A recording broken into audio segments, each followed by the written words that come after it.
So I was kind of wait for the kind of the room to get out here. Yeah, right. Yeah, we'll kind of sit and you just field the calls in it and you just let them know. Yeah. What's up. It'll be great.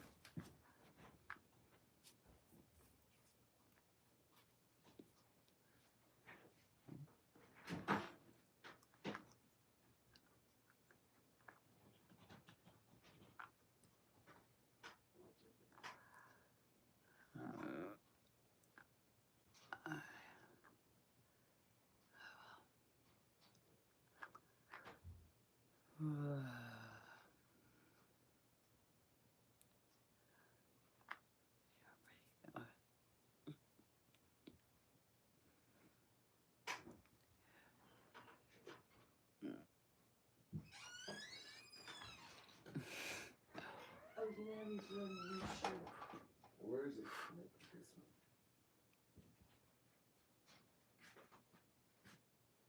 Oh, cool.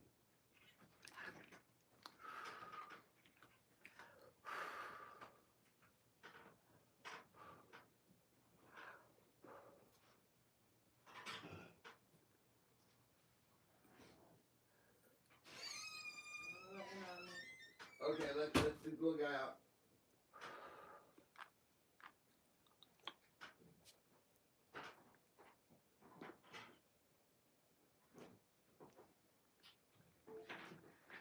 What did Rachel say, Annette?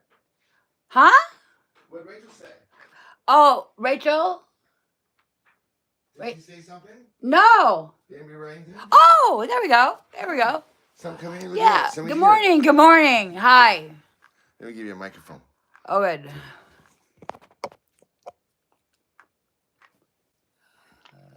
Who's that there?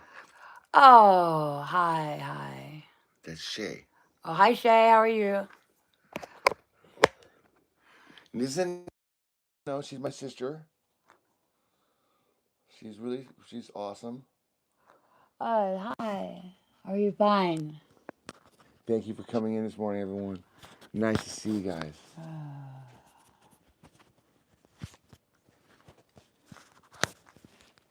Really nice to see you guys.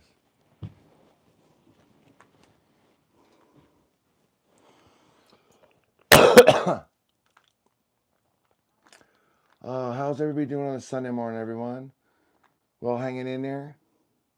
We're just waking up. I mean, I've been awake, but we just finished breakfast. We made organic beef burgers. We had kind of a hectic day yesterday. We've been running around. Our one of our chat room moderators came over and spent the day with us. Oh, they're watching you. Oh, that's nice of you to say, Shay. Thank you so much. She loves doing this. It really kind of sets her day off right. Sets her in a good mood. She loves seeing her friends. Good. I think everyone feels very productive around here when we do this. So, I mean, it's really just kind of a cool thing. Good morning. Hi, Ashes. How are you this morning?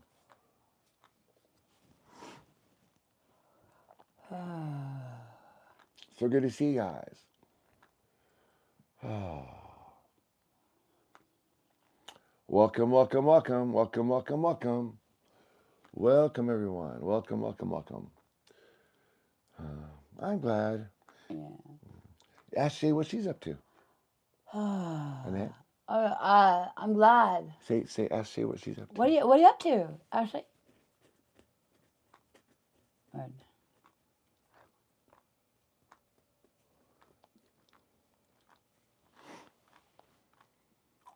Hey, thank you for the up hearts, guys. Really appreciate it.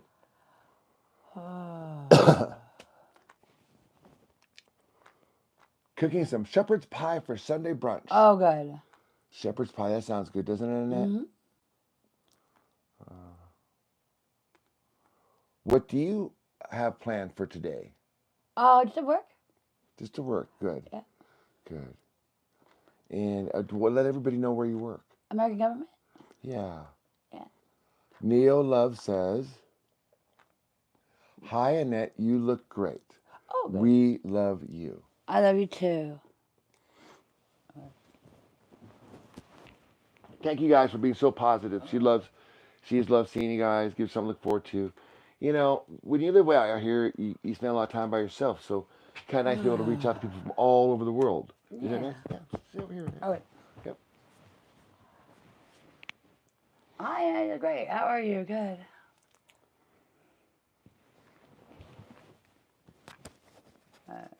Love you so much. Yeah, I love you too.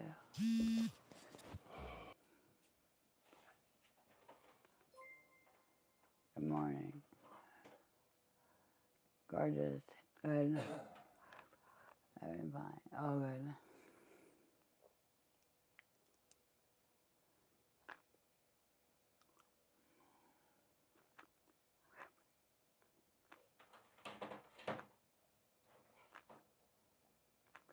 Stronger. Yeah.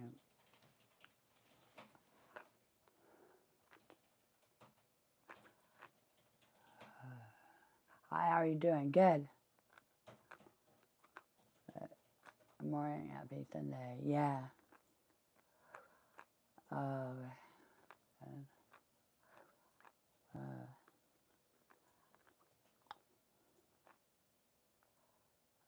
yeah, all right. Good. You see what that says, Annette? Read it out loud. Yeah. Please click on the. Okay. Good. Another one above that. Oh, okay. What does it say? Been following you for a little while. I love your videos. Oh, good.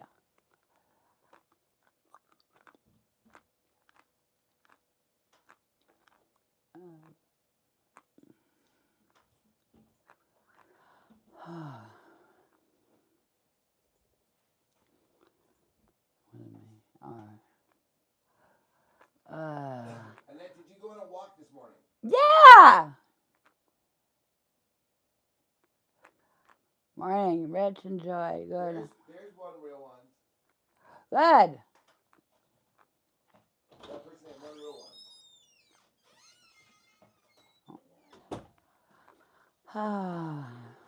Hi. All good. All good. All right. All good.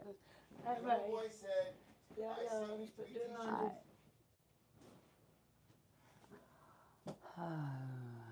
Doesn't that look pretty today, guys? In a nice outfit? Looks great.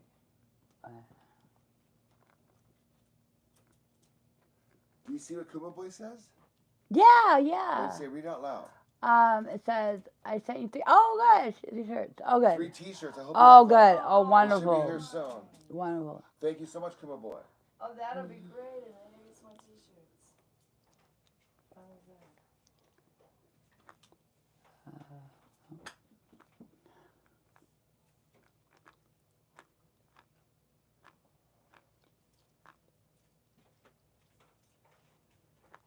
Everybody. Hi.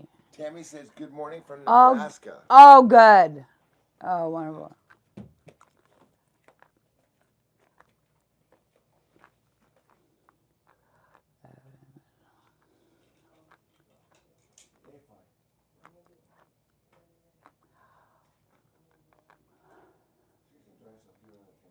All right. Good morning.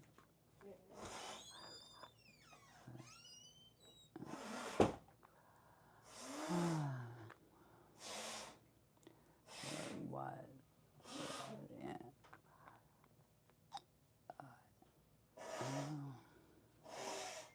Good.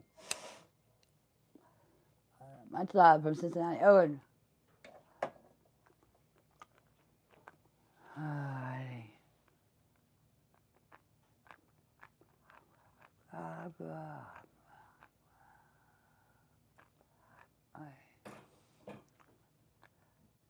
Don't tell it. Oh, I'm healthy. Yeah, it's fine. Explain to them why you're so healthy. Tell them what your regimen. Oh, good. I just drink a lot of water. Yeah. Yeah, it keeps the Indians your take long walks. system. Yeah, and exercise. Yeah.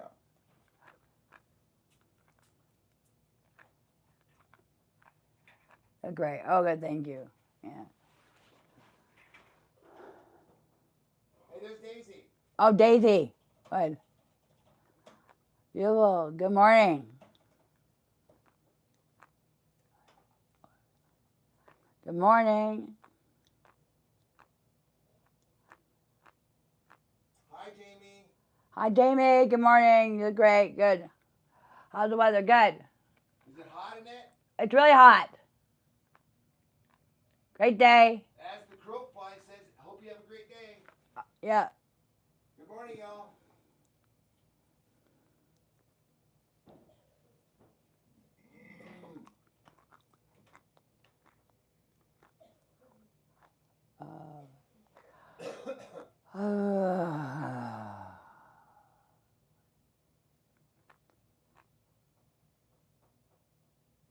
Hard try. Yeah, good.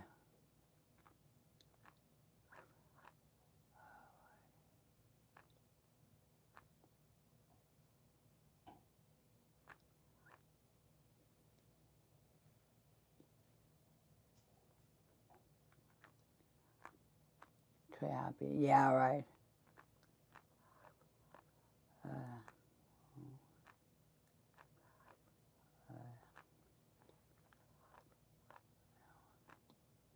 Okay, good. Hi. Hey, Annette. Good morning.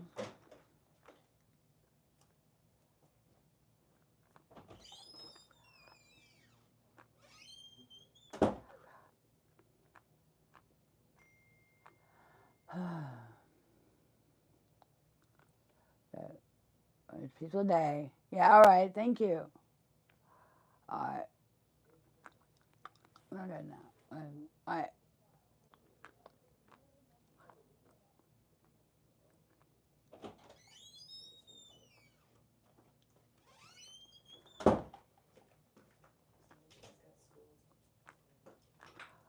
Good morning, beautiful. How are you? Good. How are you? Good. But you look good in some mediums. Yeah. My other one, I think, is a little bit too small. How do you?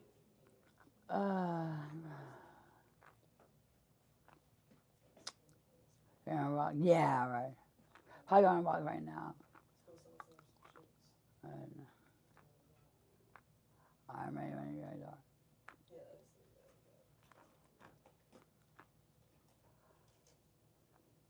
All right.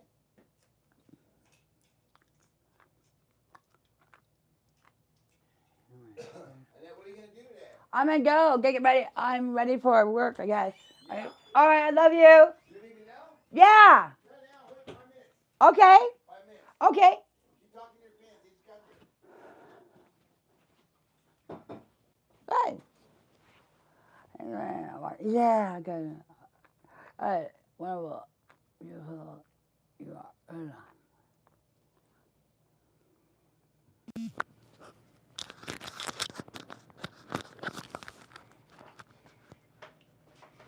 Love you, sweetheart.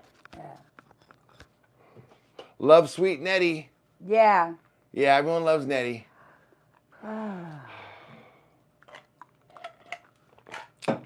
Okay, guys.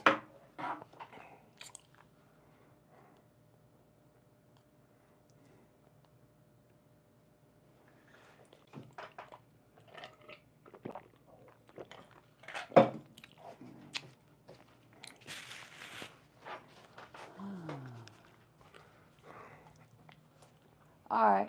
Hey, how was it? How Good. was everybody? It was good. Was it nice to see everybody? Did you guys get a chance to see? Yeah, we did. Yeah, I love sweet Nettie. We love you, Annette. What's your favorite drink? First of all? Probably water. Water is her Yeah. favorite drink. It really is. Okay, well, you can go whenever you like. Okay, I love you, Let me baby. get the microphone. Okay, I good. love you, sweetheart. All right. Good. Okay, let me get this. Good luck with music. Oh, thank you so much. Yeah, you're really good. Okay, thank you guys. Yeah. Annette wants me to be a musician, which is great. And, you know, because my whole life, I mean, I was always doing like business stuff and stuff like that. I always wanted to be a rock star. But I never got any real training for it because I was kind of told it was kind of a waste of time. And my parents probably right. But they didn't know, like in 2024 that they're gonna have there's gonna be so many opportunities for artists, you know, like there's gonna be like these live streaming channels. There's gonna be just content needed because I think their idea was like there's only 3 channels, ABC, NBC, CBS. That's it. And if you know, the chances there's only like about 20 people on those 3 channels, so the chances of you being one of those 20 people, I mean, come on. I mean, they had no idea that there's a whole another world that was going to develop, and I didn't know that. I mean, it wasn't available. It'd be I would not have. I would not be able to do what I'm doing now if I would have tried to do this 20 years ago, because I'd be broke. We completely would not have made any money. But today people can, and it's pretty cool. I mean, I was just watching this one woman. She's probably like, I think she said her like age was like 21, and she does this cool art on YouTube. She's got like 16.5 million followers, and she does these little shorts, and they're really cool. I mean, I was kind of captivated. I was like, what is she doing? And then I was saying, I was like, this video took a long time to make, is what I thought. And I was like, okay. Like, and then I was like, okay, this person either has a lot of time in their hands, or what? I was, oh, 16.5. Okay, I get it. So a lot of cool people out there. And I was thinking to myself, look at that. The person is an artist, creating videos. I mean, with that many subscribers, she's going to make, like at her age, she's a millionaire, essentially. And that's the new rock star. You know, that's where the new rock stars are going to come out. It's going to come from YouTube, just like Justin Bieber. You know, because when I was a kid, we'd go outside and you'd hear all these rock bands, people playing garages. You kind of hope that you'd be the next Van Halen. Hi, Richard and Joy. Hi, hey, good morning, Discreet from now on. I got 5:30 this morning. I work in flowers in bed, pulling wheat. Oh, that sounds like a nice day, doesn't it? Nikki Butch, so beautifully rock those. Oh, good, okay. We're going to go see Joy here in a minute. She's just getting dressed right now. And then we're going to jump into the next room and go say hi to her.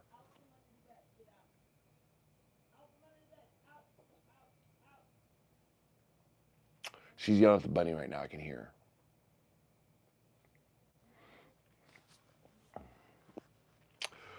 Oh, man. So how's the weather where you guys are at right now? Oh, we're doing great. You know, I've been up all night. I've been working on videos, loving life. You know, there's a little bit, you know, this is the sort of thing you realize, like, when people start to get like you kind of see okay, like when you have a famous person that you admire, right? And then you wonder why, like when people talk to them, like they're a little bit bitter about things. I start to see why, because as we grow, as our channel grows, we're approaching 20,000 subscribers, that's huge for someone like me and my wife. I mean, we're a couple old fogies here just doing our thing, and glad you guys found us. But as we approach 20,000 subscribers, I mean, that's big for us. It's small for YouTube, but it's big for us. But what we find is like, holy cow, as people like us, just normal people, rise and become, you know, start to get things going on, just how many people try to hold you down. And I'm just thinking back about Justin Bieber. How many people hated on that kid? How many people still hate on the kid? And we think it's nothing. Why would he care? He's a millionaire. He's famous, right? When he wasn't always famous, and people were always hating on him. People hate on artists. People make fun of artists. And when you get more famous, there's just more, you get more exposed. So you get more. You don't get that many tomatoes thrown at you when you're Justin Bieber and you only get 10 views. Hey, thank you so much, Discreet from No One. I really appreciate that. You know, you don't get that many views, so you don't get that many haters. But as you got a couple of views, like, who's this stupid kid? I mean, there's all, you know, there'll be 10 people that say, oh my God, he's awesome. And there'll be one person that steps in the room and writes down, oh, you guys are so dumb. This kid doesn't got any talent. And everyone's like, what the hell? And there's always going to be one. And that guy might be right. But the fact is that Justin Bieber was taken off. And it really, it wasn't about whether he was trying to make sure that the airwaves were safe for quality music. He was just mad that Justin Bieber was taken off. And that's what we're discovering here. And so when you say, how am I doing? It's like, well, I'm a little sad because, you know, I mean, I love my friends here, but the fact is that I see a side of humanity that you only see this when something like this happens to you, when you start to rise up and you start to, oh yeah, everyone's like cheering on you, like doing great, and then you have like out of the blue, like just people just attacking you, or worse, people that were your supporters, and then because, like, you know, they gossip and stuff like that, and they turn. It's like, I guess you just learn. What? Yeah, it's right here. Do you want it? Yeah. You guys deserve anything positive energy. Yes, and we've been getting all positive energy, and we love it. And we love the gifts, and we love everything that's growing. You know, we're at 19.5. My goal is this weekend, but, you know, hopefully by Monday, maybe Tuesday, we'll get to 20,000 subscribers, which would be, again, really big for us. But we are growing. So, you know, you guys pray for us and keep the positive vibe. You know what's attracting people to this is the chat room here and the videos we put out. The positive videos, the fun videos, Joy singing. The reason Joy is not a singer, for those of you watching the videos. She puts those out, or she does that because I mean, I can show you the early ones on. I mean, if you haven't seen them already, I mean, the trolls have found them.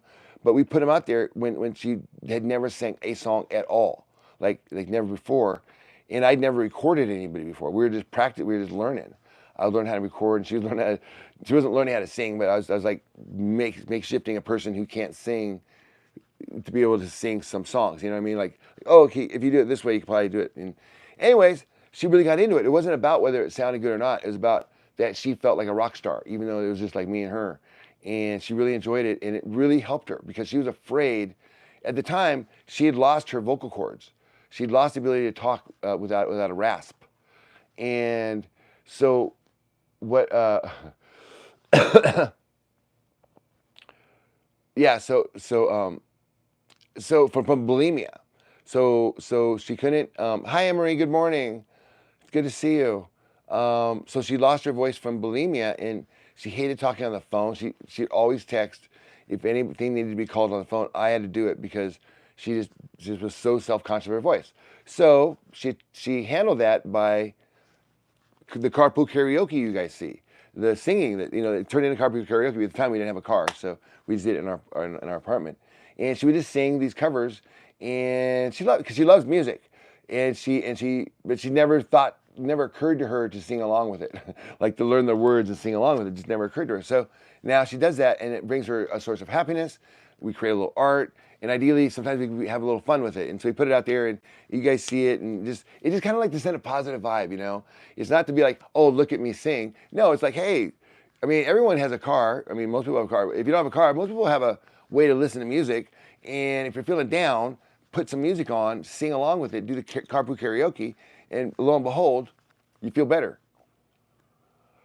Don't forget to hit the like button. She sings great. Thank you. Hi, Rich. Hi, Chicken Butt.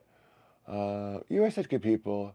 I know. Hey, thank you, Julie. I know. Joy is a really good person. She comes from really good stock of like good people, like hardworking, good, solid people, which is why I don't. Okay, I come from a family that my dad was a CFO. Okay, a chief. I mean, we were very wealthy. We lived in a small town. It was, I mean, we weren't hardworking. We were smart, but it's something about like Joy's family is just like they're like the salt of the earth, so to speak, or what I mean. Is that a good phrase? I don't even know if that's a good phrase. So that's why when people come in here and say, you guys are scammers and grifters.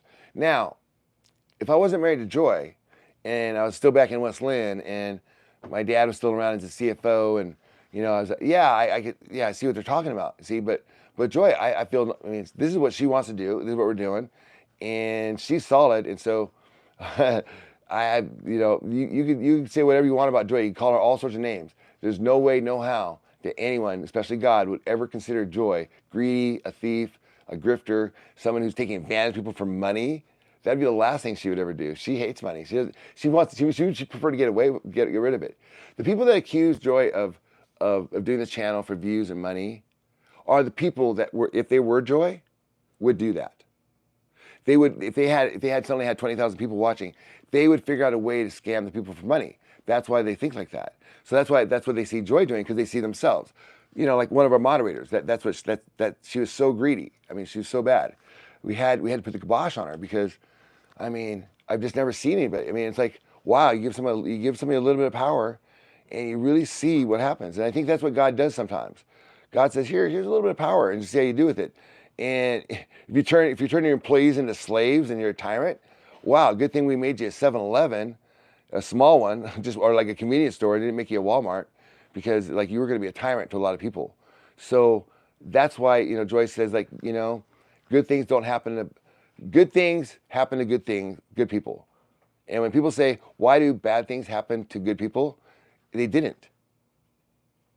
If something bad happened to you or something you need to accept the fact that they might have done something bad. I'm gonna brush my teeth. I'm almost ready. Okay. But I want you to show them that Gloria is still asleep. It's like the thing is like.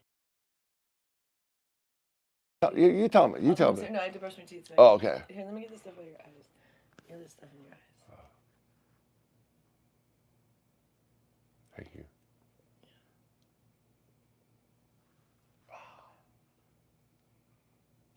Oh, it hurts so much. I know. Take it out. think so. Oh, I think you had some cayenne pepper on your fingers, though. Oh no. Ow. Ow. Ow, I just got pepper sprayed. Jesus, what the hell? Did you wash your hands? Oh man, you gotta really wash them good because a little bit of cayenne pepper in the eyes really hurts. Oh man, are my eyes red? I can't see. They hurt. They're burning.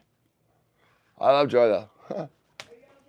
Yeah, It's probably just in my get the gunk out of my That's good. Get my little man's eyes. How cute! I know she does it every day. Cause see, my fingers are too big. Weirdly enough, I evolved with my hands being too big to fit inside my own little. I mean, I can a little bit, but it really just smushes it down. Whereas her fingers and her tiny fingers are so small, she can precisely just get in there and pull it out. It hurts, but it doesn't smush it down. See, I end up smushing it around. It just gets all gooey in there. And it actually plugs up my tear ducts. So I have her pull it out. And she does that like sometimes twice a day.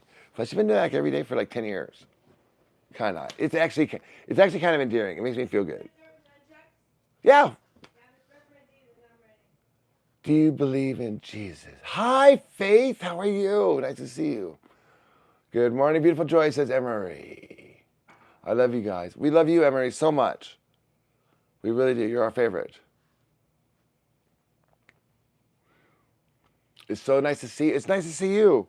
It really is. It really is. Because, we were just talking about earlier, is like there's a big story in the Bible. Someone's asking about Jesus.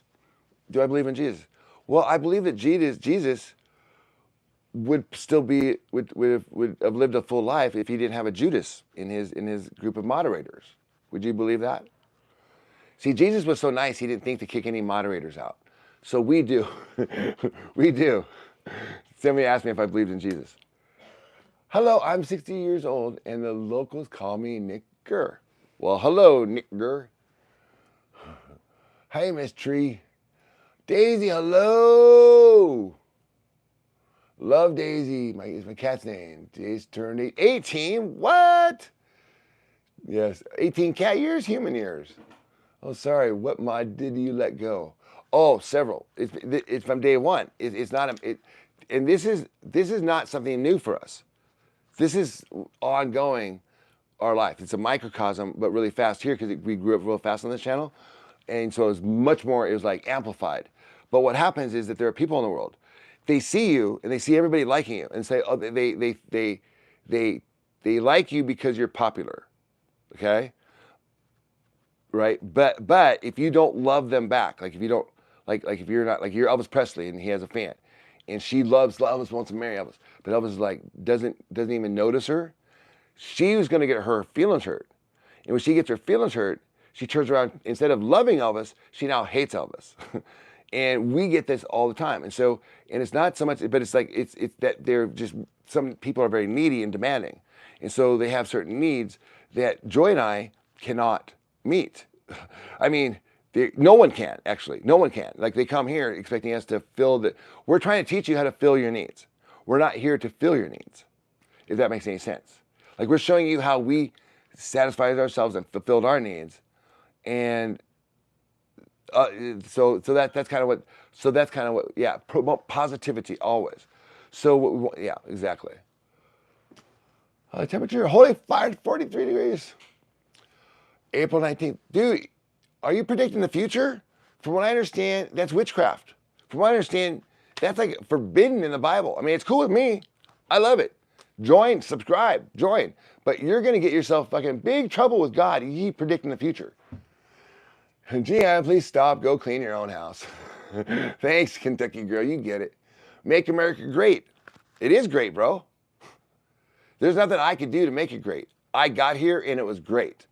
We arrived and it was great. The concept is great. There's no other country in the world that has our concepts, except for maybe France. Dude, chill. You have 100 people watching. That's less than a mall food court. Apparently, you haven't been to a mall food court post-COVID, bro. Those places are ghost towns. Y'all hit about 20,000. Yeah, bro. Thank you, man. God is the only one who knows what's... Thank you. Thank you. And you know what? Here's what happens, Faith. This is what I love about it. Those guys who predict the future, God's little joke is, yeah, you were right, but now I'm going to change it. That's what God does constantly. So that's why I always laugh at people that try to tell me the future. And once in a while, you know, he can only make so many changes. So the one broken clock that's a nutball. Hey, I predicted the crash. I predicted the crash in the stock market. Yeah, get over yourself, bro. I had to do it. You just happened to be saying it, but it wasn't for you. It was more to get these 100 million other guys over here that were being kind of arrogant. You just enjoy yourself. I subbed. Yes, thank you so much because that is what, babe? Are you ready? You're ready. Okay, it's time to work out now. We got nunchucks. It's 8:30 here. I'm gonna show you what's going on. 8:30 Sunday morning, and this is what you guys gotta see what's going on here. This is okay. I realize my mom is retired. However, if I told her that we were gonna go gambling at 7 a.m., she would have been up at 5 a.m., showered, done up, hair, everything, or dancing or something. But since we're not gambling or going dancing, it's like the day is pretty much void of any fun for her.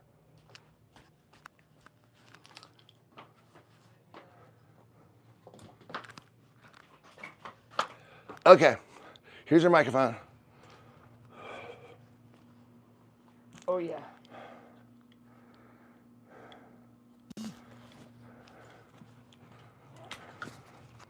Da, da, da, da, da.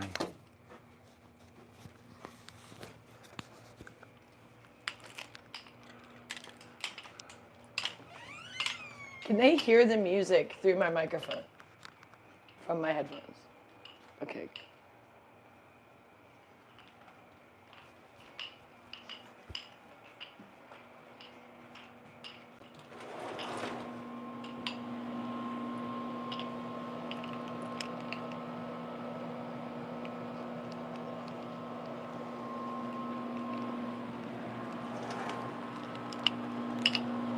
Ooh, it's a hot one already.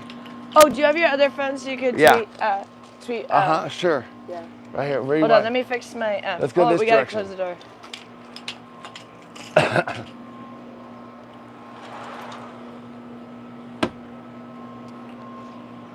Hold on, let me fix. Hard to have all these things on with this glasses, the headband, and the headphones. Did you miss breakfast? Yeah, we already had breakfast, Oh guys. yeah, we did it. We ate it. We had it without you guys. Sorry. Yeah, we were hungry. We cheated on you guys. Hi, which is my membership? Not showing. The blue one, Rich. Your membership's showing up. You're right there, Jennifer. There you are. You got the star. You're green. Oh, cool. I'm glad. You know, sometimes these things don't work. Let's face which direction? What was that? What face this direction? This one. I like this. Okay, go. Let's go. Well, I mean, we could go that way if that's what you're saying. Which way is better? That's perfect. Okay.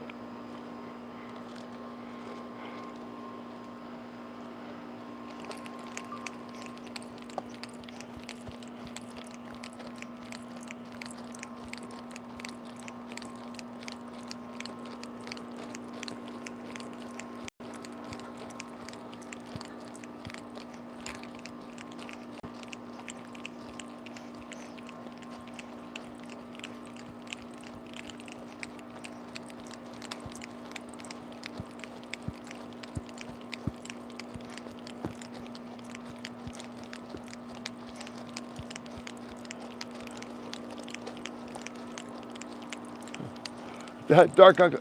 That's okay.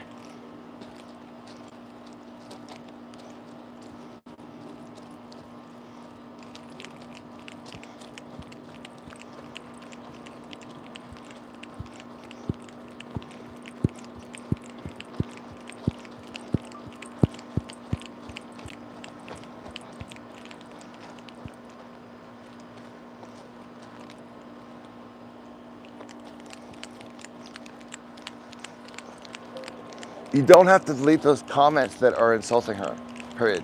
They add to our numbers. Just let them be, period. Let them throw tomatoes. I love you. Who do you guys think I'm listening to? Give me one guess. Okay. G-Eazy. Still Be Friends. That's a good song. Yeah, she can handle all that stuff.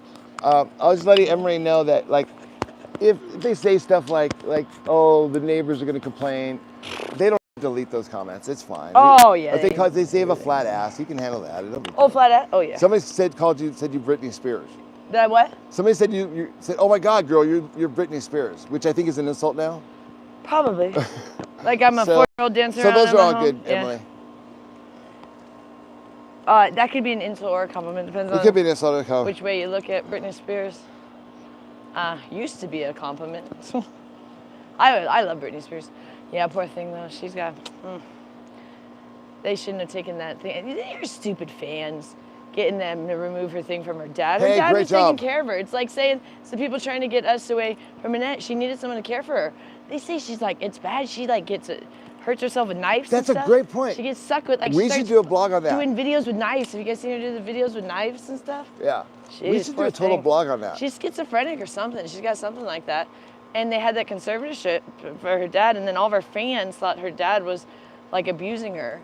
You know, he may have been taking her money, but he was the one that managed her the whole time. I mean, without her dad, she wouldn't even have the money in the first place. It was like her dad that pushed her to do her career. And they say he was hard on her. He probably was, but like he also protected her. So I actually know someone who is actually super close to Britney. He worked on her sets in Las Vegas, and they did say the dad is creepy, and he is overprotective.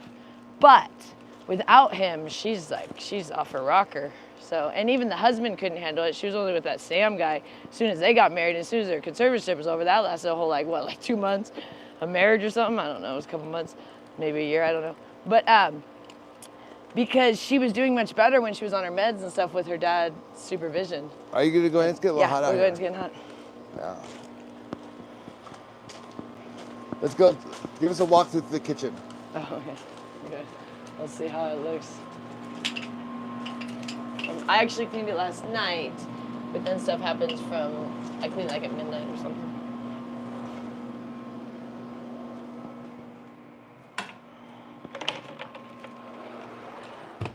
We'll see what happens since midnight. A bunch of stuff in there. I could actually clean this. Let me do that. How was it this morning? Not too bad. Last night? I saw the spaghetti. Yeah, last night was.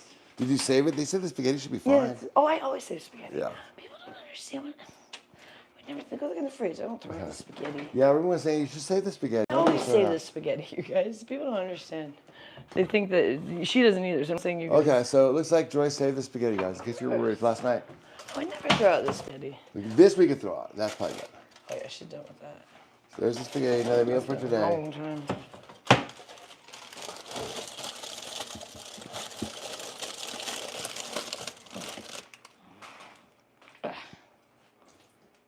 Yeah, that probably had nothing. Do you see it? Go get some Hi, champagne. Jennifer. Poor Brittany. I always feel bad for her mental state. Like they made money off her during that time when she was not even able to make decisions for herself, like she can perform Yeah. now. Yeah, no, but I mean, there was definitely her dad was definitely pushing her. So there's a little bit of both going on there. That's why it was a hard thing. That's why they finally removed it because her dad definitely was pushing her, and she was the golden ticket for the family, and he pushed both the daughters. The sister is not a fan of the dad either. Jamie Lynn Spears. He pushed both the daughters to be stars, and when they were really young, and he's definitely creepy. So I know I know a guy that he worked on Britney's set for a long time, many years. He traveled with her and everything, but did the Vegas one, but all the other ones so it was part of the Brody crew or whatever it is, and definitely I think his name is Joe. I think his name is Joe. Is that the other guy? Forget what his name is, but I know Jessica Simpson and her sister's dad's weird too. His name is Joe. So a lot of these dads of these sisters that were stars, not just the sisters, but the young people. Oh, I was actually the other day reading about the Olsen twins. Same thing. The Olsen twins. Here's the thing. Their family is weird too. Hold on, Kate. Whoever makes their kids stars that young. So Kate, you bring up a really good point. You guys are in a catch-22. Here you are. Back in the day, everybody was saying free Britney. They're basically saying what they're saying to us. Get the fuck away from Annette. You're saying all that stuff. And then look what's happened to Britney since we did that. Well, so what happened is her dad was definitely kind of creepy. No, they're trying to say that like you're saying that's why we need to get away from because you're pushing her so hard. We're making money. No, this is the reverse. No. This is showing the recovery. This is helping No, her. We're not pushing her. No, we're not having her what I was perform. saying is that. Yeah, Kate, you got it all guys- backwards. Oh no. Oh no, we don't push Annette. I know, Kate's You guys crazy. see, she does as much as she wants, and then she leaves. Kate, you're insane. You're saying we're not pushing Annette. How'd you come up with that? One thing, I'm What is talking your about reading a comprehension child. level? Listen. I was talking about that these dads made their children stars. That's weird. That's actually child abuse, I believe. When you make your child a star at that young of an age, because they don't have any choice. They have a job by the time they're the Olsen twins started working at 9 months old. That's child abuse if I've ever seen. And then they were talking about, oh, the one had a different temperament. She was easier to film when she was young. Yeah, because she was 1 year old and the other one cried more or something. I mean, it was and then both those girls are so messed up. So you guys, yesterday I looked into Eugenia Clooney that everyone's been talking about. Oh my God. I don't even know. What do you think about that? I mean, I don't even. I'm mad at her mom for sure. I was watching the things where people are pissed at her mom. Yeah, that one definitely. Just that's why I'm mad at this one over here. Because when someone, I don't know what's wrong with her. I guess she's anorexic, but to that level, I don't know how she's living. But I don't understand how it got to that level where she thinks just being, I guess she's into being a skeleton. Is that her thing? Because she seems to like the stuff from that Nightmare Before Christmas kind of thing. The Jack Skeleton kind of stuff seems to be her gig. But I'm why do you want to be a skeleton? I don't understand. I mean, I had eating disorders and I was anorexic and bulimic, but I just didn't want to be fat. I never wanted to be like that. You know what I mean? So I don't know. Honestly, people are saying maybe I could help her, but I think she's too far gone. Emery says that we could make a nice casserole with that spaghetti. Oh, good idea, Emery. Yeah. Someone could. Oh yeah, Emily. Sorry, I fell asleep early and then I knocked out because sometimes we blog so much that the last couple of days we've been relaxing a little bit because we were kind of not sleeping enough. We were so excited when we first started. So I knocked out and I responded to your message this morning. I'm sorry I didn't see that last night. So if I ever don't respond to somebody, it usually means I fell asleep. So we fall asleep at weird hours. So if you guys message us, we'll always respond to your messages. Hey, I remember you. It has our direct number. But we will fall asleep at weird hours. So, and then it'll be the time that you should be awake. Usually around 7 p.m. or something, we're asleep. And people are oh, where are they? 7 p.m. to midnight or 1 a.m. we sleep. It's a weird time. Joy, Mark said he used to watch our Raiders stadium videos all the time. No, He just found us just now on YouTube. He says he used to work there at the stadium. He said he couldn't wait. He just look every day to see if we were walking around the stadium kidding. because we didn't drive, so we were out there for 4 hours. We got to go on the stadium. Did you guys know that? Yeah. So you guys, hey, the security guard let us. Hi, Mark. So welcome, Mark. Yeah, yeah. So I'm glad you found us, man. We early on got to. He probably is passed now by now. That guy. I know he doesn't work Bill? for you guys anymore. Bill. Oh, he was FBI, wasn't he? Gosh, he felt like it. He was the sweetest old guy. He was very, very old, and he was their top security guy. And he loved Joy. And he just loved us. Just from us walking around, we didn't know him before walking around. He just thought we were the coolest things. We saw us all the time walking around the stadium. He gave us some footage. And so he gave us some footage from inside the stadium, some sneak peek or bad stuff. Yeah, where, bad things stuff. were Bad cranes stuff. were falling over and That's stuff. why I thought he people. was FBI. And but then he took us on the stadium. That's why I thought he was totally FBI not too. Allowed. People were so mad. It was just before it was built. He brought us on there, took us on a little tour in his truck and stuff, and we took all these photos. He was like, I don't know if you should post them or not, but he didn't say we couldn't, so we kind of posted a little bit, but not fully. We never said. No, he kept saying, listen. He never said. You can video this, but whatever you do, don't post it on YouTube. But he would go wink, wink. I mean, come on, he's wearing the security thing. But he was literally taking us and letting us film everything and stuff, and then slowing down. Slow down. Oh, did you get that? And I kept thinking this So guy funny. is because he. But we honestly didn't post a ton because we did want to make sure he could never get in trouble because we were they might eventually figure it out. Who So I took just, us on but there, what really tripped me out was how much he was feeding me photos, information, and so I was convinced he was FBI, because he was looked like undercover, you know what I mean? He's a funny old guy. Well, and then Hold on. Oh yeah, sorry. I get 3 words in. Hold on, and then what happened was, guess what? 6 months later, and the FBI raided the place because there was some internal theft going on for some very, very high. Really? I didn't know about that. I got the video of the FBI, the whole FBI raid. So So if the FBI wasn't in there, they were in there eventually because they had an insider.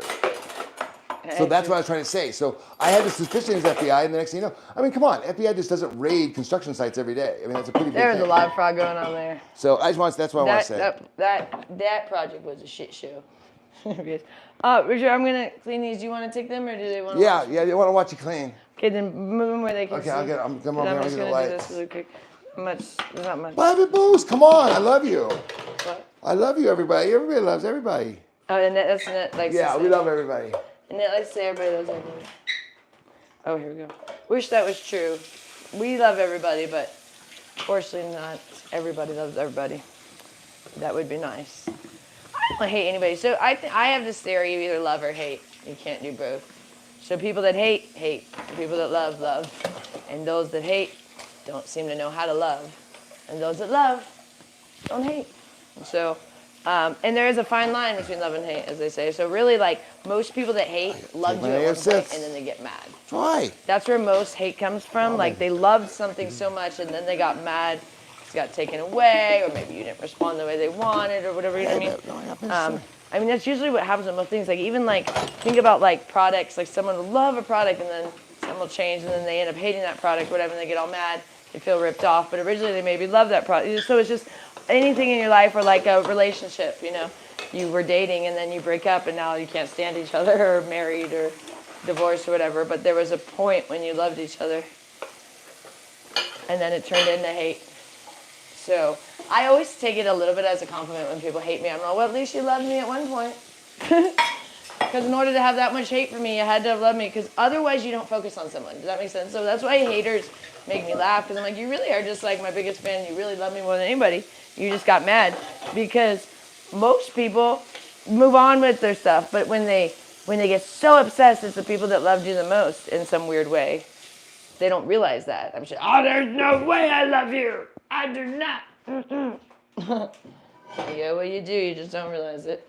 Because hate is just fear. yeah. And hate can be turned to love. So, too, like you can go the other way, you can go both ways. So that's what I said, you can choose to start hating. But what I'm saying is once you start hating, you're going to start hating everything. You stop loving. They don't go together. So, like, once you start becoming a hateful person, you become hateful about everything. Once you start becoming a loving person, you become loving about everything.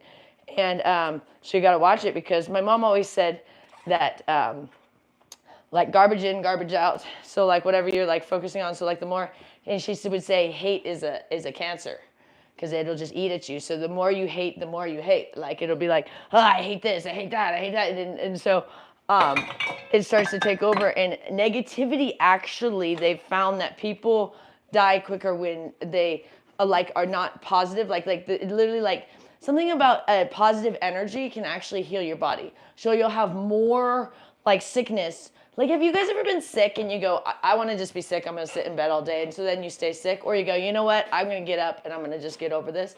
And you actually get over it much quicker than when you just sit in your, like, sickness. Well, it's the same thing, like I'm saying, with the hate. So, like, if you continue to hate, you're just going to get more and more angry, and it will start eating at your happiness, which will start really deteriorating your health.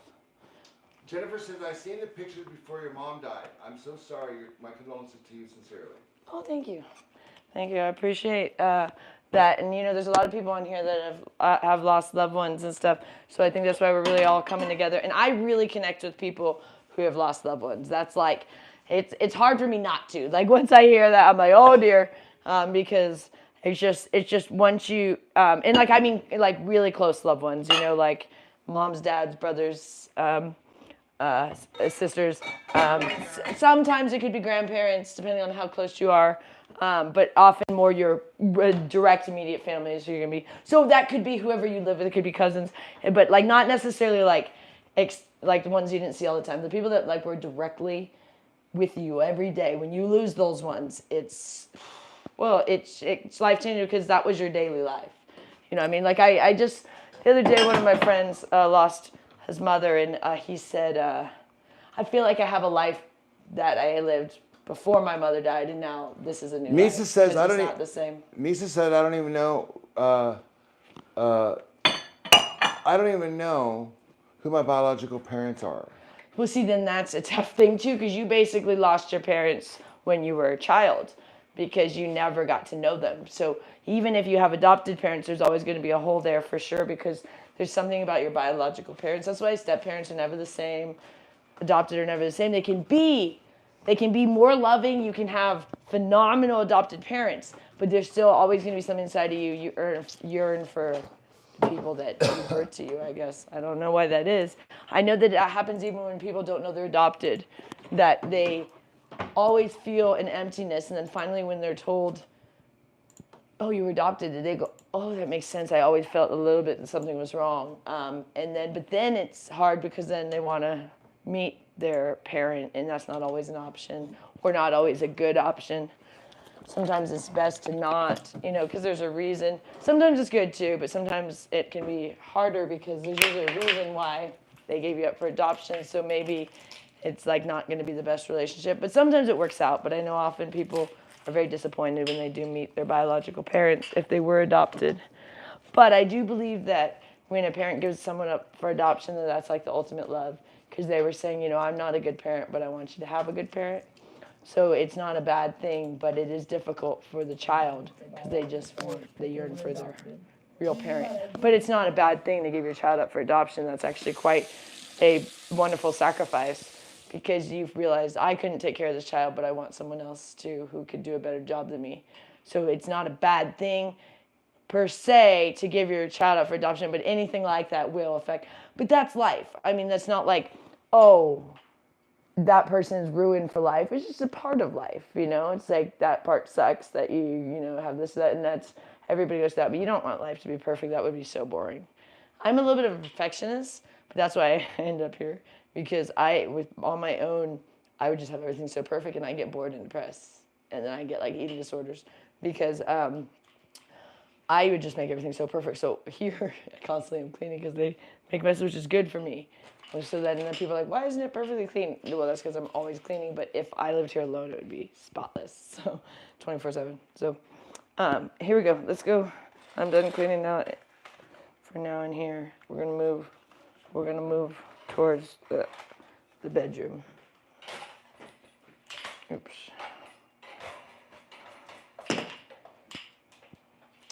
Hold on, you guys. Look at what we got going.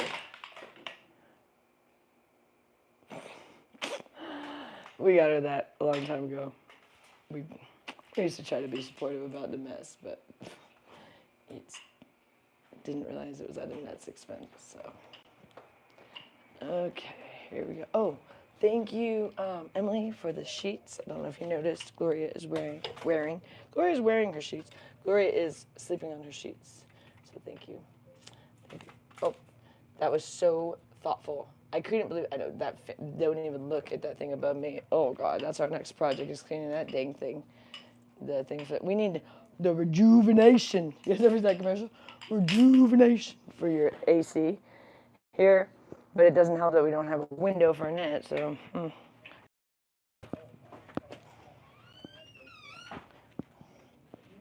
I'm getting all the lights, you guys, so hold on to your shorts.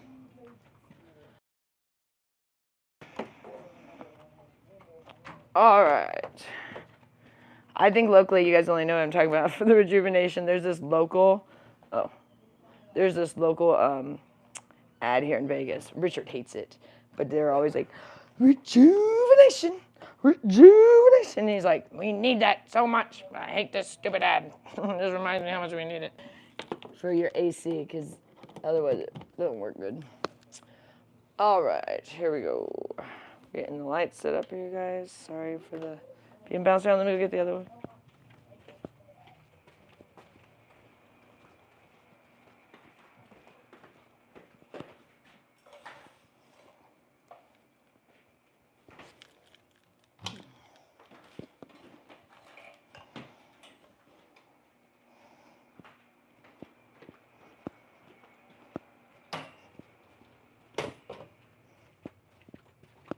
Okay, I'm coming. Apologize for all the bumping around. I know, I could have used a little help around here. I was, yeah, like Gloria. And the floor is wet after you bust your ass. Thanks a lot. Jesus. She hasn't done that in a while, knock on wood. She hasn't done any midnight mopping of the floors. Oh my gosh, I have fallen so many times from her stupid mopping at midnight. So she sleeps all day and then decides to get up and mop the floors at midnight. Don't understand that. Here. Okay, guys, I'm over here. If you wonder what's going on. Oh my gosh, so I have been cleaning since 4 a.m. You guys wondering, like, why is the house so dirty? This is as best as it can get. So when I woke up, Richard lets Casper out, my bunny, at night while those two play. And so when I get up, it is just a shit show in here. Casper likes to take all of his litter out of his litter box. That's his new thing. He kicks it all out of the box. All of the litter. So when I wake up, there's litter everywhere. So he's got this little box. He kicks it all out. And then there's just stuff everywhere. So that's why I first started. And then he needed his cage completely cleaned today. So he was all pissed off. He was out of water, everything. I give him, this guy, give him water like 3 times a day. I guess it's Vegas, it's hot. But so just, I go to sleep for a couple hours and this whole house turns into a shit show. And then I had to clean the kitchen this morning and I did a load of laundry. Oh, this wasn't supposed to go over here. This was, you guys, I'm used to putting things away, sorry. Hold on. And then I made breakfast. So you guys missed breakfast. I did breakfast for, I put this over, we try and cover the cord just so I got this stuff over. I did breakfast for me and Richard. He did, we did burgers and he had some steak. But I don't know why we didn't film it. We just ended up doing that. And that's what we had before we came on here. So we've been going all morning. I did not go shopping this morning because we didn't need anything. That was wonderful. Thank you. I think it was Melissa that offered yesterday to get stuff. We actually, for the first time in a long time, have like everything we need. Only thing we need to do is pay all the bills. But that we're getting to. But we really are good on supplies. You guys have been killing it. So I heard someone has sent Annette some t-shirts. I really appreciate that. She loves it. Hold on, you guys. Sorry. I'm trying to get this picture. Could have come to help a little bit here. I don't know what he's doing. This is hard to get you guys all set up here. Apologize for the whiplash you guys are experiencing here. Okay. All right. So, let me bring this down. Our house has just been taken over with tripods. It always has been, actually. Ever since, so yeah, you guys, Richard was talking about earlier. I am not musically talented at all. I just hooked on everything. But I love music. Like, I love singing, even though I have no training and I am not a good singer. People always think that I think I'm a good singer. No. Hold on, let me fix this. Like, oh no. No. That's not what I think. I just enjoy it. So, because they go like, oh, jeez, you think you're a good singer? No, no, I don't. So don't worry, you can hate on it because that's not what I think. I just really enjoy it and it helped me. So when I was bulimic, I had lost my voice. So it's coming back like each year, but I could not be doing a blog at all. Okay? It was like, I was so hoarse and my voice would crack at everything that I said. Like, it would be like, you would speak and then it would be like, you would just kind of fade away. And so people couldn't hear you. It was really frustrating. They would always say, are you sick? And I'd be like, no. And I'd be like, oh, my voice is just that way. But here's the thing, guess what? Hoarse voices is always vocal damage. There's no natural hoarse voice. People are not born with hoarse voices. That doesn't just happen. And so anybody with a hoarse voice has done vocal damage. And it's not by singing. People try to say that singing, so these singers try to say they destroyed their voice by singing. No, they destroyed their voice by bulimia. Singing only strengthens your vocal cords. So like there's nothing really that can destroy your vocal cords to the level that bulimia can. And that's what's destroying it for the celebs. There's very few other things, not even like smoking. People say not to the level. Bulimia completely destroys your vocal cords. Like it takes long enough, you know. You might be, oh, I'm bulimic and it's not happening. It will. Just wait. It will. For me, it didn't kick in till like I was like 26 or something. And then I lost my voice. One day it just was gone.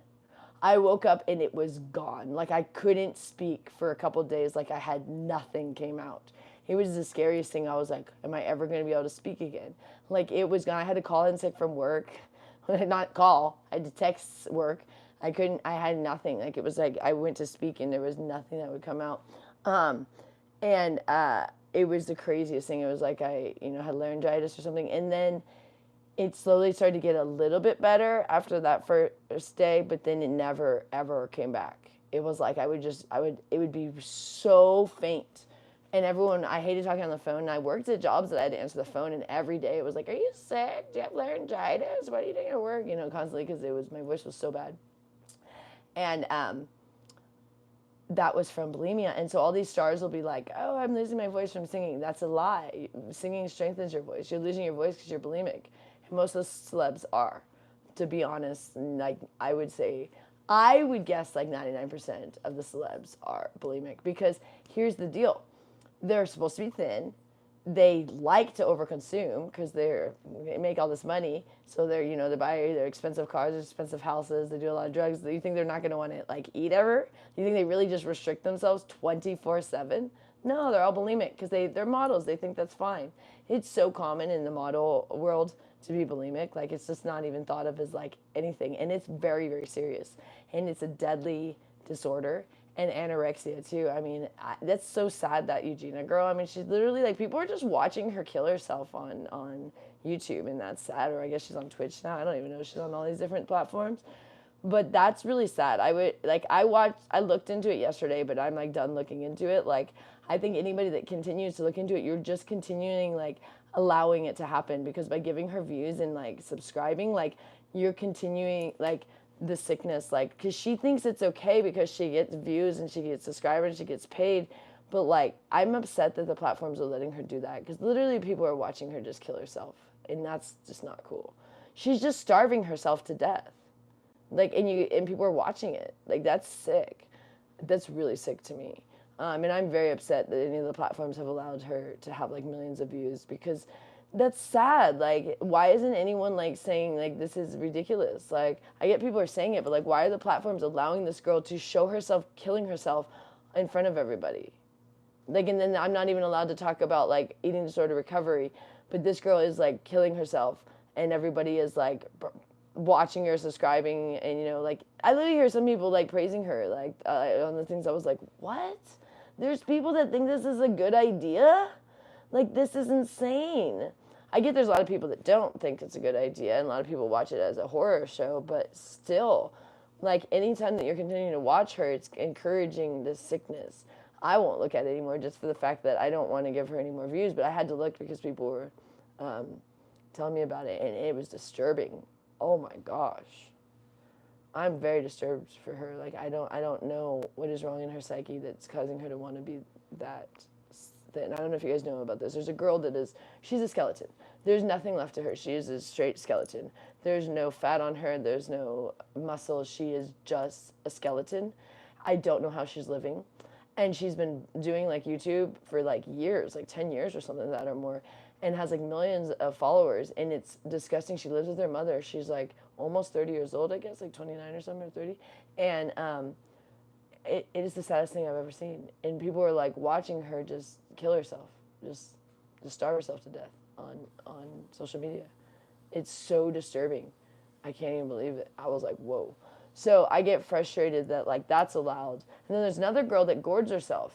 Her name's Raina something. She does this thing where she's bulimic, but she doesn't say she's bulimic. She just gourds herself in food eating contests. So, and she has a ton of views and a ton of followers, but she, subscribers, whatever you call it. And she goes to these places that they have like a food eating contest. And so sometimes she'll get it for free, or she'll, promote them on her thing. So she'll eat like the entire thing and then get it for free. But it's like, these are like insane amounts of food. Like, I saw this one, I haven't watched very many of her things because I can't even watch it. And I'm like, I used to be bulimic and I can't even watch her thing. It is so insane. And I used to eat a lot when I was bulimic, but not like this. Because this one I saw, it was about this big, I'm not kidding, a bowl of like a lo mein, like noodle kind of thing, where she was just like slurping these noodles. And I'm like, I can't even imagine trying to vomit that, to be honest. Like, I'm like, I don't know how that girl is. She's another one. I'm like, I don't know how you're still living when you're like, because that's so harsh on your body. Like, the amount she's putting in and then taking out and stuff. And it's like just all all that sugar, all that stuff going in and out. It's like, it causes so much havoc to the body. And people like are not even talking about that these girls have eating disorders. They're just like, oh, it's okay, this girl starves herself to death and this girl gorges herself to death. It's insane. But as long as they don't say they have an eating disorder, it's allowed. Whereas when I'm in recovery and showing you guys how to get over eating disorder, they take down my videos all the time. So my old ones, when I was trying to show, I was showing a little bit of the vomiting to show you guys what people actually do. And they were like, this is awful, how could you ever show that? I'm like, okay, so you can just show the before. You can just show my either starving myself or gording myself. But if I show you what people are actually doing so that maybe people can get over it, because it's not like people don't know it exists.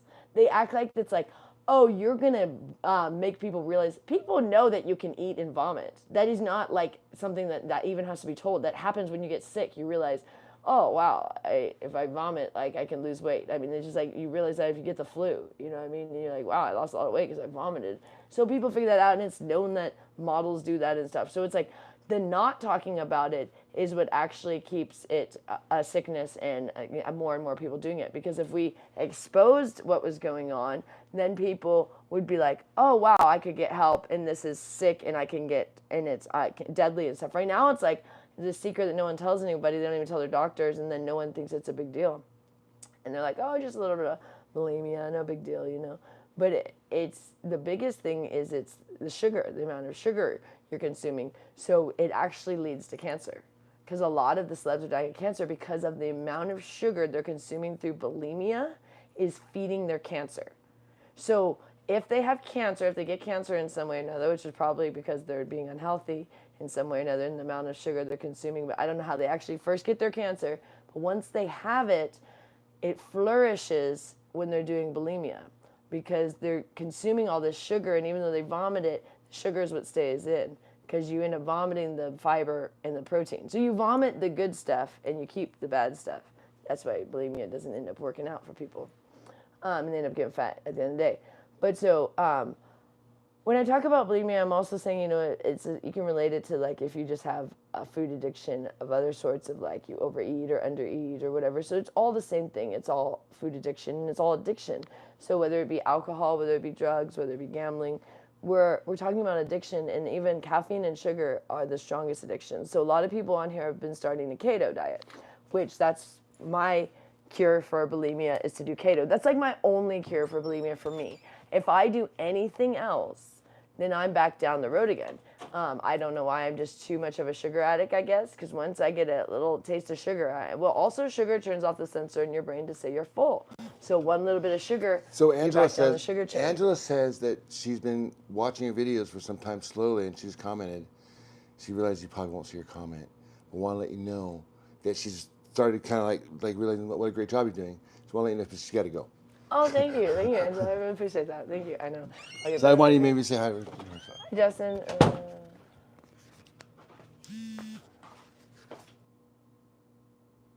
sure you guys.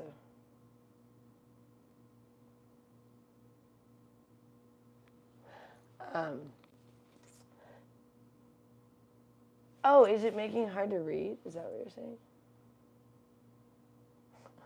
Let's see the fanny pack. Was it making it hard to read, like the words? The fanny pack is the white. Hi, Leanne. Oh yeah, Leanne. Thank you so much. You were a killer that day with Thank you, Leanne. that Sprouts beef. I'm still thinking about that. And Megan That was like such a treat. Thank you. Because we don't usually. What about Megan? Oh, she's from yeah. It's all about the beef, but she's getting off sugar, and she had a question for you about, like, she feels like shit today.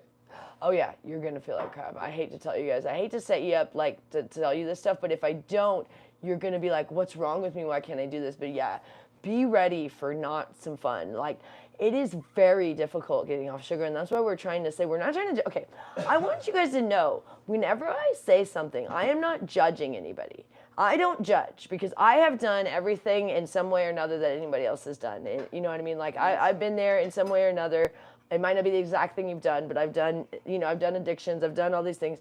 So I get where you're coming from, and I don't judge. But what I do talk about is, I say, if you're judging, please be aware that everyone's an addict. That's what I'm trying to say. So it's like when I say, or when I get at Gloria, what I want is her to improve and be a better mom before she dies. So it's not that I'm trying to judge what she did in the past. We talk about it because we're trying to let her know why we're here in the first place. Like, without awareness of what you did, you can't move forward. But once you have awareness of what you did, you can move forward. Then the past doesn't matter. But what I say is, I'm going to judge an action so that you can be a better person. But I'm not judging the person. And I'm not judging you for doing that. It's just like, don't repeat that once you know it's not cool. So when you're young, you can get away with a lot of things you don't know. Okay, I didn't know that was going to be bad. But then at some point in your life, you got to take responsibility and you say, now I know which things are cool and which things aren't. And not by what I've been told, just in my own heart, I go, that's cool when I do that. That's not cool when I do that. For me, being bulimic, being an alcoholic, not cool. It's not. I become a total asshole. I'm a totally different person when I'm bulimic and on alcohol. I'm just like not a cool person. And so what I do is I don't do those things. And so people can judge me for my past, and they have, and yes, there's times I've done some shitty things, but what I did is I took out the things that were causing me to do shitty things, because there's no shitty people. You just respond to life in ways that make you do shitty things. No, there are no shitty people. Yeah. People do shitty things and they stop being nice people. Well, but there are no baby is a shitty baby by nature. You're not like born, they say that whole thing in religion, you're born a sinner or whatever. That's just BS. You are, but like, it's like, just think of it as that's not what they mean. They're just saying like everybody sins, so don't worry about it. It's supposed to be, but not like. You're born kind of greedy. No, but it's not what it means. It just means like, it's kind of trying to say like, don't worry. Like, you don't have to be perfect because you're already born imperfect is kind of what it's trying to say. But people misinterpret that. They're thinking of it as like, you're born a sinner, like in a shameful way. It's not.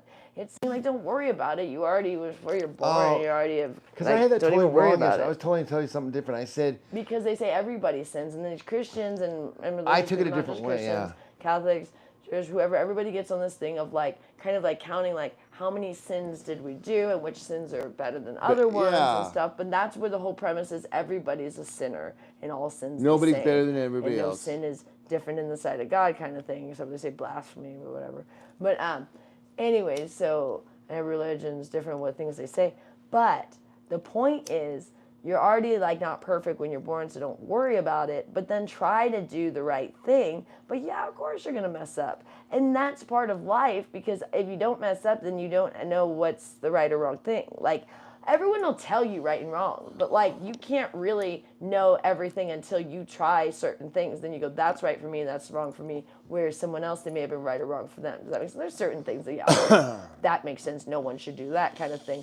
But then other things, if you take, like, especially off your parents, they'll really influence you to do what they did. And you have to make sure, do I want to do what my parents did, or do I want to live my own life? So sometimes some things you want to do what your parents did, some things you don't.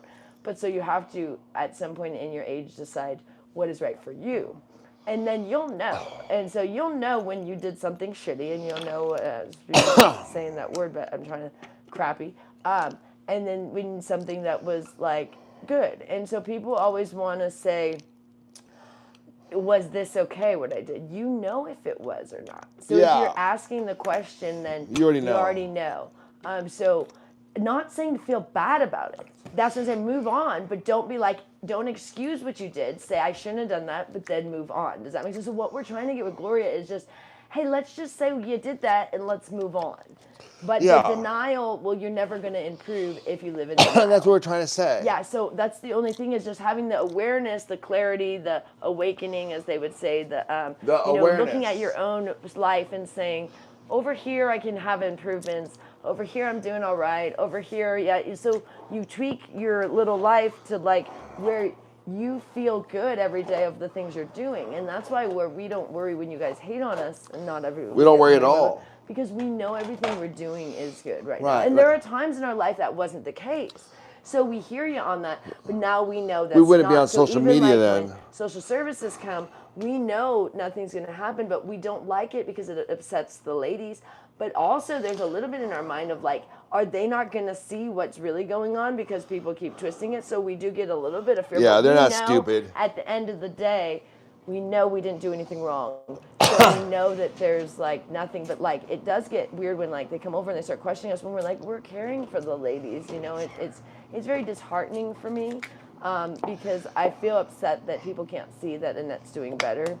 And every day, she's very moody. So I want you guys to know that's Annette. She's very moody. So don't think that that means anything's wrong. That's just Annette. And when she's on her meds too much one way or the other, then she's not moody, and we don't like that because it's either she's always happy on certain meds, she's just always happy and like like where it's like never like, and then there's times where she's kind of a zombie. So it's finding the middle ground, but when she's in her middle ground, she's usually a little bit moody. That's just kind of her normal temperament. So there'll be times she's happy, but that's how she is. So we try not to, so like some of her meds can try to fix her mood so much, so she's never moody, but then she doesn't feel anything. So we've been talking with her doctor, we're kind of adjusting because some of her meds is like, she was a little bit of a zombie. What happens when she goes to the hospital is they just make her a zombie. So people are like, oh, you shouldn't be adjusting to meds. We always have to, because when she comes out of the hospital, they put her on like 4 or 5 meds, which even the doctor is like, oh, she should never be on that many. I don't know what they're thinking. Whenever she comes to the hospital, they just dose her up where she's just a zombie. And they literally put her on like 4 different schizoaffective disorder pills. It's like, how many different ones do you need? It's insane. So we have to immediately take her off a bunch of them when she gets back from the hospital. And then they assign us to a new doctor. So we always assign a new doctor too whenever she leaves the hospital, not the same doctors. So that's why like each doctor's prescribe different things and stuff. So we had to evaluate like what seemed to have worked the best for her. So I talked to the doctor, I go with this other doctor, this worked well, and then but so it's always a monitoring of her medicine, because otherwise she's way overdosed or underdosed, and she's not happy. So she really relies on me to monitor it. I talk to her about it all the time. I say, Annette, we're going to try to maybe not do so much of this one. I just tell her it makes her sleepy, because I don't want to say it makes you manic or psychosis or anything. So I say, we're going to not use that one as much because it makes you a little sleepy. I'm talking to the doctor and stuff, and she'll be like, okay. And she really likes that she's doing the injection. That seems to be working really well. And she can decide whether she wants it or not. And every time she's been deciding. And I tell her ahead of time, I say, we're going to go get the injection. It's totally up to you. But it's the same thing. You just won't have to take your medicine every day. The pills, but they're going to do it, and it works a little bit better, but it's up to you. So they're going to ask you, and when we get there, you decide. And then Richard always says, it's a good idea. He always kind of encourages her more to get it. But I try not to veer her too much either way, because I want her to make her own decisions. Because either way is fine if she wants to take the pills. It's easier with the injection. But so I don't ever want her to feel like we're forcing her. So some people think that we're forcing her to blog. One thing you can't force Annette to do anything. I don't know if you guys know this. Annette is a super independent, strong woman, and she does what she wants to do, and she always has. And so what we've tried to do is get her to want to do the things that we want her to do. So we encourage her to want to do things like that are good for her, but ultimately she does what she wants. So, she'll be like, F you to us if she doesn't want to do something. She hasn't done it in a long time, but that's what she used to be. But even the other day, I don't know if you guys saw the video of us in the matching shirts. For me and Richard had the tie-dye. He borrowed Annette's shirt, and then Gloria and Annette, I had gotten them those. They were Pride shirts from Target last year after the Pride, which is in July. They put all those on sale. They always have these colorful rainbow stuff. Someone was saying, Hi, Gloria, what would how are Annette's sexual preference be? What are you doing today? She always dated boys, but she probably would be a little bit more lesbian. So I always think those shirts are fun for her. And I'm bisexual, so we love that kind of stuff. Anyways, I said, Annette, do you want to put on this shirt? Because we're going to do a blog and we're all going to be matching. And she's like, no. And I'm like, okay. So then I left the room, and that was fine. I wasn't going to make her put it on. Fantastic. And then I come back like 5 minutes later, and she has the shirt on. That'll be nice. So it's like she just decides, but she gets to say no if she wants to. And we would not force her. I'm not going to hold her down and put a shirt on her. And then you can't hold her down if you wanted to do something. She's extremely strong. Like, there'd be no way. They have to, when they have to take her sometimes with to the hospital when she gets, when she's in the hospital, like sometimes like 5 people have her around. She's really strong. So there's no we wouldn't do that. That's actually illegal to do, I think, because we don't have any guardianship over her. Oh, yeah. So we're not allowed to force her to do anything. We can't force her to take medicine. We can't force her to do anything. Gloria would never become guardianship over her, which frustrates me because they didn't want to be held responsible for her, which is so BS. But I would do it. I would take it on, and we'll probably look into that. Definitely after Gloria passes, and maybe even before. I don't know how long Gloria's going to live. I always say she's going to outlive us all. She's probably gonna be one of those people that are 120 or something. But we will, take over control of Annette fully when it passes. But right now we didn't want to step on too many toes, too many more than we have to already being in here. But people were wondering why we're here.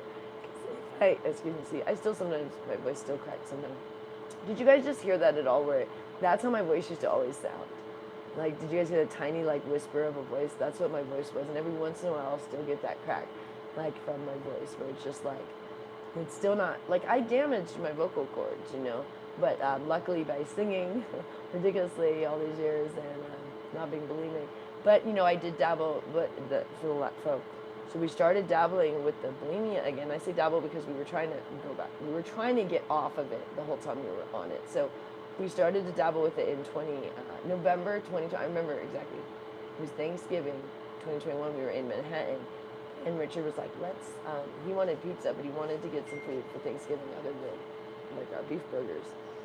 And I just kind of knew it was downhill from there. And that's when the bulimia started in Manhattan. And we kept trying to get off of it. So that's why I would say it was like 2 years on off. Because we'd be like, we don't want to do this. And we would commit to doing the keto again. And then we would slip up again. But what happened was when we first moved in here, we were back on keto. But then in here, I slipped up again because it was very difficult with Gloria when we first got here. She used to, my voice is cracking today. She used to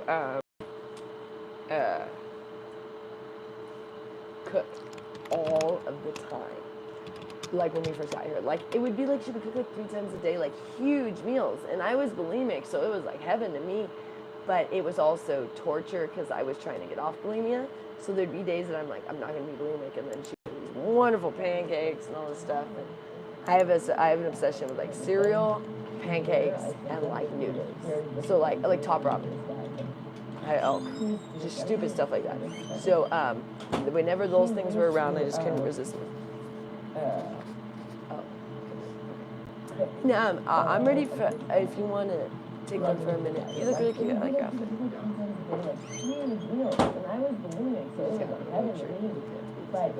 So all of our stuff we get from Target. We can't afford clothes right now, so we didn't have much when we first got in here, and so we've just been accumulating. We had a little bit, but not much. We've been accumulating stuff over the last year and a half. At Walmart and Target. So you can get shirts for like $3 and stuff. But they usually have like a stain or something on it. Okay. So that's where I've been clothing the whole household was the clearance rack at Walmart. And the other day when you guys first donated, we took Annette to Target, and I let her pick out clothes because I normally do the shopping. I go right to the clearance rack, and she went shopping, and we had. Hold on, let me tell this middle story. Okay, we had $100. This is when we first started. I don't remember you guys. I remember this, and I had $100 from the Cash App or something, and I was like, go in there and I said, Nate, just pick out whatever you want. So she picks out like 2 shirts and 2 pants, and I look at the pants. One of them was $70 and the other was $30, and I was like, well, there goes the $100. But I was just so not used to that because I'm always the clearance rack. Okay, I'm done with it. You can take it. No, hold on. Oh, but like that's why a lot of times I have to do the shopping because when the ladies go, they have very expensive taste, and we can't always afford that. I'm like beeline to the clearance, and that was like $70 pants. I was like, ooh, but I let her get them because she picked them out, and we had $100. But then I was like, Richard actually had to cash out me a little bit more money, because she wanted 2 shirts too. So it ended up coming to like I think it was like $130 or something just for like 2 shirts and 2 pair of pants. And I'm like, dude, that's not how I shop.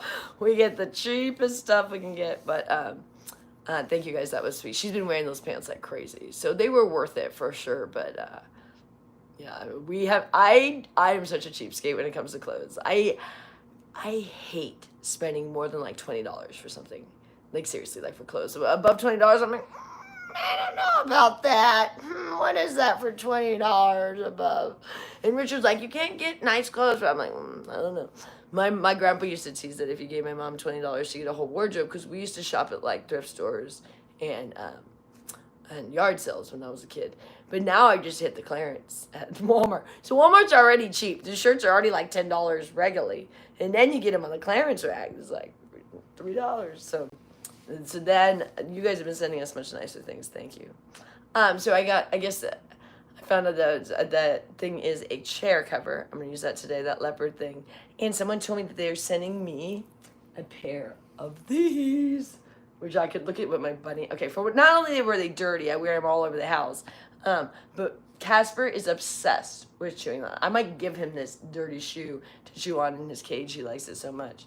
But someone said they are sending me a new pair of these, which I'm so excited because I can't afford them. They're now back to $30-something. I got them for like $17 when we got them. I always buy clearance, anything. Like for me to pay full price for something too. No, we always wait. We wait and we wait and we wait for things to go on clearance. Like these were like half off, and that was a push for me. These, you guys, are like $300 headphones. I would never pay that. Never, never, never, never, never, never, never. But I wanted these Mickey Mouse ones, and I've been watching them for years on Amazon. I was like, oh man, those are the coolest. They were like, I think they had them for a while at like, maybe even like $350 or something. I don't even know what they are now. And I watched them and watched them and watched them, and one day they were on sale for $150. This is before we lived here, of course. Like we could afford these since we lived here. But I had these, and $150, which was still a lot, but they're the best things I've ever had. I love them. They're my favorite. I'm a huge Mickey Mouse fan, if you guys don't know that. Like, I go nuts for Mickey. I have, like, so many Mickey things. I have a bunch of the Beanie Baby Mickey ones. They're in a different section. You guys want to see my Mickey?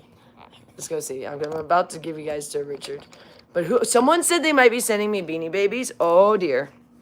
That would be wonderful. That they said where they work to get new ones or something. Oh, dear. Because I got the Mickey ones. Look at. See, all the Mickey ones. They have like a couple of Beanie Baby Mickey and Minnie ones.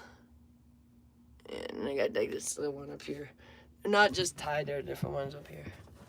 See, I got these little, that's like a little antique Mickey. And you got the tie ones. Oh, I got Dumbo too. Yeah, I'm a big kid, so. See, here my little. Yeah, I like these little fluff. I have these little fluff tie guys too. They have all these different little tie. Yeah, I even have Barbies. Don't be hating. And nutcrackers. All right. Yeah, I'm quite a big kid. I don't have children, so I get to be a big kid. That works. Oh, okay. This chair we got from the neighbors. They were throwing this out. 2 of them. Why? Why? Look at that nice chair. Look at that thing. We have one in the front for Annette, and I took one for. Why would you throw that out? They had that in the trash. Out to go to the trash. Would you ever throw out something like that? Would you just throw out a nice chair like that? Our neighbors are nuts around here. We score. We're like, one man's trash, another man's treasure. Annette sits on the one in the front, and then I put mine in the closet here, which is like, can't we have both in the front? I was like, no, I want one. I want one. No one sits out there but Annette. We don't have 2 people sit at the front. So I took it. But yeah, we go haul all the stuff from the neighbors. They leave out stuff all the time. I think it's because people pass away, to be honest. We're in a retirement community, and you gotta be 55 and up to live here. So they get rid of stuff all the time. We get rugs, we got the mattress, we got blankets, we got chairs, we got tables, we got doors, the closets. We have replacement closets for those mirrored closets. These. See how it's broke? We have a replacement for that. It's broken in the garage that the neighbors were throwing out. Me and Richard hauled that shit over here. It was heavy. We're such an embarrassment to the neighborhood. Such Beverly Hillbillies over here hauling everybody's trash over. I'm like, Richard, come on. Come on. On Tuesday. Tuesday's trash day. We go make our rounds. They throw out the nicest stuff in this neighborhood. What are you thinking? We're all lugging our stuff around. Seriously, we have scored with our neighbors. they throw out the nicest things. I don't know what they're thinking. You know who had the nicest stuff? I was so mad. I was in Manhattan. I was like, gosh darn, I wish I lived here, because I was in the financial district at a hotel. And the stuff that people were throwing out on trash day, I was like, you gotta be kidding me. There was like tons of furniture, like really nice furniture. There was this really nice grill, I grabbed myself a toaster and brought it to my like this one of those them toasters, like not a toaster that pops up, the ones that are like little ovens, toaster oven. I said, I'll use this one. I'm gonna say, oh, I love this thing. I'm in Manhattan. Can you imagine? I'm in Manhattan, stay this really nice Wall Street Inn hotel. Here I come with this big old thing that I had gotten from the trash. I brought it up to my room. They were like, I take the stairs too, because I'm just weird like that. I don't like to take the elevators. And they're like, what is this freaking girl? And then they came one day because I set off the fire alarm. Hey, Anne-Marie, thanks for the 99 cents. They came one day because I was cooking in the room, and I set the fire alarm because I forgot to turn on the... It was fine. I had a window I could open, and I turned on the vent, but I forgot to turn on the vent. And so then I set off the fire alarm. And they were like, they just were like, what did you have, like, cooking? They're like, just the look they gave me. They were like, okay. Some of the hotels will say no. We've been kicked out of Manhattan hotels for cooking in our room. But most of them will just look at you like you are insane, but then they'll let you be. They're like, just don't get the place on fire, basically. But yeah, so that place, I like taking out my own trash too. I don't like the maid, so I'm like in and out of my room always when I stay in hotels, and they're like, what is this girl? So I'm like, and so I can't stand trash at all. Like, I don't like if trash is in a trash can. If I have an option for it to not be in a trash can, so like if I'm staying in a hotel, I'm like, oh, there's trash in my trash can, I'll go take it outside. Like, I'll take it out. As soon as there's trash in my trash, I'll take it outside. So I'm like in and out. Like, if I had a way to take trash to a dumpster here, where like if we had the big community dumpster, I'd be there 2 a.m. bringing the trash, you know, as soon as crack it on. I hate having trash. I hate that you have to wait for a week. Stinks and stuff. Oh, I hate that. What's going on here? Oh, that's not right. And whoever's gotten me trash bags, I have the most trash bags I've ever had in my whole life. Everybody getting me trash bags. Woo! Because I really don't like trash. So, like, if you don't have enough trash bags, then you can't get rid of trash. Because you're, like, trying to, like, conserve your trash bag. Like, ooh, and that just drives me nuts. I'm like, get it out of there. Gloria will be like, no, the trash bag's not full yet. And I'm like, I don't care. So, but it's expensive, so I appreciate you guys giving them to us, because I can't stand it. I know it's a weird things. Weird little OCD things I have. And so if you can imagine, let me hear. Here he is. I've been waiting for you. Oh. I've been waiting for you to come take it. Yeah, okay, I'll take over. Sure. Yep. Absolutely. I was doing, you took my mic, and I've been waiting for you to come back. Well, I know, because the mic had to get recharged. Oh, we got the cutest little mics. We finally returned all of that stuff we had to return. We got a couple of different ones, and they just didn't work. And so we finally settled on these ones, but we had to go. It was such a pain in the ass, because it was all these little things that were almost all the same. And I went in, and I go to the Whole Foods where you do the...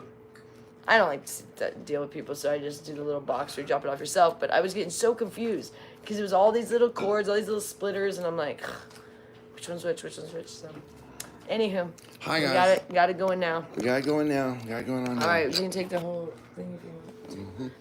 What was I gonna do? I don't know what you're going to do today. There was something I had to do this morning. Oh, I was gonna get. All we need is a little bit of water. So I was gonna Go to the store, yeah. Oh, go to the UPS box. Oh, okay. So that's what There's I was 3 do. things there. Okay, I was gonna get water because that's all we needed was just like a 24 out, maybe like a 24 pack, and we'd be good. And then Good morning, everyone. I'll check the PO box, you guys. Thank you, everyone. Hello, sweetheart. I was watching on my TV show, and now I can chat. Oh, wonderful. Oh yeah, I forget about that when you're on the big screen.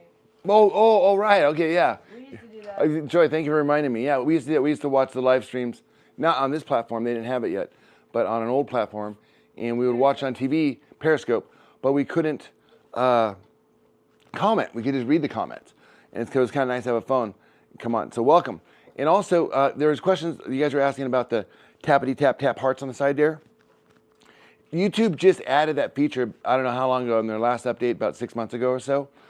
but that's an old feature from Periscope that they used to do, but it's actually more improved because you can choose which emojis you want to send. Those are super helpful for us. And super helpful because when we're talking, you see the font. See, I have to stand. Like you guys are holding your phone. Like if I held this phone where I could read it, you see Annette does it because she doesn't really consciously yet. But this is what it looks like if I have to hold it. Like where you guys are holding it, this is what it looked like.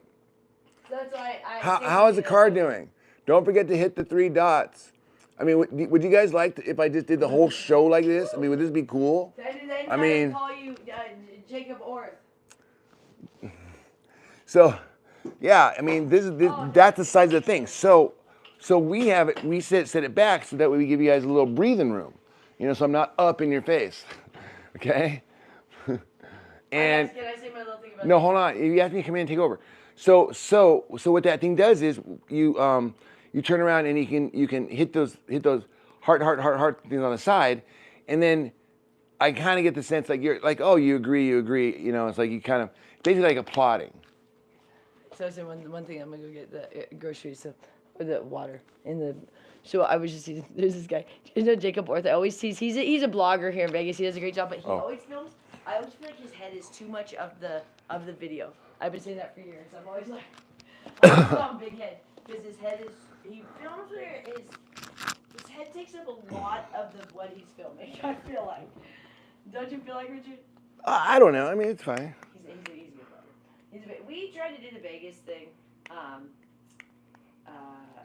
People didn't really want to listen to us talk about Vegas. No, they did. They liked it. It's just that there's a lot of people doing it. A lot of people. I mean, we tried running around for a minute. We would try to catch things like, what was happening. And that's what we did. We were doing the Raiders Stadium, and we did the Resorts World, and we would always, whenever there was a new casino opening, we would go to all the grand openings. We went to the grand opening for Virgin, for Circa, for Mountain Blue. We went to after the pandemic, we went when they opened downtown. Palms. We went to Palms. It was really fun. We actually all the Vanderpump Rules people were at the grand opening for the Virgin Hotel, but we hadn't watched that show. We hadn't watched any shows. We were watching TV. You've now watched all the Vanderpump. I don't know if you guys know. We didn't have a TV. All the seasons of Vanderpump Rules, but we watched it because we saw them at the Virgin, and we were like, "Who are these people?" And we knew about the hotel. Okay, are you gonna? No, we take them. Oh, the restaurant. No, you take them. Okay. Okay, you go do that. Yeah. I'm gonna do this. All right. Let me get. Oh, toss me a pair of numbers. I gotta do my workout. Thanks. Thanks for that. Just one. Just one. So I have to get my little exercise in. Come on, guys, let's go say hi to Gloria. Okay, I'm gonna go to the PO box and grab. She didn't have her mic on. That's why I was kind of trying to rush them up. Hi, Gloria, you heading to the pool pretty soon? Yeah. Thank you. Hi. Hi. So what's everyone saying today? Oh, How are you doing? I am doing fantastic. Ready to go.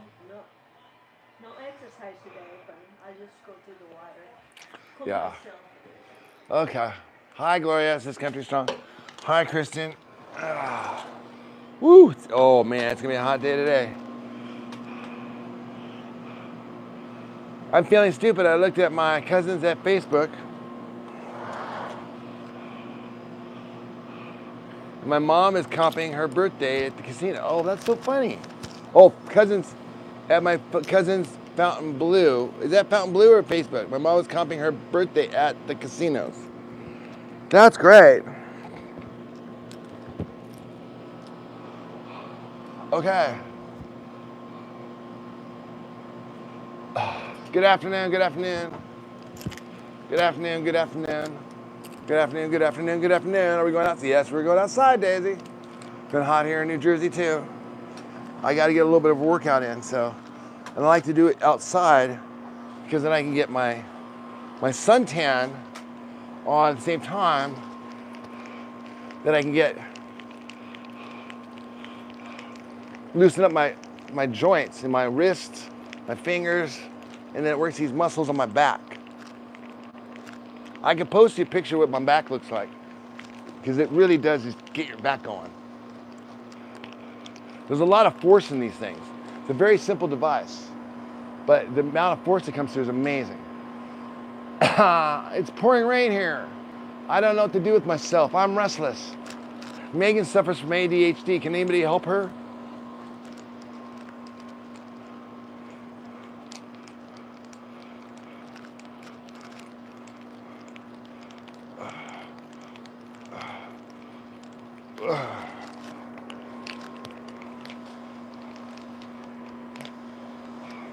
Rhode Island for a few days. Hello, everyone. Hello, hello. Welcome to Las Vegas.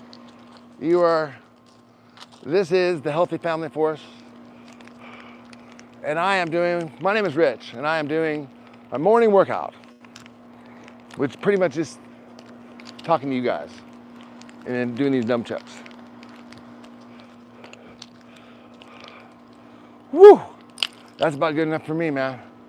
Like I said, you don't want to kill yourself. Shit. Life's too short. So now it's time to catch some rays. So now that the workout session is over, now we can just relax.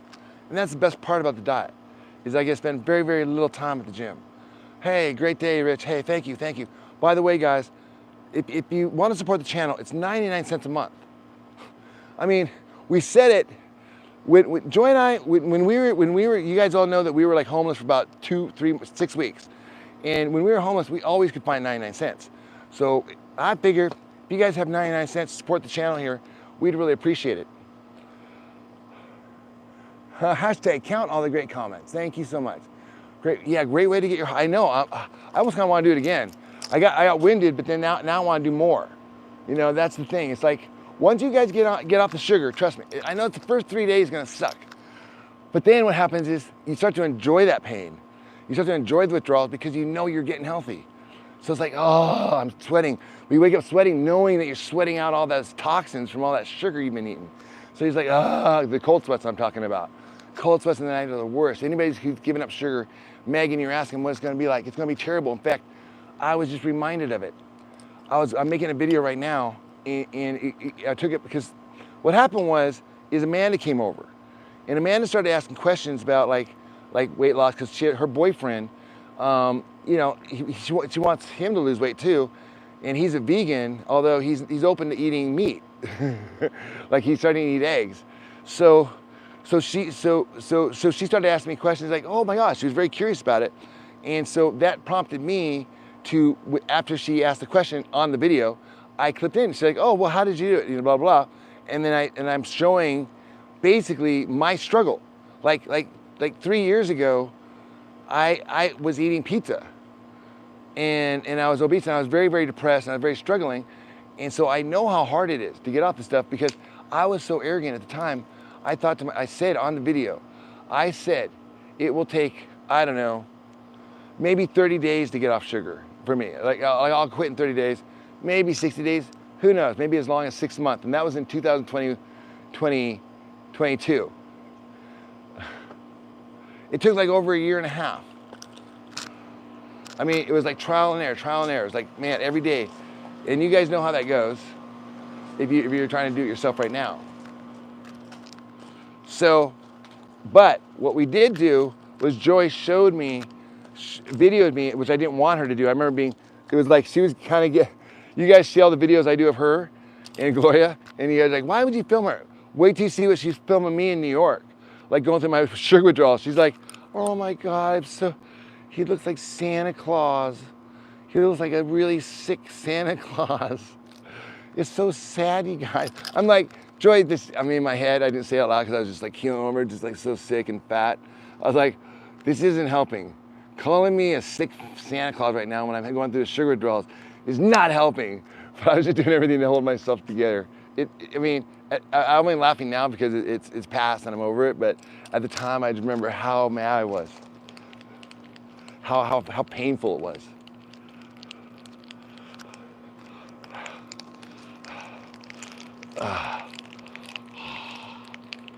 Oh, gotta get your workout in a little bit, you know.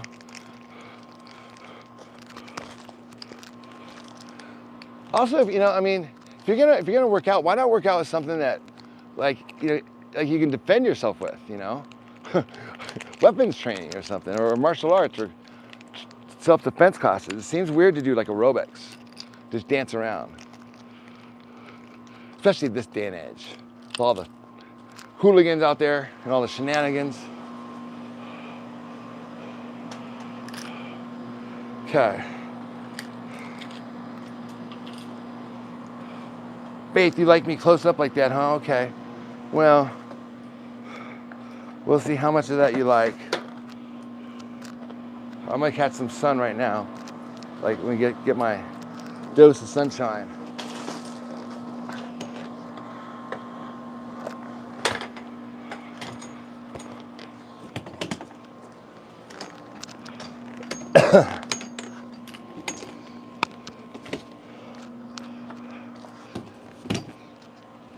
So basically, kind of, you know, we're able to like live a pretty decent lifestyle with with very little money, and just with the things we have.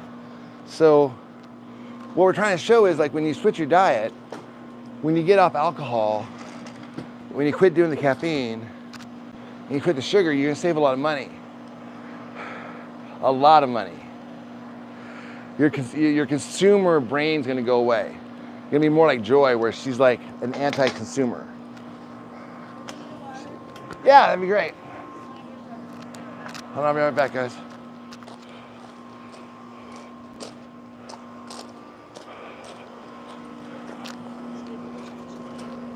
Huh? Get the trash.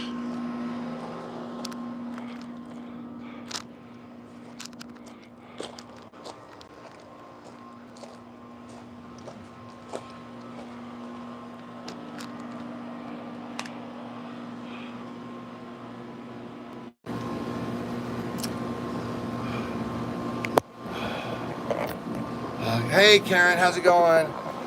You gotta go, I understand, it's Sunday, people are busy. Oh man, Kelly Ripa is the biggest bulimic you'll ever see on television. And literally, the video I'm making, we are at the studio. She's looking at Kelly Ripa going, oh my gosh, there she is. And the problem with a bulimic woman is that it's like they're on cocaine. It's like they're constantly like feeding themselves all the time. And so they're very, very temperamental. Very, very, and really moody, because after they eat, if they can't find a place to vomit, they get really, really, really uptight. And just, I mean, like, if you don't know what's going on, if you haven't been honest, you're gonna think they're just nuts. And they're like, what the hell? Why are you in such a rush to get out of here all of a sudden?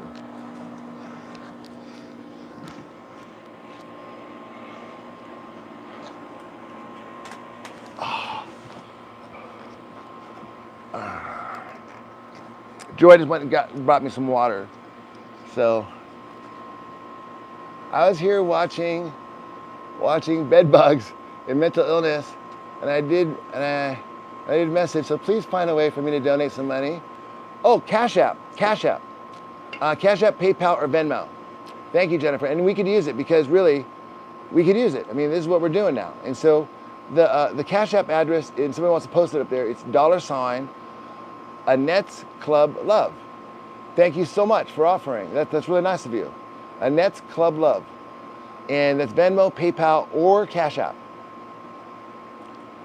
Lovely lady you have. She gives you some, yeah, she thinks about everybody. Thank you, Daisy. That's it. AnnettesClubLove.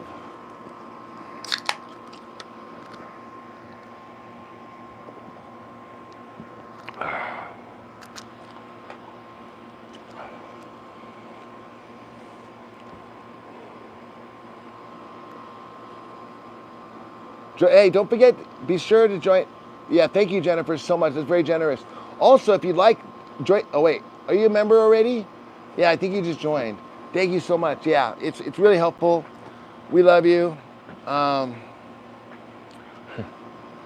mean, we've been getting so much support from the community. It's been great, you guys. And the channel's growing.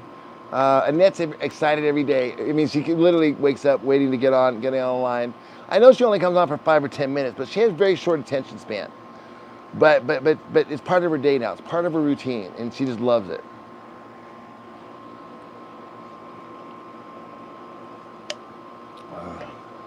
All right, Jennifer, you're awesome. Thank you so much.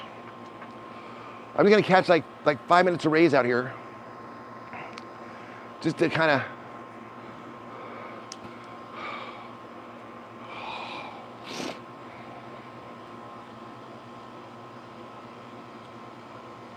What if they had a suntan channel on YouTube, like where someone just sat, like came out every day, and like at the beginning of summer, like a really like white person, white, like Nordic white, and then starting in like June, just came out every morning and sat outside all day long, and just live streamed it. So by the end of the summer, you can make like a time lapse of the guy, and he's like, and then get him all dark and brown. But like I'm talking like really brown, not just a little bit. Hey, I love watching this. Okay, cool. I know. I love being here. I love sharing my life with you guys. I love sharing what we do. I mean, we get a lot of tomatoes thrown at us because it's a little. We're countercultural. We had to pave our own way. When I say we had to, life threw us things that made us have to make decisions that were very difficult.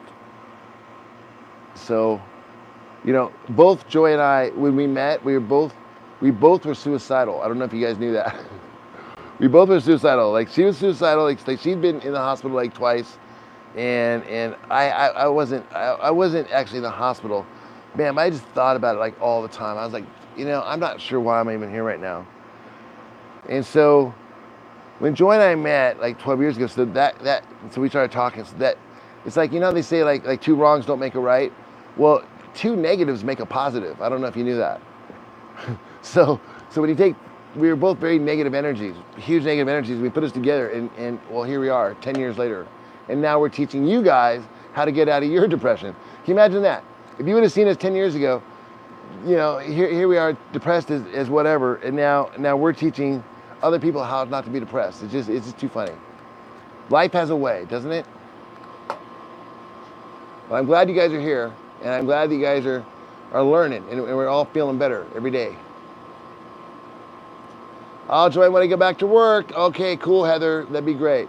We love it. We love it. You know, I'm putting more and more stuff in members only, because more and more stuff really isn't for general public. And even though we'd get views and whatnot, you guys are supporting me, so it's kind of like stuff I wouldn't necessarily put out because it's like it's kind of like. But this is the stuff we like talking about, you know. I mean, I'm just kidding. I put everything out. I don't know what I'm saying. What I'm saying is I don't feel like editing it, so I'm just going to put it out raw into the members only, so you can see the raw version of it, because it's actually pretty good. I like to clip a lot of pictures in, but man, it takes a long time. You know, I have like 150,000 photos and videos on like 6 databases. So when I start thinking about like, oh gosh, when was that done? When was that photo taken? And I want to clip that into something I'm talking about. It's like I really have to jog my memory.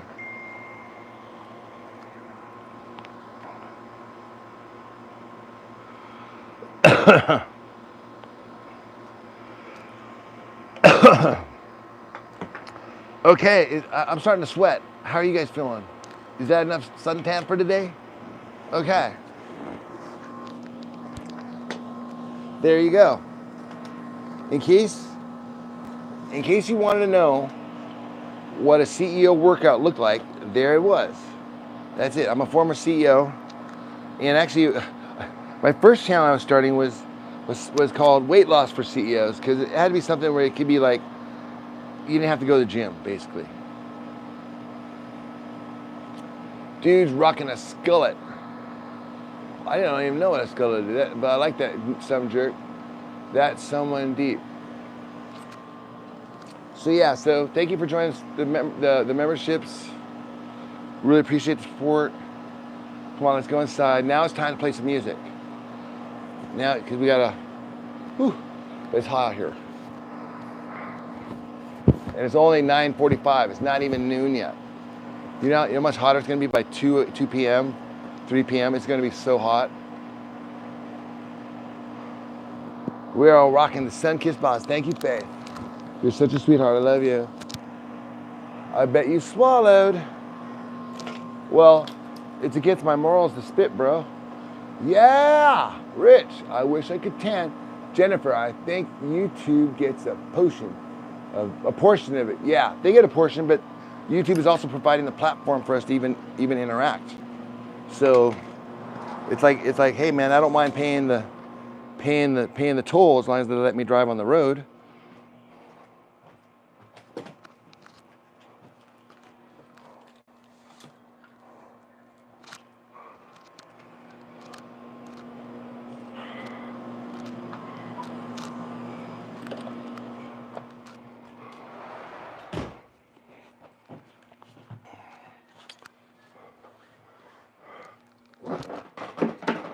Oh, wow. Woo.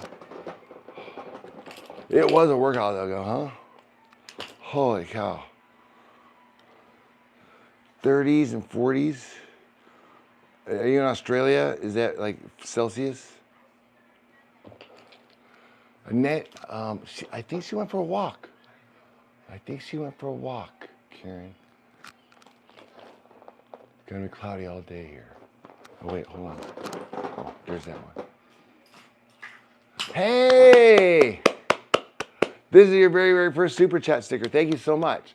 That is fucking awesome. I really appreciate it.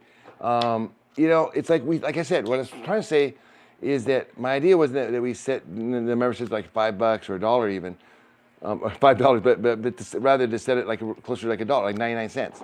So that way it's like for the whole month, and then it's really not, And no, I'm not going to raise it. It's just a donation. Everything goes to support the channel, so we do this, continue streaming. Annette loves it. We all love it. So thank you for joining, Jennifer. I really appreciate it. And thank you for the super sticker and for all the support, you guys. Very, very, very, very wonderful. You really helping out my family here. And you're starting to see my vision, I had a task. You realize I was in Manhattan, right? Working 20 years ago. And when my sister got sick, that really threw me for a loop, and I wasn't sure what to do. So I continued working the best I could, but I was like, something was awry. I wasn't gonna be able to start my family. I wasn't gonna be able to do anything until we got things resolved here, because I knew about my, And so what we did was we came back here and we took care of everything. Hey, thank you, Emery. Appreciate the super sticker.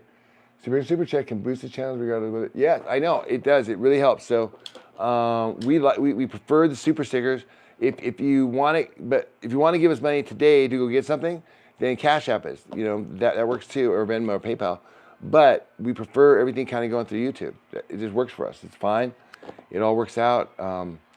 Everyone gets to see it. I'll bring the Cash App stuff over, but this way it all goes through the system. YouTube sees it. Everything. So.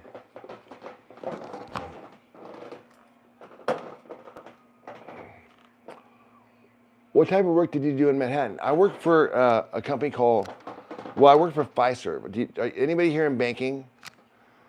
Fiserv, just so you know, there are only two credit card companies in the world, Fiserv and Total Systems. And if I'm not mistaken, they may have merged. What that means is that all the processing of credit cards. Hey, welcome, Mama Bear. Oh, thank you for joining. Oh, yes. We're going to play a song from Mama Bear.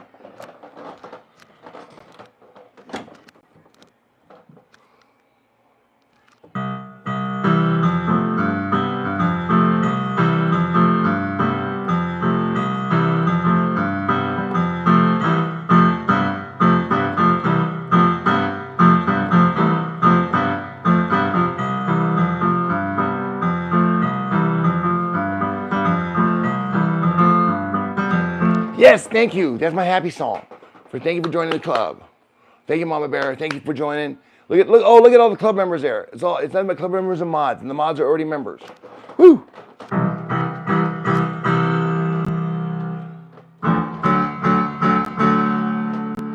Be still my heart, Richard. Be still my heart.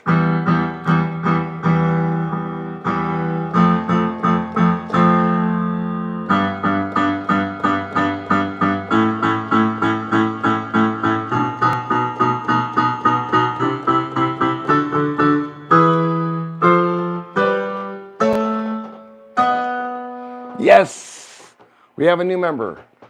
So glad to meet you, Mama Bear. Well, I met you before, but now I really meet you, Marianne. Nice to see you. Thank you, thank you, thank you.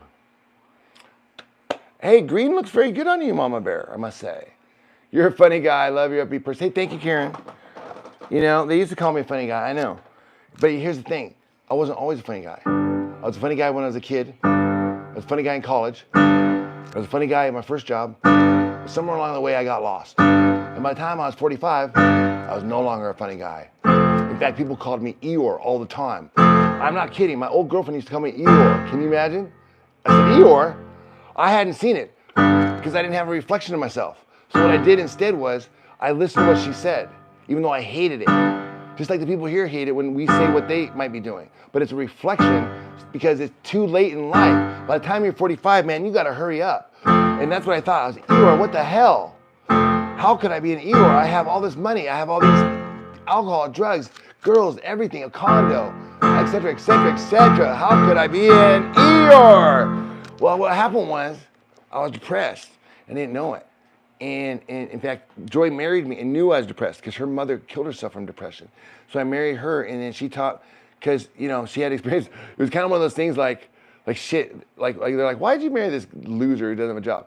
Because he was depressed, and I knew he wasn't a loser. I knew he was really smart. He was just down like my mom was. So I wasn't going to let another person die on her watch, is what she's kind of thinking, I'm sure. And so she spent 5 years, like, she didn't want me to go back. I had a job. She told me to quit that job. Now I realize why. Because those jobs made me depressed. Those jobs made me unhappy. I was like a general manager for a very large restaurant. Anyway, hotel, blah, blah, blah, blah, blah, blah. It doesn't really matter. It was actually not my best job. I mean, but for a lot of people, that would be their best job. It was like my worst job. It was my lowest position job was a general manager of a hotel restaurant chain. I mean, I didn't like that because it's just not my thing. Anyway, because middle management is not my thing. I like doing the work, or I like being on top, but I don't really like being middle manager. Those guys are just doing something weird. It's kind of like Gordon Gekko says in Wall Street. We've got 33 vice presidents here, and I can't for the life of me figure out what the hell they do all day. I loved him. I know we all would. You enjoy him? I know, it's so weird, right? Like, two negatives make a positive. We were so down. I was an Eeyore. I'll show you pictures. I have pictures of our very, very, very first date. It wasn't even an official date. We bumped into each other after knowing each other, and then we hung out that day, and then that spawned our whole relationship. And we didn't, we just kind of like hung out. And I just realized that she was just somebody, I don't know if you guys know this about Joy, but she can kind of like talk a lot and just hangs out and just like, blah, blah, and I was so depressed. I found this so entertaining. I was like, oh, this is perfect. I don't have to say a word. I can just sit here. Just sit here. And she's like, go on for hours and hours and hours and hours and hours. And it just distracted me. It was fun. And she didn't like TV. She'd never really been to a nice restaurant. She'd go to bars, you know. So our first date, our official date, I took her to an Andina in Portland, which Andina was the place to eat. You know, that's where I took all our when we did business transactions, take them down to Andina in Northwest Portland. And Joy's like, never, you know, she's like, I don't go to restaurants. No one's ever taken me to a restaurant before. I mean, maybe like a bar, like get some bar food. But hey, yes.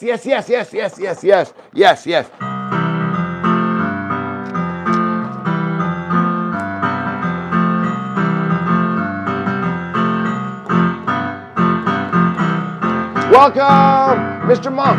Oh man, I used to love that show.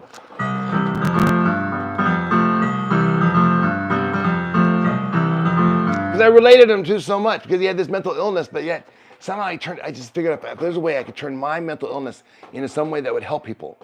If I could take what I'm going through and figure out a way to help other people. I thought that'd be so wonderful. I'm trying not to,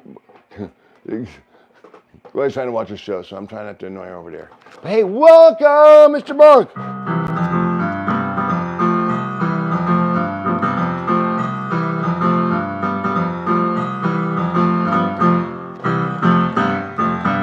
You know, if I was really talented, I'd be able to like make up a song as I played.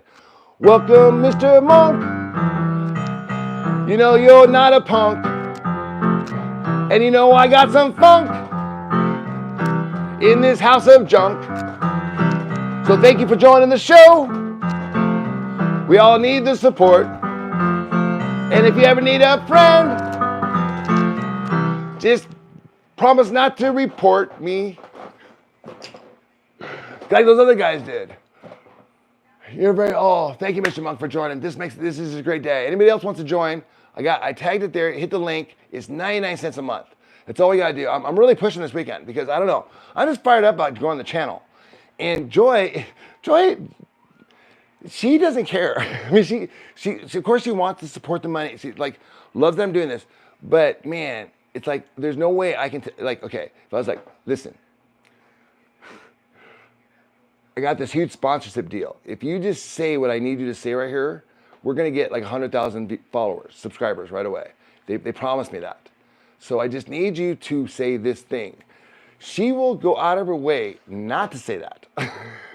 She'll go out of her way. I mean, she might have was gonna say it anyways, but now it's like, I don't know if I want to say it. Oh, there she is. Hi, babe. Oh, she was spying on me. She was listening in. Yeah, I'm about to finally leave. So. Oh, well, geez. I thought you just got back. Oh, I thought she just got. It does, Jay, Megan. It's so much. I know. Hi, Joy. Hi, Daisy. Hi.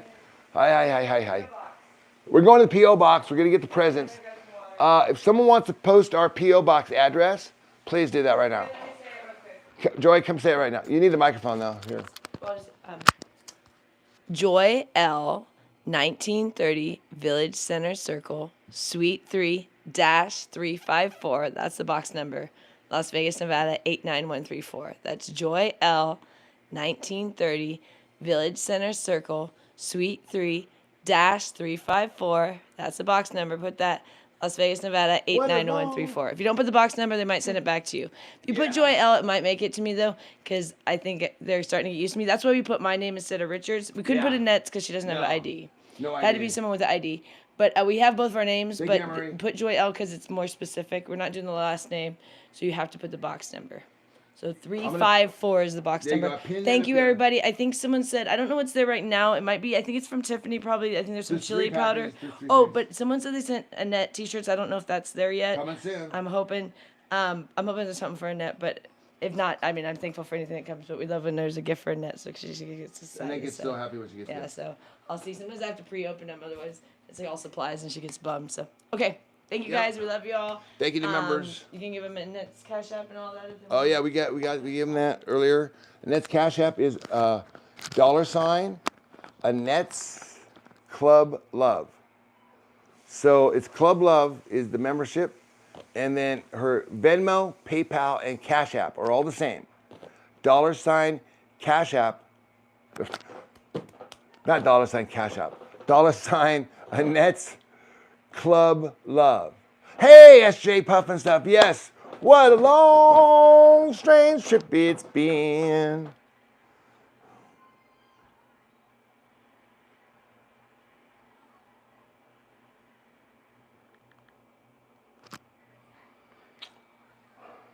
Thank you for all the donations. Thank you for all the wonderfulness. Really appreciate it.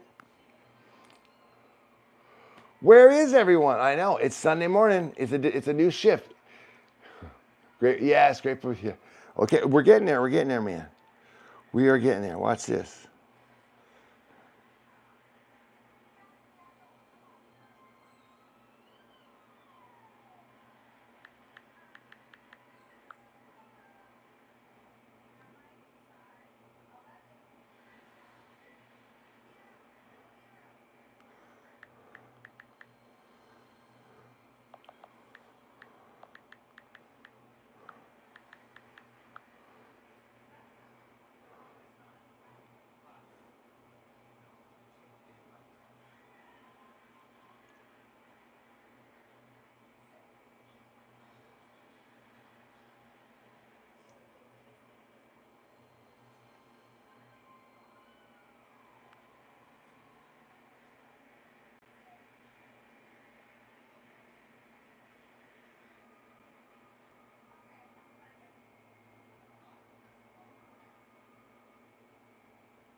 Join this channel, everyone.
As fun as that is, woo!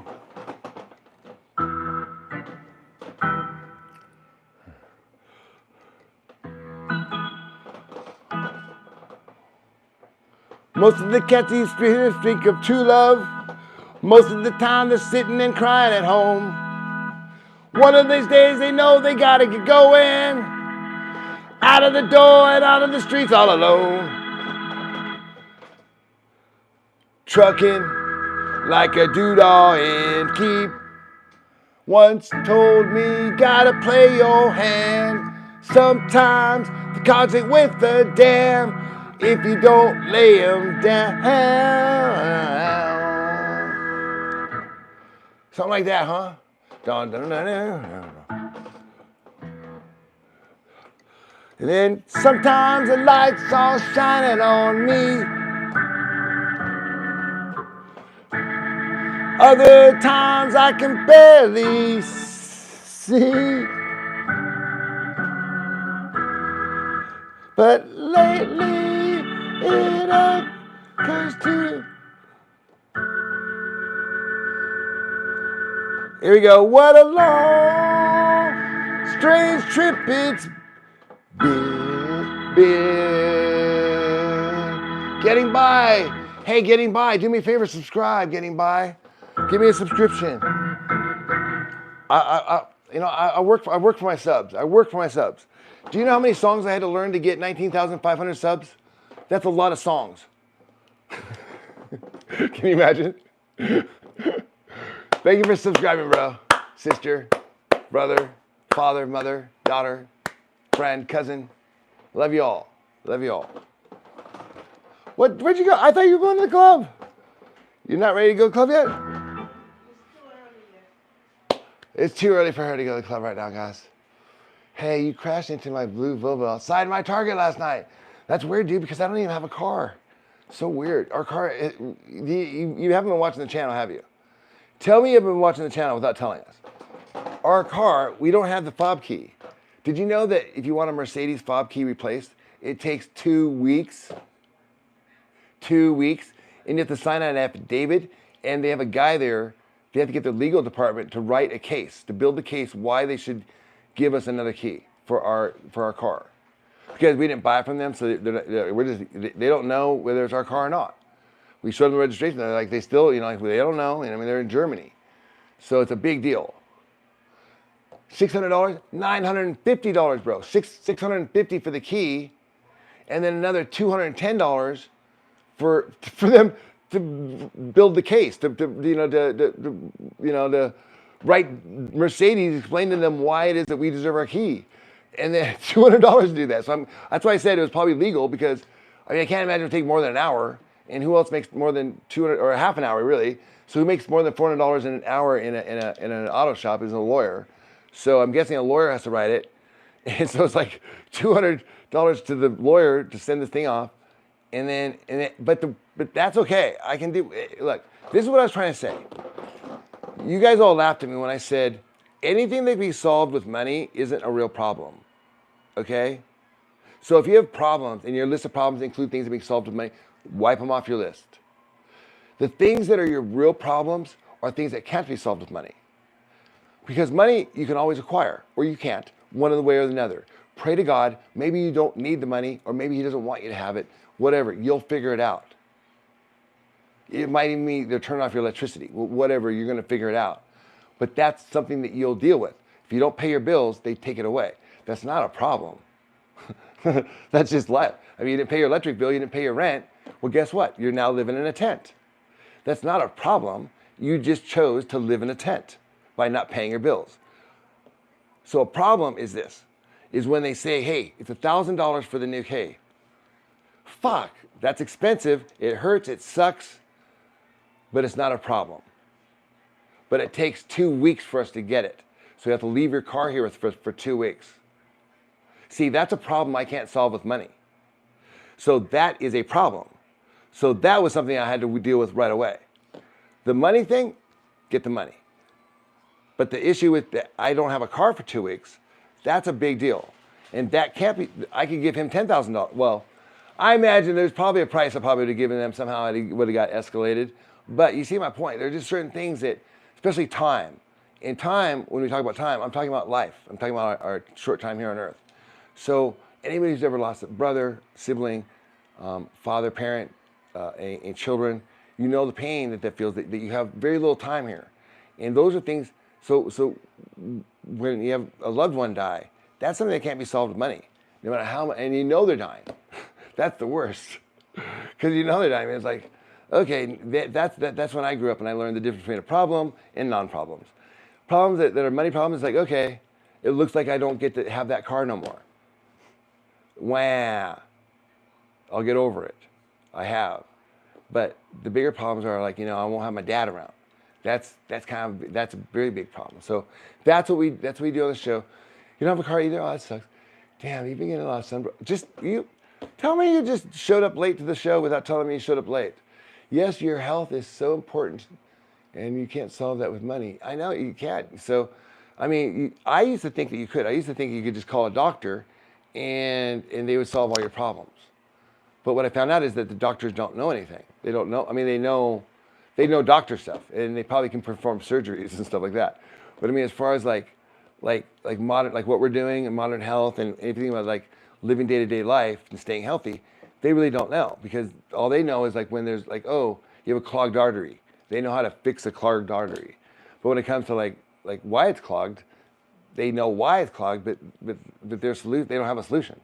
We do. We have these solutions, and we figured them out, and they go against conventional wisdom. That's why our topics are sensitive. That's why we members only them. So for those of you who join members, I'm going to put up a video today where Joy is talking about Kelly Clarkson losing 175 pounds in like a year and acting like it's all perfectly normal.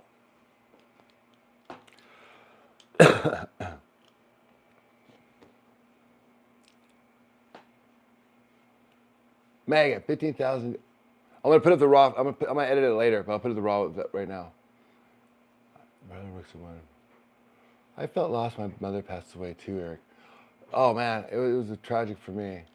It was epic. Yeah, exactly what it was. And they're acting like it's no big deal. And Joy's like, okay, the premise of her whole blog was two things. One, the two women who are boasting how great this weight loss drug is, before this drug was around, they're boasting how great it was to be overweight and telling their audience that it's okay to be overweight, when we're all like, I mean, no one was saying it except for me and Joy, of course. We're like, no, it's not okay to be overweight. It's not okay that you get to go have cheesecake and have all these these addictive foods and shake your finger at everybody else, it's like, no, that's not okay. It's not healthy. And it was not that they were okay with being, it's not that they're okay with obesity. What they were trying to get people to be okay with is being a pleasure seeker. Someone who, in other words, let's say if sugar was their cocaine, they'd be like, oh, well, people like us, we just have to do cocaine. No, you do it because you don't want to stop doing it. That's why. I mean, that's pretty much was their logic, and it's proven now, because as soon as there was a quick way to get off of being fat without having to go through this, what we're talking about, withdrawals and all this other stuff, they did it. They're like, oh, sign me up, give me. And now they're actually making fun of themselves being fat, which I think is rude. I don't make fun of myself being fat. I don't say, who is that stupid person? I say, I understand the struggle. I say, I know that this is a serious, serious addiction. And unfortunately, you know what? You see me and you're like, oh, well, that's great, but you can't understand what I'm going through. Oh, really? I was 350 pounds. I was dying in my sleep. So I do know what it's like not wanting to get out of bed for days and just wanting to eat Oreos and just sit around. I do, and I thought there was something wrong with me. I thought I was like, but no, it's an addiction. It's a serious, serious addiction, and like any other drug. And so, I proved it because when I quit taking the stuff, when I quit taking sugar, the very second day, Joy videoed me like going through like cold sweats and withdrawals, like I was going through. I mean, everyone's gonna say, "Oh, he's just going through drug withdrawals." Yeah, the sugar withdrawals, man. That's why I'm posting it. That's why I'm showing it to you. It's like it looks like drug withdrawals. That's how serious it is. That's why we're so. That's why we not convinced. That's why we proved that it is a drug. If you go through what I experienced when you stop taking it, that is an addictive drug. And so, yeah, I get it. Meanwhile, Kelly Clarkson and Whoopi Goldberg and Oprah are out there like saying, oh, geez, geez. What was I saying about, no, thin is the way to go. Thin's the way to go. Oh, you can't afford $1,200 a month in Ozempic? Oh, poor things. You guys just have to be fat then. Oh, hey, here's what you could do. You can try to quit eating sugar. Right, see, they're not interested in doing the hard work. They're not interested in, see, that's what we get frustrated. People like Kelly Clarkson and Oprah Winfrey have a much bigger voice than me. And they're telling people to be fat because they can't do what Joy and I did, which is stop eating sugar. And it seems, and I get it, because no one has ever done what we did. I keep saying, show me someone on YouTube who only eats beef burgers. Only does a carnivore diet and no caffeine. Caffeine is usually the secret that they do, and anyways. It's all about the money. Yeah, it's all, well, yeah. Well, that's the funny thing, is that it's all about the views. They all want the views, but the thing is that they get the views no matter what. Like, if you put me on 3 p.m. in the afternoon, I would get views no matter what. Because there's so many depressed people that just sit there and just watch TV all day. They'll watch anything that's on there, especially if it's interesting. My buddy's wife's cheating, so he replaced her Ozempic with saline. Oh, good for her. Or good for him.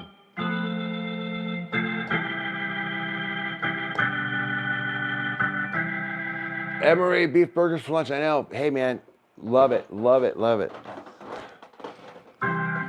Do you know what the next? Okay, if in the next month you see in the news that there's an organic grass-fed ground beef shortage, we don't say anything. Nobody say anything, but just in your head, know it's HFF.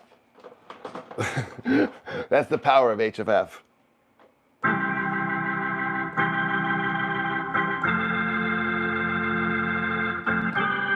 Yeah, 6 pounds. Oh, 6 packages. Hi, Joy. She really is. I mean, you see all the shit she does and all this change she's made with wait till you see what she changed in my life. I mean, wait till you see how fat I'd be, how depressed I was. I got before and afters. But change here, but it's also like just like, the shit she kind of went through. I had complaints until I kind of heard like about her mom and her dad and stuff. I was like, shit, Hey, good morning, Lisa.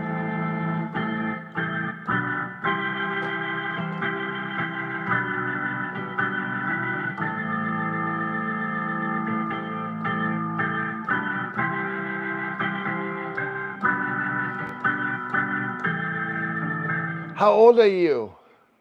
And how fast is your metabolism? And Toxic Zombie.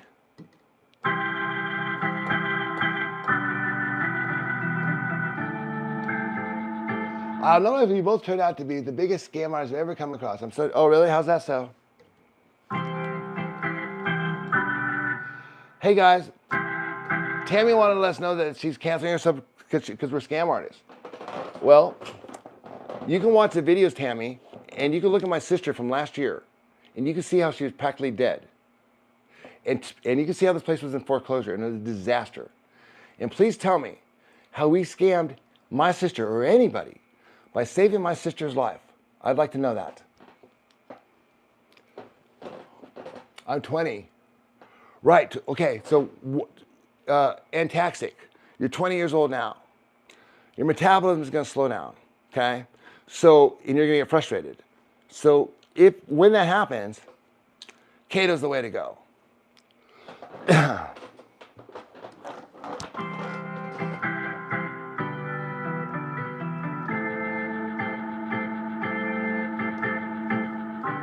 Oh, what it is that I think that there's just, I'm very real. Thank you for asking. Fred Emerson, I get that a lot. I get that, and I get Robert Downey Jr. as well. I have no thyroid in my weight. Fluctuates been thin. Oh, that's cool.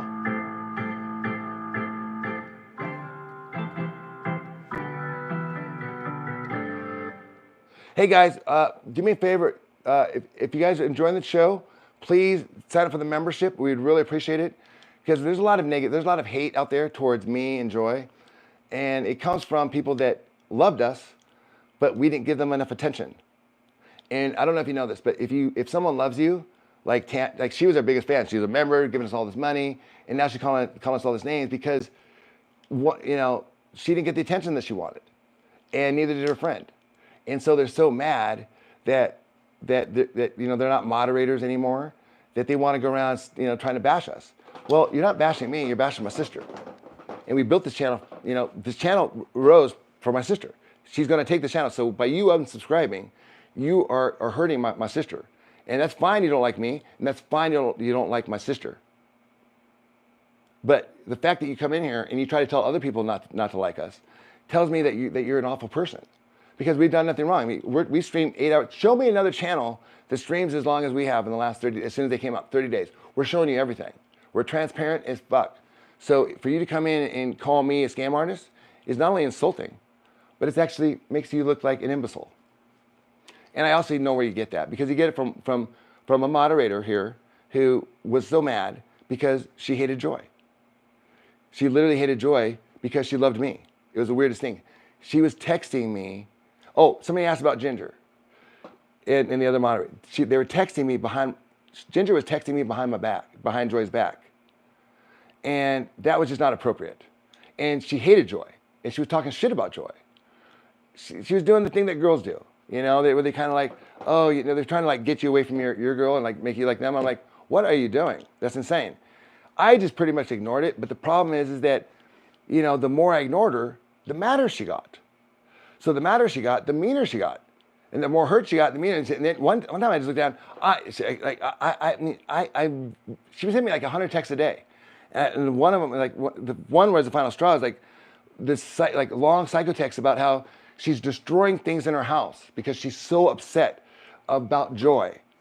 And she's breaking everything. And she wants to bring our channel down. And weirdly enough, our channel got reported for having minors on the channel. So I suspect Ginger had something to do with that. So yeah, so naturally we said, Ginger, this probably isn't the best. I was nice. I'll show you the letters if you like. I said, Ginger, because I don't really read the comments. I don't really interact. In mods, you guys know about how much I interact with you guys. How much? Like 0, right? How often do we text each other? Like none, right? Like, hey, I'm going on. That's about it. But she was texting me all day long. And she said, I've got nothing to do. I just love you, love you, love you. And you're so awesome. And so, and then, I didn't want to bring it up. But because basically what Ginger is saying now, by the way, 2 days ago, Ginger was telling you guys to donate to our campaign.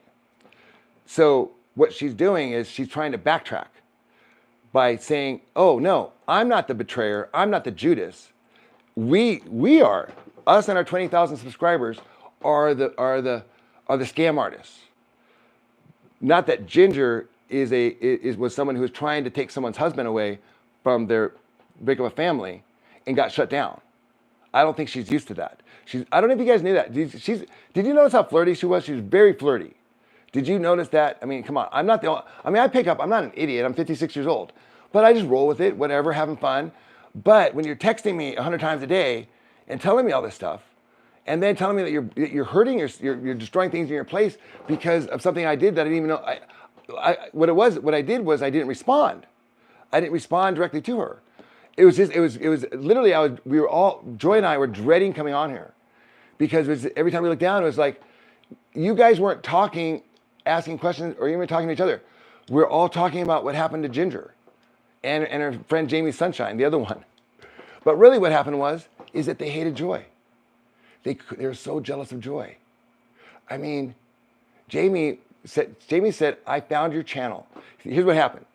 Here's another one. Jamie said, she said in this room, she said, I was going to, and she even texted Joy and gave us all this love, said, I was going to relapse. I'm an alcoholic heroin addict. I was literally going to relapse that night, but I stumbled on your channel live. And I've been sober for the last 30 days. And I thank you for that. And then Ginger got to her. And next thing we know, Jamie is another Ginger telling us that we're scam artists. So it's like, okay, whatever, it's like, I don't have time to to go out. I mean, we really don't fight necessarily. We don't sit here and prove that we're not scam artists. We are what we are. We are doing a channel, and whether whether Ginger donates and Tamboree or whatever your name is, you unsubscribe, we're actually getting new subscribers every day and new members. So that's not to be boast like oh, we don't need you. We would love to have you, but we don't need your negative energy. So what we're doing right now, see, right now we're small. So we're weeding out a lot of the small, we're weeding out all of the fucking small people right now. Okay? The people that are Judases, people that would betray us. Hey guys, I'm back and there's 6 packages. Okay, speaking of which, yeah, let's get some. You guys ready for package time? 6 came. 6 packages. So, Megan, Rich and Joy, you standing? Here, I want her to open it. I don't know what's what. I don't know what you're saying, Megan, but you see, that's why I come at you a little bit because you talk to all these people all the time, and then I don't know what you're saying. So half the time, I don't know what you're saying to me right now. I don't know if you're on their side or my side. No one does. Okay, we're gonna do packages now. So I hope that kind of clears everything up for you guys. Dude, I know, right? Listen, I saw the Red Hot Chili Peppers play. Hold on, Joy. Listen, I saw them play at a pub, at the University Santa Barbara pub. Like the campus pub. Like it holds like 300 people. Yeah, I was that close to them. Okay, It was unbelievable. Here, I want her. They're still in the car. Okay, let's get them. No, but let's have her. Help us. Let's have Nettie help. She'll like it. Let's have Nettie help. Okay, listen. Yeah, but I'm also running this channel here. Can you help me out here? Thanks. But I got like 100 people here I'm talking to. I want you to take them in there to wake up Annette to say these packages. That's what I'm trying to say. Oh, no, she's sleeping? No, we'll do it later. If she's asleep, that's not a good time. No. She'll be too out of it. No. We'll wait till she wakes up. I thought she was awake. Okay, let's get the packages in. Let's do that. Let's bring the packages in. Well, I'll put them on her bed then. Annette, are you asleep? Are you sleeping? Come on. Look what we got.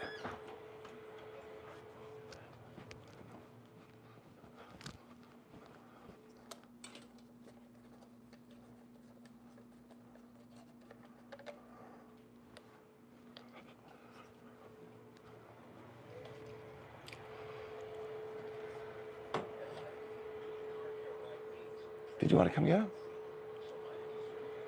So Annette was just resting. She was out in the garage.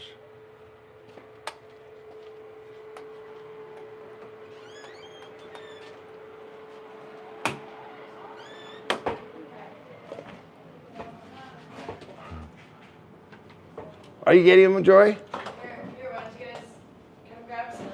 And then come get him. There's a big one, small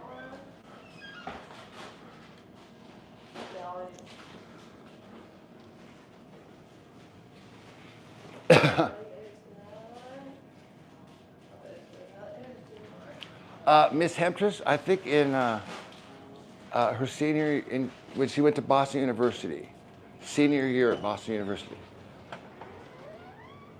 Hey guys, thank you so much for the donations. This is a rental car, by the way. Thank you guys. Yeah, we didn't have a car, so as we mentioned, It's a really nice rental car. Oh, we had to rent a car because we weren't able to get our key. Hey, we got 100 likes, you guys. Great job. There's packages on the roof there. Put the water away. Thank you, Annette. How you feeling? Annette, someone came in and said that you're a scam artist. No. I know. Or no, that we're scam artists. What do you think about that? Not you, me. That's not true. I know. See, when you guys say that, that really bothers Annette. Try to take the things off. This is the nicest thing that Annette's ever had happen in her life, and you guys want to take that away from her. And that upsets me. That's why I address it. Thing off that says my name on there. She thinks it's not hers. It's Yeah. okay. Here you go, Nettie. Here, you can take this one on top. It's light. Grab the one on top. Here you go. We're gonna open these. These are all from the PO box. 6 packages there. Annette is very anti-drugs. She's very Mine anti-weed. in here in your room. Let's do it in here. Yeah, in your More room in here. Yeah, let's get the lights. Plus the lights are already here. I'll have you open these. Hold up. Be great. Let me get the lights. Yeah, Lisa, well, okay, 100 texts might be an exaggeration, but it's about 50. Here, why don't you sit on the bed here? We didn't tell her. We love her. We're gonna sit up. We're gonna get scissors.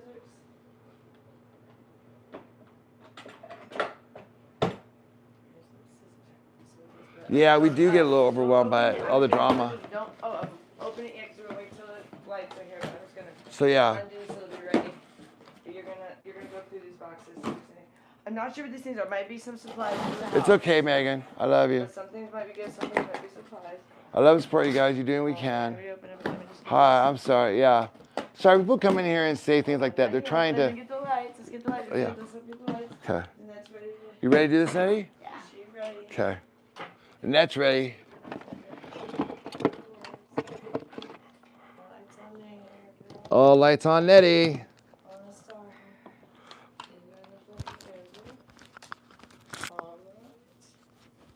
right. Let's get this one going. Oh, I think. You have a microphone to fill?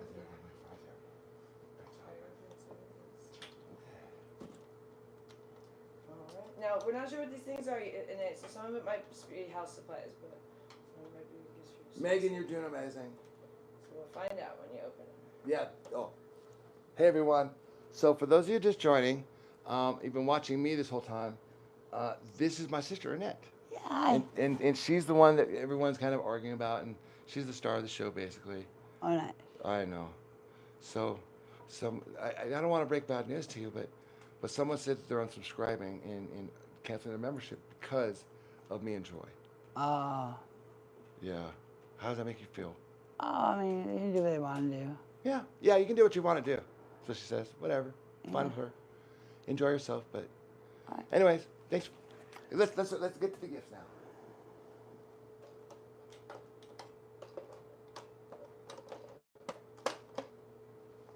Okay. Get the lights proper. Tell Annette to tell me, hey Annette, can you say hit the bricks? Hit the brakes. Hit the bricks. Hit the brakes. Such a good song. Such a good, yes.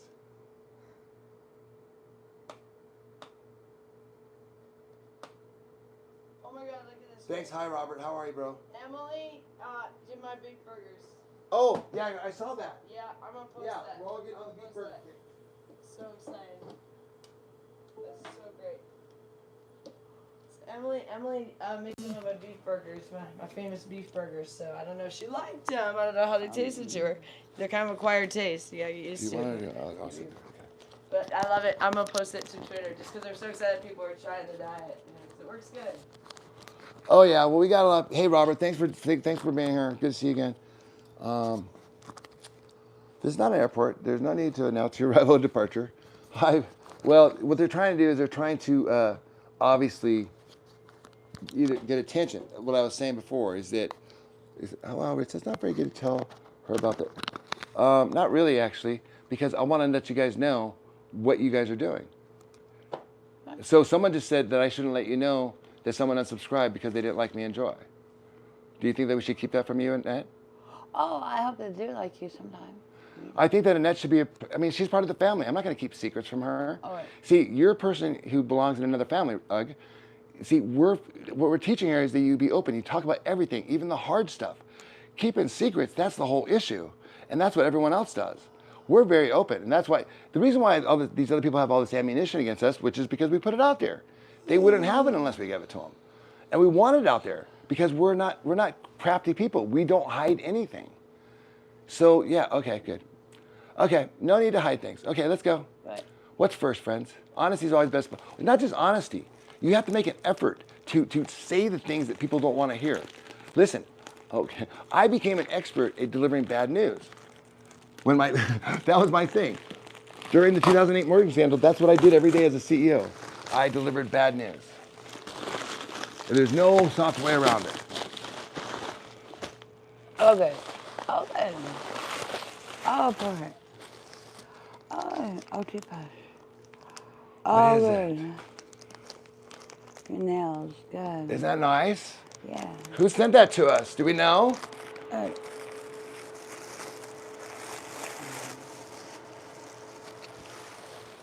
Oh, I don't tell her things just to upset her. I tell her she's very interested in the channel. She's very interested in all the drama. The things we don't talk about are the things you guys mentioned, just so you know, Libby. The things you guys say when you start asking about her mental illness and all these questions about that, I don't mention that shit. She's a human. She wants it, just like you guys want the drama. You guys love it, and Ginger loves it, and this other what is it, Tambourine, or whatever the fuck her name is? She loves it. That's great. But the fact is that this isn't just, this is my sister's life. Was there anything in the bag you just did? Oh, it came over there actually. Listen, she is happy. She loves drama, just like everybody else. Why do you guys think that she's a different type? Why do you think that she's different than you? Answer me this. Oh, that's beautiful, isn't it? It got twisted. Let me see. I'm going to get this untwisted. It says A for Annette here. It's beautiful. Picture's actually very good. Oh, we'll read it out loud in a second here. Let's see. Want to read it out loud? Richard, do you mind?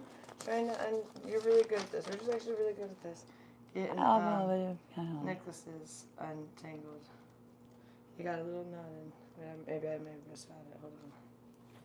She got this beautiful necklace. It got tangled when it. Okay. She wants to know what's going on with the channels like everybody else. I understand that you guys have your opinions on how Joy does things. You know, this whole thing with Annette getting better has been what I'm doing. I'm treating Annette like a normal person. I'm not treating her like she has to be coddled and protected. Like, listen, this is the stuff that these people do to hurt our channel, and our channel directly hurts my sister, and she's so invested in this. So for her to not include her in any of this would be absolutely ridiculous, because that's part of the fun. It's part of the fun. You guys like it. You guys love the drama. You guys love. I mean, I know the other channel does. I mean, the whole channel. There's a whole channel that does nothing but talk about us. I mean, there's more than one. There's several. I get the notifications on YouTube. They say, "Hey, did you know these people are taking your shit?" Yeah. Oh my goodness. Thank you, Stephanie and Brielle. I mean, so that's how interesting. They don't talk about their shit. They talk about our family. Or what your guys' relationship So, is. If you guys yeah, people are interested in it, and Annette likes that. And I let her know. Like, wow. And what did she say? Did she look depressed? No, she said an appropriate thing. She said that's fine. They can go wherever they want to go. Look at like this. And that was an adult. We could have avoided it. Yeah, she could have. But then she's not really a part of the family, is she? All we're doing is just exploiting her. She's just like a little monkey we're putting on stage here. And make sure the start, it's like Britney Spears. Don't let the start hear anything negative. Don't let her hear anything bad, because that might upset her and she won't look good on camera. We don't want to upset her on camera. Oh my gosh. No. Hey man, I'm going to let her know the reality of what's going on. I'm not going to hide stuff from her just to make her look good. That's exploitative. This is about her. This is about the feeling. It's a real show. This is a neat hat. This is not like a cheap hat. Yeah, I hate it when they call it a drug too. It really, okay. If they call cannabis a drug, then they have to call caffeine a drug.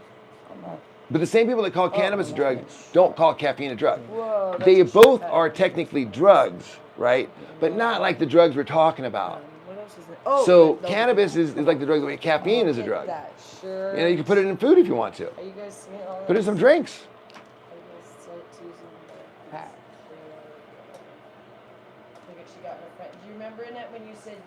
Libby, Annette seems happy. I know, exactly. So Annette seems happy. Yes, she does. And does she seem any different? I mean, she's not particular. She's an adult, and she appreciates that I talked to her as an adult. I talked to her as my sister. I let her know what was happening. I let her know everything, you guys. I mean, we really do. We were very open with her. The things we really don't talk about are just like, you know, the labels of being schizophrenic or schizoaffective disorder or any of that stuff. That's the stuff we don't talk about because she doesn't like that. But other than that, she still loves hearing about a little gossip, a little drama. Someone unsubscribes because they don't like Joy and Rich. Woo! You know, I mean, that's. I mean, you saw her kind of let up, and she said, "I hope they like you," but. I mean, look, Annette was in college. She had a lot of girlfriends. I mean, I don't know what they talked about, but I imagine she had high school girlfriends and college girlfriends. Neat. And, you know, they spent a lot of time talking about things. Look at these shirts. Oh, there's nothing wrong with my sister. She has schizoaffective disorder.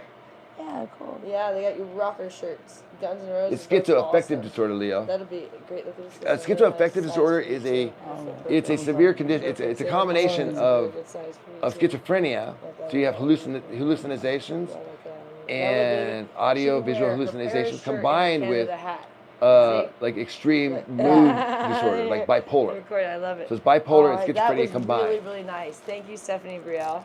Let's see what we got here. So Oh, you these can't hear ones, it. Oh, you just sorry have about a it. little thing here. You just I'm trying to answer you guys' questions at the same time. I don't know. What do you guys want me to do? You guys complain that we don't answer your questions, and then you also complain that we got too much going on here. So, Linda, do you want me to answer the this is questions for you the guys are house. asking, or do you we want to need just listen some to chili that? seasoning. Thank you. This is from Tiffany. Thank you, Tiffany. We were out of the seasoning. This is my favorite. We love the Morton and Bassett. So does Gloria. This is super expensive seasoning. Thank you, Tiffany. I've been waiting for this. Now the chili, and it's the organic. Oh my gosh, this one is to die for. If anybody, you can probably rarely afford this seasoning. I only get it when my wonderful ladies like Tiffany. Here, let me get you some scissors for that. Give me that. Thank you, Tiffany. That is amazing. I love Morton and Bassett seasoning. It's like, but it's not cheap. All right, let me go with this. Gotta make sure I don't cut something in there. Oh, ooh. Oh, man, shit. There's more t-shirts. Annette, you're gonna have so good thing. Crystal sent us some hangers. T-shirts for Annette from Stan, aka wait before you tear it, let me see, aka Kuma Boy. Oh, Comfort Boy. Okay. Let's see. These are some shirts. Cool. Let's see what we got in here. Annette's gonna be decked out with all these. Let's see which one we got. Ooh, these are nice. All these, you're just saying really nice material shirts. Oh, this is cool. Look, it's a piano, Annette. Oh, Because you cool. play piano. This is really nice, you guys. This is really nice. Thank you, Stan. Is it Stan? Yeah. This is really cool. Look at it. It's got these beautiful notes. The material of these shirts are really nice. Here, Richard, you're missing out. These are really nice things. I'm watching in there. Feel this shirt, like just feel like how nice These are this stuff wonderful. is. No, but I want you to feel like this is. People went way out. Like feel this one and this Paris one. Feel Oh my these are gosh. like nice material shirts. Really nice. Oh, Annette, this is beautiful. You see that? Like Yeah. you guys really went above and beyond. Thank you, and Tiffany, thank you. I've been wanting that chili seasoning for the longest time now. Oh, you guys are the best. No, these are like these. Here, Annette, what do here you it keeps think? going. No, it keeps going, Rich. This is all from Stan. Look at here we go. Look at that, California. Hey, look at that, Annette. That's a styling shirt. These are really nice shirts. Thank you, Stan. Very nice shirts. Wow. There's another one, Annette. Wow. You're loved. Here, this one I think has a zipper. We can just pull this across. There you go. Let me pull that out. How about this? There you go. So everyone knows Annette likes band stuff. She's a rocker.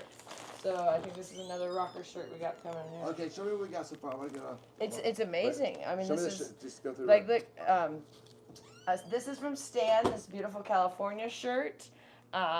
Then this other one that she's looking at right now is from Stan. It's what did we got? So everyone knew that Annette likes rocker stuff. Here's Kiss. Look at that. These shirts are really nice material. And then there's one more from Stan. I know there's this one over here. This music box. This piano. These are all really, really nice shirts, you guys. I wish you could feel they're like the quality. And then from Stephanie and Brielle, they sent this wonderful Paris shirt, which is also just such nice quality. And this amazing Guns N' Roses shirt, because Annette's a rocker. And then look at this. This Canada hat, which is like such a nice hat. I mean, you can just tell by the quality of this hat. And then they also sent Annette this beautiful necklace, which has an A on it for Annette. It got a little bit stuck on her microphone here. Here we go. A with a heart, because they love Annette. And then, yeah, I think we did the California shirt was from Stan. Yeah. Then we're not even done with the gifts yet. And look at all. Annette already has 1, 2, 3, 4, 5 shirts, a necklace, and a hat. You guys are amazing. Thank you. Look at Annette. Do you feel loved? Yeah, Aren't these nice? Yeah, it's I mean, you nice. feel these shirts. They feel nice. Yeah. You know, these are someone's getting you nice. People are getting you nice things. This is a very nice hat, nice quality. These will feel good. they're not as itchy and hot during the summer in Vegas. You guys are getting nice stuff. Thank you. Okay, you got some more things. It just keeps going. Okay, here we go. What do we got here? Oh, look at that. That's for these are for you. These are they're either juice. Oh yeah, they're either juice or they're or they're little cups. I had put these were from our wish list, but this is for you and Mom. Yeah, fruit cups for you because you guys love this stuff, right? For the in the fridge you can have with your yogurt. Yeah, Gloria will go nuts for this too. Why don't you take this to Mom? She will love this. Is she still here? Oh no, she's not here. Okay, why don't you just take it to the fridge? That'll be good. She'll like that.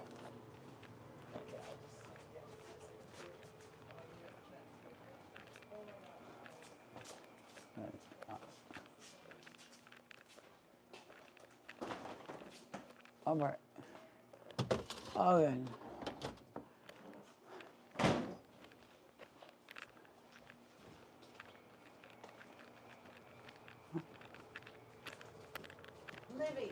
Libby. Okay, this keeps going. So here, let's turn this back around. I was talking to her for a minute. So this is from Libby. She says, your bunny is so cute. You should show it more. Oh, I will again. Here, let's turn the background. Sorry, I was talking to him for a minute.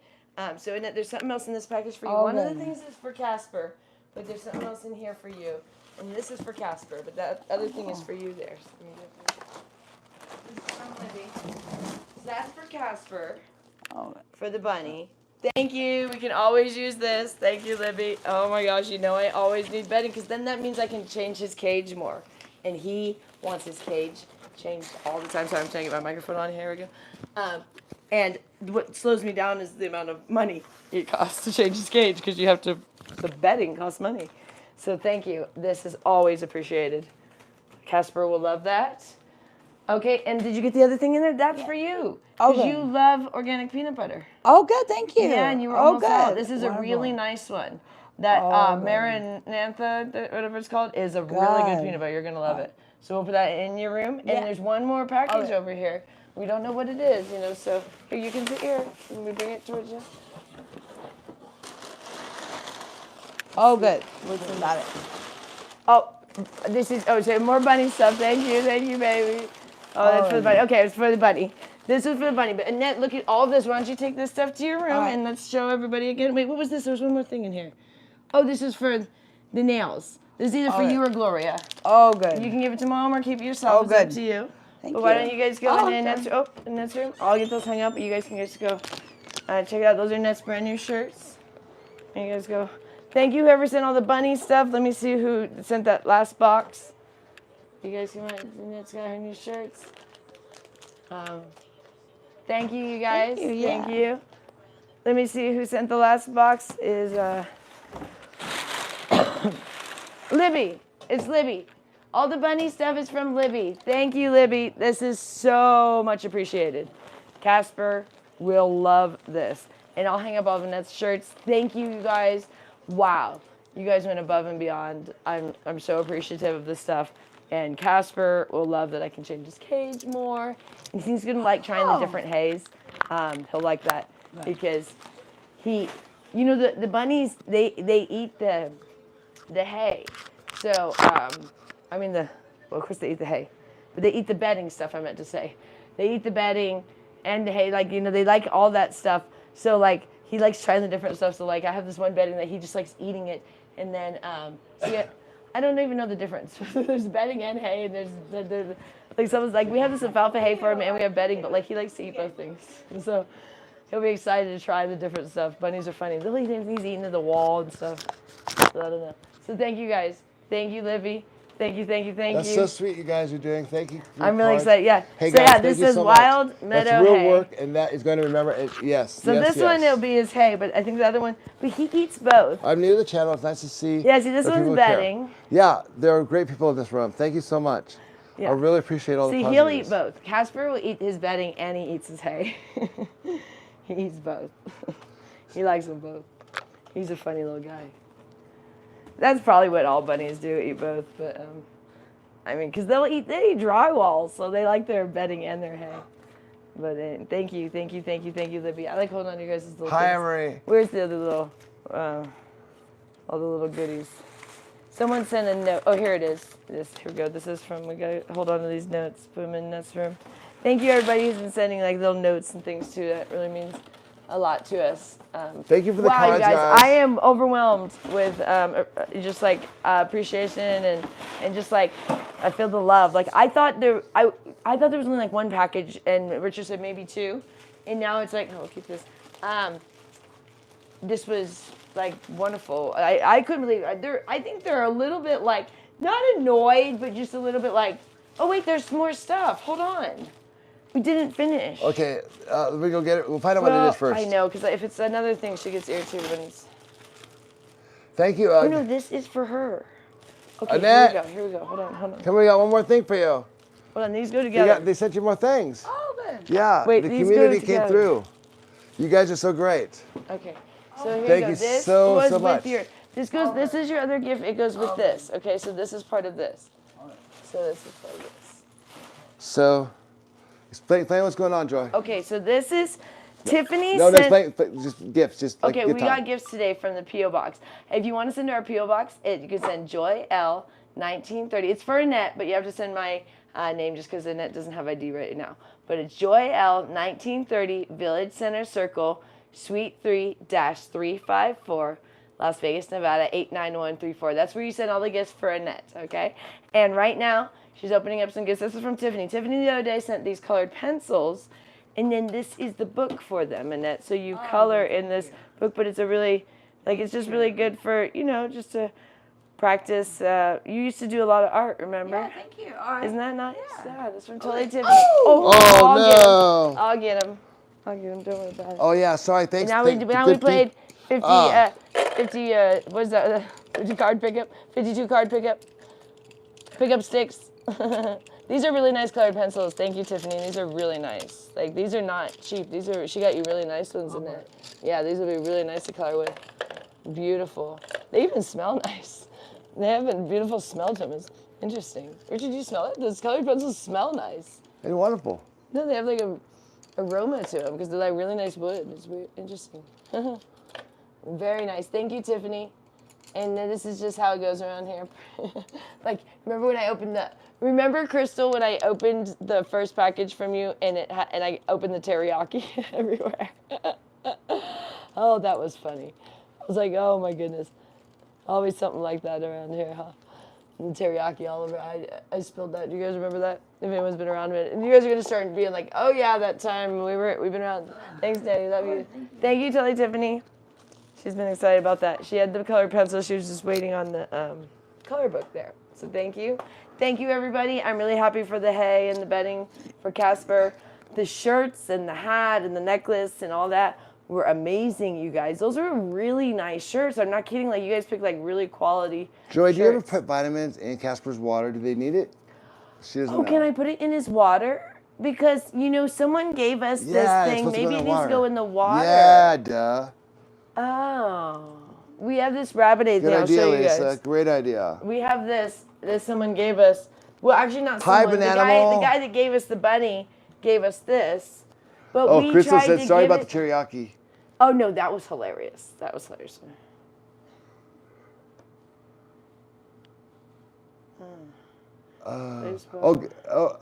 Ophi. Here, I'll send you the link. But yeah, we tried to give it to Casper the first day, or the second day or something, and it had the directions had said just to try to put it in its mouth, and they said wrap him like a little burrito. Oh gosh, he hated it, and then he didn't want nothing to do with us for like a day, and we thought we had like traumatized him for life, and we were so upset. So we were like, we didn't do it again, but maybe we could put it in the water. I don't know. Yeah, we need to get him some vitamins. I know I'm worried because oh gosh, if he gets sick, I'll just lose it. But he's doing really good. Knock on wood. Thank you guys for the presents. That was really, really sweet. Very nice things. I like the necklace. I really like. Oh, look at my microphone is like a bunny too. Oh, it just popped off. A little white bunny too. See? He's like Casper, my little bunny. So the baby bunny was here this morning. So I always get this sense when I'm sleeping, so that's why we're up all hours. Cause either Annette needs cigarettes or Casper needs something, Like this morning I woke up and I was like, someone needs some. Well, first Casper needed some. His bowl was completely empty of food and water. He likes to spill everything in the night, and his all empty when I get. But also, when I opened the window, the baby bunny was out there, and they were out of carrots. So I was like, oh, so I fed the little baby bunny. But the baby bunnies are pretty good with me and Richard because they pretty much have been told their whole life that we're safe. Like, they're pretty much like, oh yeah, those two are fine. You get carrots for them, go over there. Because like, they don't run very much for like a baby bunny. Like, I open the window and they're pretty good about like, they'll sit there they'll eventually take off. But what's really cute about bunnies, you know, is they're wild no matter what, even if you can't really domesticate them. So no matter how comfortable they get with you, they still every once in a while have to take off because they get just a little bit worried, you know, because in their nature, they are preyed upon, you know.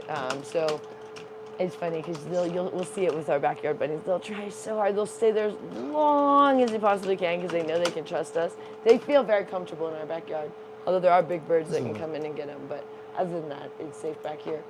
There's a couple of big birds that fly by, and they know to duck in the bushes then. But I'm going to show Casper, but he's kind of hiding away in his little house. But someone said they wanted to see Casper. And thank you, Livy, for all the wonderful Casper stuff. Let's see how Casper's doing. Let's see what my little monster's up to. I love the little guy. Oh gosh, he did not want to go to bed this morning. Now he's sleeping. He just wanted to play and play and play. Oh, here he is. Where is this? There he is. Yeah, he's trying to take a nap. See how he can see his little lady friends through the window over there? He's got his little girlfriends in the window, little bunnies. Hi, Casper, what are you up to? Are you trying to nap and I'm bothering you? Guess what, you guys? Casper has some, look at his he's such a little prince. He's so damn spoiled, this bunny. So spoiled. We got him in his little house. He's got his little hutch. This is his little bedroom door. It comes down like a ramp, but he really doesn't like if you open it while he's trying to nap. He gets very upset because that's his private time in there. And then he's got his little tunnel. We just spoil a little guy rotten. He got his little cage of his little goodies. These are his little toys he's set upon. He really likes that box for some reason. And we have some toys coming for him today. I had to get him something. He's getting bored in there. So I got him some more bamboo sticks. He likes bamboo sticks, and he likes these little balls that you like shred apart. He goes nuts for these little balls. So those are coming from Amazon. They're only like $3 or $4 for these little things. So, but he just loves it. The bamboo sticks are his favorite thing. So that's Casper. For those of you that were asking about Casper, he is the best bunny. I know everybody probably loves their bunny as much as I love my bunny, but I'm very connected with my bunny already because I really connect with animals, but like this guy, Jesus. I honestly am already worried, like if something's gonna happen to him, like I'm that attached to him that I'm already like, oh no, like the day that he's not with me is gonna be a bad day. But I hate to even think that because he's so young, but like I like him that much, love him that much that I get anxiety because I, lost a lot of pets and lost loved ones, so I lost my one brother. So why I don't get pets usually is because I don't want to lose them because I know that I'll outlive them. And I'm just like, oh, I wouldn't want my pets to outlive me. That'd be kind of lame. So you're gonna, okay, now he just changed, so really cute. So let's go look at him now. Now he wants to show how cute he is to everybody.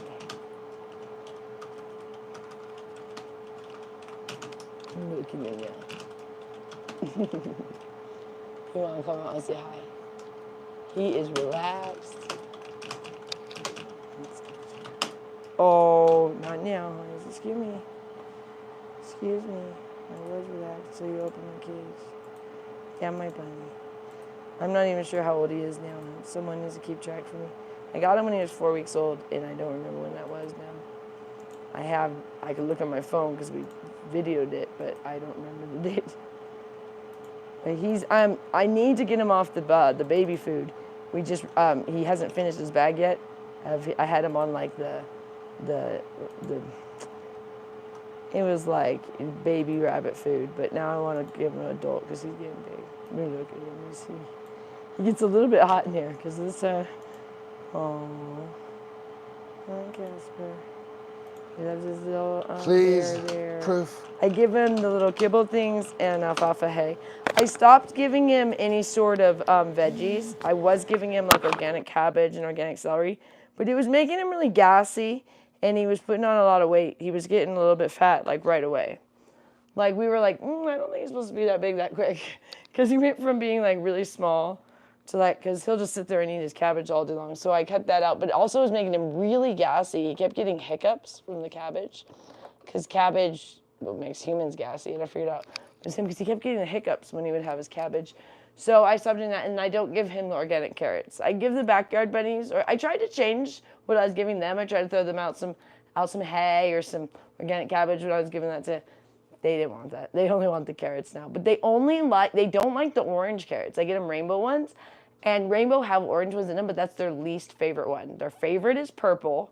Then it's the white ones. Then it's the yellow ones. And then last is the orange ones. It's the cutest thing. They'll be out there and they'll like be sniffing because they can't see the color. It's just like they taste different, so they sniff. So they sniff and they'll be like orange one, like They go another one. And sometimes Richard will get them all orange ones if they're out of the rainbow. I'll go to another store, but he'll just get them orange ones. And so they'll be like sniffing from orange one, like orange, orange, orange, and they go. Then when they're all orange, like and they have to eat. They don't like the orange carrots, and I think those have higher sugar. Someone was saying. Carrots have a lot of sugar, but they love the backyard bunnies. I think they get enough exercise, but poor little Casper would get really fat on the organic carrots because it's too much sugar for him. He doesn't get enough exercise as the backyard bunnies. But yeah, we have tons of backyard bunnies, and they're new little babies that just were born a couple weeks ago, not even, maybe like a week or two ago. One of them was really small. Oh, he's always out there in the mornings before the sun comes up. Just when it's, at dusk or when dawn. It was right before the sun comes up at dawn. And so cute, so cute. So we got our bunny because I kept posting to Twitter or X, whatever you want to call it, and someone said they had got this bunny at Raising Cane's and that it was a little bit more of a nuisance than they thought in the sense of like, you really have to take care of a bunny. It's not an animal that's just kind of like, people think you just put them in their cage and be fine. They need a lot of attention. And they don't really like being in their cages very often either. So like Casper will be in there a bit, but he loves running around and then he poos and pees on everything. We got the litter box now, so that helps, but he still poops everywhere. But their poop is great. That's the good thing about bunny poo is it's just like these little tiny kibbles, so it doesn't make a mess, but you're just vacuuming all day. But anywho, let's see what Richard's up to, but I think I'm going to jump off here pretty soon, unless, let me see what he's doing. Hold on. We're going to die soon too, the battery, because with the microphone, we can't charge you guys when the microphone's on, so hold on. Thank you so much, Libby, for the funny stuff. I see you back there. Richard, do you want to blog anymore, or do you want to jump off for a minute? Okay. Okay. Gotcha. Thank you, guys. That was killer with the stuff I got. I'm really excited to have bunny stuff because I really hate when I can't clean his cage off and he gets really mad, but it gets expensive. It's crazy. People don't realize that a lot of times why poor people are dirty is because, like, cleaning is expensive. You think, what? But, like, no, cleaning supplies are expensive. Even, okay, so this is the other thing. Even when you're poor, you usually are paying for your laundry because you're living in, like, an apartment. So even people say, oh, well, like, you don't need paper towels. You're like, no, but even, like, you don't even want to, like, use all your towels to clean because you're not going to be able to afford to wash them. I used to be, when we lived in apartments, when we would run out of money, you're like, even all your towels would get dirty, so you had, like, literally nothing to clean with. Can't afford paper towels. All your towels are dirty. Can't go pay to have them washed right now because you're dumb. So it's like people with a lot of money never realize that, like, there's some things that, like, they judge people that are poor. I'm like, I think cleaning supplies should be free. Make those free, especially the bed bug stuff. Okay, Vivian Maxwell, I think it was, who got us that thing. That is awesome. I've been using that every day. This one, you guys.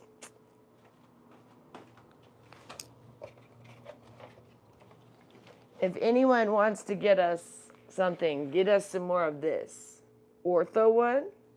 I love it because it's got this wand. This thing, oh man. I'm like Ghostbusters over there going. And it squirts really far. So You don't have to get that close, which is nice. Because the other ones, you're literally like in there, like right next to the bugs and stuff. If you have to get this, oof. This one you're like going woo, like that. I like it, and it works good, and it doesn't smell that bad. So, like I can do it in the morning when Annette goes for a walk, and by the time she gets back, it doesn't smell. So thank you, Vivian, who sent us this one. I've been using it every day, so we'll be running out at some point. Here's if anyone is wondering what a gift for us, this we will need until we can get the carpets out of here and completely get this whole house gutted of everything. Because then, we get them where you don't see them, but if you don't continue to spray, you'll start to see them again. You know what I mean? So it'd be like you don't see them and you think that they're gone or something, but you forget to spray and you'll start seeing them again. So they're not gone, but we've gotten it where it's like you don't really see them, you don't really get bit, but then you have to spray every day. Spray and do the steam cleaning like every day. Otherwise, you'll see them again. So they're not gone, but we've gotten, we've definitely, what do you call that? Like mitigated, is that the word? Or whatever the word is, to made it a lot smaller of an issue. But thank you everybody who's been sending us stuff, because that stuff gets really expensive. We were running out of money to get the bedbug bombs too often, so that's sometimes why we couldn't bomb the rooms as well. And we wouldn't have money, that would be first thing to go, food or a bedbug bat. And it was just kind of a tough question when they're really bad. You're like, do I want to eat or do I want to get bit all night? It's crazy. So thank you guys. We have the P.O. box. That's where all these gifts came from. I was shocked. I felt very, very special. I think they kind of don't know what's going on at the P.O. box. Like they don't know we have a channel or anything, so they're kind of just like, this person gets a lot of packages. Because I think most people don't get a lot of packages at this place. It's really small. They probably do more just like regular mail. Most people I see are just picking up like a letter or two. And every time we've been going over like these big boxes. So thank you guys. I feel really, something is dinging me, but I don't know where my phone is. I'm really bad about checking my phone. So I apologize to some of you guys. Text. I will always respond, the ones that have my number, but I'm not gonna give my number to very few people because I don't like too many people super close to me. I love like this, the having the live thing, but I'm a little bit of a loner. Like I don't. So already being in this house with this many people is a lot for me because I actually do really well, like being by myself. I'm someone that I've never minded.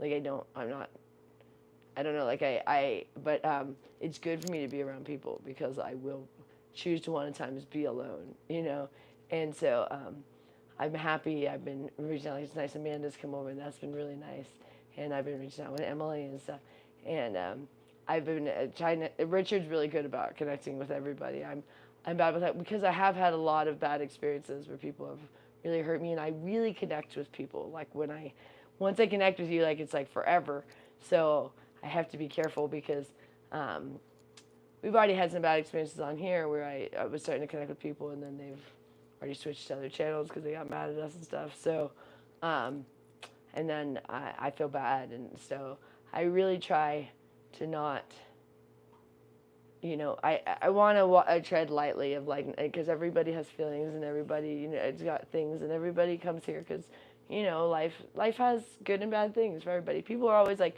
why do good things happen to bad people? It's not that. It's like, it's over the course of your life, you're going to have a lot of good and bad things happen.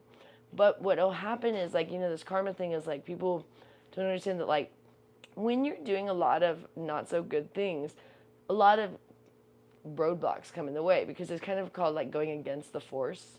So when you're going with the force, you'll start to notice, wow, look at this worked out and this worked out and this worked out. And wow, look at, but when you're going against the force, you'll find, wow, this happened, I got a flat tire, I got pulled over, I got a speeding ticket, my car broke down, like all these things will happen. And so it'll seem like you're doing something wrong when those things happen if you're not going against the force. But sometimes those things happen that are with the force. Yes. If that makes sense. So it's like, but if you start to notice like a series of a ton of stuff, you probably might need to like readjust. And that's what's going on. We're getting out of a series of a ton of stuff, and now it's starting every day getting a lot smoother. Yeah. What you guys are seeing. So even like the other day, someone, Melissa said, "You guys need groceries." Like, actually, we don't today, and that feels really good, because we're getting out of this huge cavern that Gloria had built for us.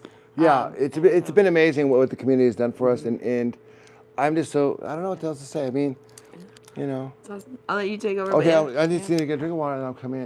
This is from Stan. Oops, This is oops. beautiful Oh, yeah. California. I do That's this. what we were just saying. But yeah, so what you'll notice, though, people will say, it's not that it's a bad thing that happens, it's that it might seem like it, but that thing is going to lead you to a better thing. But if you're starting to notice bad thing after bad thing after bad thing after bad thing, you're probably going down the wrong path, you know? You're like, It's called maybe like watch steer for the the other signs. way. Yeah, Watch for signs. But just one bad event doesn't mean you're only Yeah. thinking it's bad because you're not seeing the whole picture. Like you'll say this huge crazy thing happened, but then in the bigger picture, it was for a better reason. That's what they say.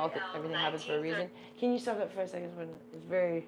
Well, it's in my pocket. You have to come in. I'm trying to Okay, do a but lot of charge things me- here. Okay, but you can't I do turned it it- while we're in here because it's very hard to hear that in and blog at the same time. I didn't mean to have it on. I just turned it off. Oh, sorry. I thought you were editing right there. Sorry, that's what I was saying. I'm trying to do several things at once. Okay, gotcha.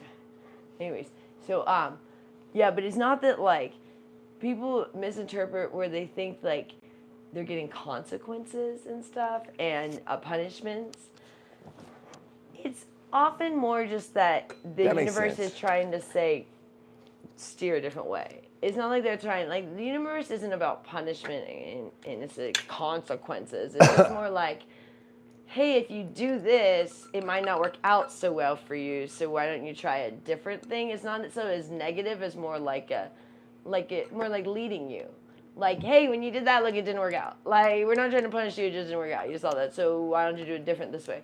And people, a lot of times religion misinterprets this as like, you're being punished for something you did. Like, oh, I must have done something bad to have this happen. And there is the karma thing, but that's different. The karma thing is like, if you continually live a crappy life that you're just of negativity and nastiness and stuff, you're just going to have not good things happen in your life.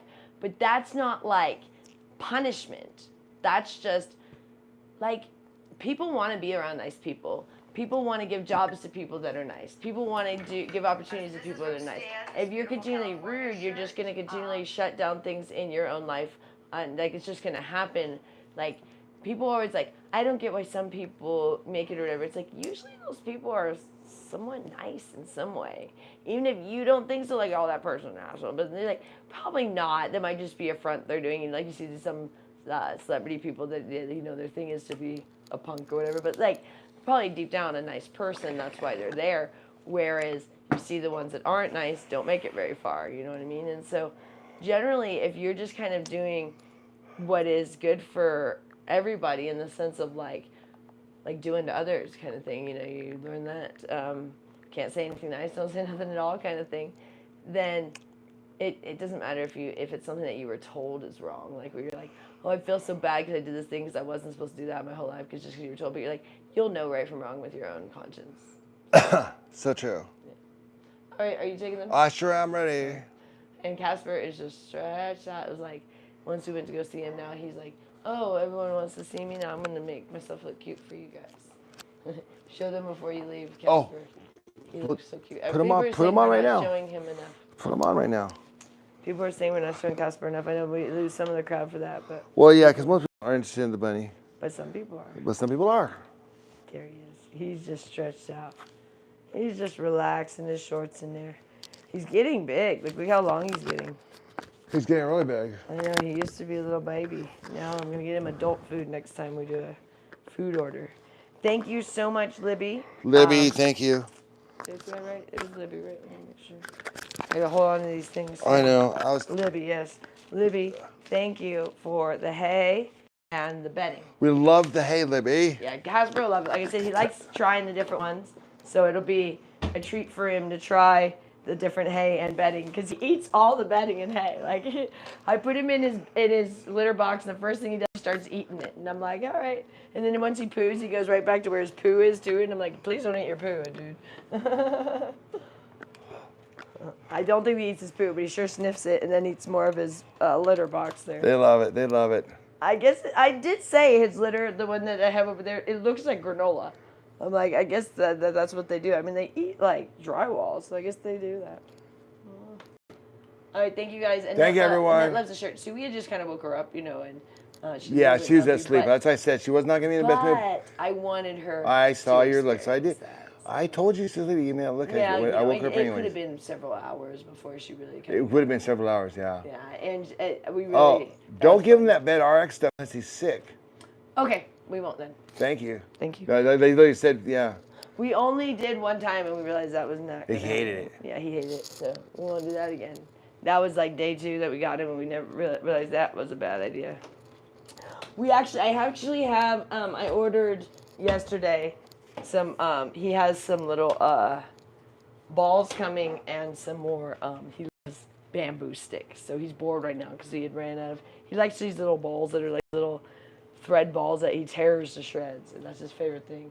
Richard, you want to put the necklace on Annette and show her how the hand mirror? Do you want me to do that? Yeah. Oh, the necklace is on her. It's already on her. She just took off the other way. She, No, I think she's in the kitchen. let's go see where Annette is. I don't know if she went out the front door or if she was in that way. Hi, let's see. Oh, let's see the necklace. Look at that, you guys. Isn't that cool? You like it? Yeah. It's very pretty. Yeah, hold on. I'll show it to him. Yeah. Isn't that nice, you guys? Hold on. Hold on. Give me a little second. It takes a second for them to. You guys like that? Thank you. Good. Joy, turn your mic off. Oh, no one's here. Empty house today. Joy is at the club. We're here. Our family loves you. I love you. Hi, YouTube history. You are my savior. I thought Joyce put on. Yeah, no, you did not, Lisa. You were so kind. I'm going to messages old. Sorry. Oh, geez, I'm way back. Huh, I'm way back. I didn't realize I was so far back. Healy Annette. What happened to Megan? What did Megan say? We have 130. Hey, great job, you guys. We're getting some likes now. Now we're getting some likes. Now that's we're talking. You know, I mean, here's the thing. We're here to. At first, we're just producing the stuff, right? Like everybody else, like all these other content creators, that everyone is bitching about us. You know, like why are you guys? But then all of a sudden, YouTube. I mean, we've been doing this for 10 years on several different channels, and then YouTube suddenly says, "Hey, we're liking your shit," and our stuff starts circulating through the algorithm somehow.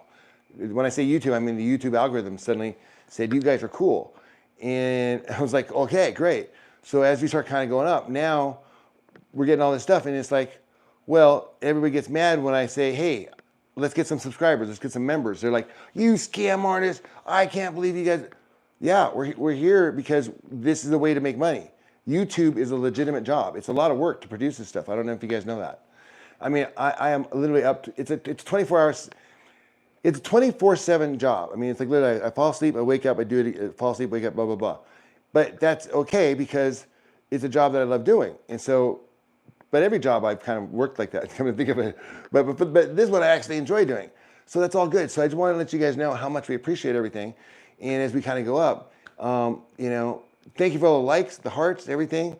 And yeah, you know what? Hey, David Lee Roth has a line in one of his songs. He says, "Hey, I took it to the edge, baby, and I took a look down there. I lost a lot of friends there, baby, but take a look around." And that sort of thing, you know, that's what I'm saying. It's like, we're on the edge. That's it. And it's not for everybody. It's not for everybody who, you know, especially any sheltered person living in the Midwest. They can't handle this. Because I was just like one person who literally calls herself loyalty was literally saying one of these videos, "Oh, I saw you," like, she's never been loyal, by the way. It's an oxymoron. But the point is that she's saying, "Oh, I saw this video of Joy throwing a pancake at Gloria, and I just can't believe it." First of all, it was a toss. It was symbolic. I mean, if you look at the video, it's symbolic. Secondly, look at how good things have been since that day. That happened on March 27th. And life has been 100% better ever since. I mean, Annette's better, her health is better, everything is better. So when people criticize the pancake incident, what they're criticizing is all this stuff that we're doing, all the healthy stuff. I mean, when you see Annette like all like, and like frothing at the mouth, that was right before the pancake incident. Like that was like ongoing, but like, I mean, that's how she looked before. She was undernourished, malnourished, and on drugs. Well, she wasn't on drugs at the pancake incident because we were here, but most times it's before that. And so after the pancake incident, it's been smooth. It hasn't been smooth sailing, but you see the improvement every day is getting better and better. So everyone who criticizes my wife for confronting a bad mom is defending a bad mom who's abusing my sister.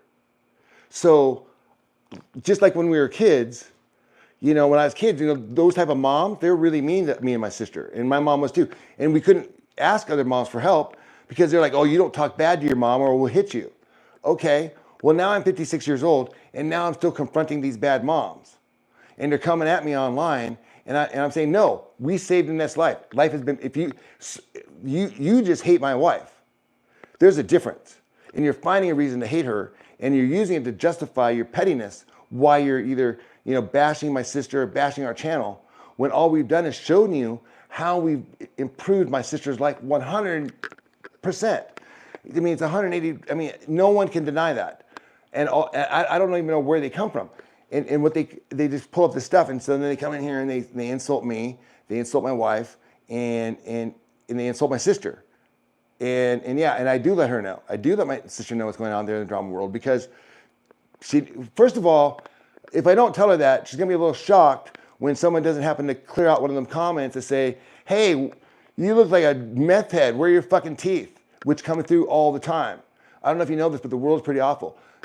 My sister pretty much lived on the streets of Las Vegas. She can handle a little fucking girl from the Midwest saying that she's unsubscribing, okay? And I say little girl because she was acting like a little girl. I'm not talking about Tambourine. I'm talking about this person, this moderator that was texting me behind my wife's back and trying to get me not to like my wife. So anyways then, a meth head. Being high on weed is not sober. Kevin, being high on caffeine and sugar is not sober. Are you sober? I mean, seriously, if that's your logic, then you're wrong. You're 100% wrong. Weed has medicinal value. Alcohol does not. Weed cures cancer for some people. I mean, what the hell's wrong with you? I love watching you guys. I know, I get a little fired up. Joy is much, no, you're not sober. Really? Did you have any coffee today? Did you have any sugar or carbohydrates today? Then you're not sober, Kevin. What you are is you're judgmental. And you're using your sobriety to point fingers at people you don't like. But Kevin, you are a judgmental person. And you need to get over that because you're only 3 years sober. That's nothing. I mean, I did over 10 years in AA, bro. Before I realized that, hey, there's other shit you need to work on besides just drinking cookies and coffee and talking about your experiences being a drunk. So when you hit that wall, which it sounds like you did, which is why you're attacking me because you want to get high, but you don't want to smoke marijuana, you want to get drunk or whatever. You sound like a drunk. So Kevin, I'm guessing your drug of choice was alcohol just because you're kind of a dick and alcoholics are dicks. So I can tell you want to get drunk. That's why you're attacking me because you're like, it's not fair. He gets to smoke weed. Why is that? Well, dude, you can smoke weed too. And it's not a drug. It'll make you feel better. And maybe you won't be such an asshole when you come into people's rooms that you don't even know. Can you say it, Mikey? Can you say Regina backwards? I cannot. I want to help. Sure you can. I like to see the facts of weed curing. What is it? Rick Rock. What's this guy's name? Rick, you didn't know this? Yeah. Cured, well, there's endless. What do you call it? What's that syringe the guy makes? He sells it, it's every dispensary. It's cancer curing. If you need it, get it. But are you one of those people that are going to deny people from their cancer medicine too? Right, because you don't agree with it, because you're such a genius. You're such a scientist. You've studied biology. You've studied plants. You know physiology of plants. You know how they work. You know everything about chemistry. You know brain physiology and psychology. You're so fucking smart that you know that there's no use for marijuana. That's how smart you are? Genius? Yeah, right. Give me a fucking break. Shit cures cancer, bro.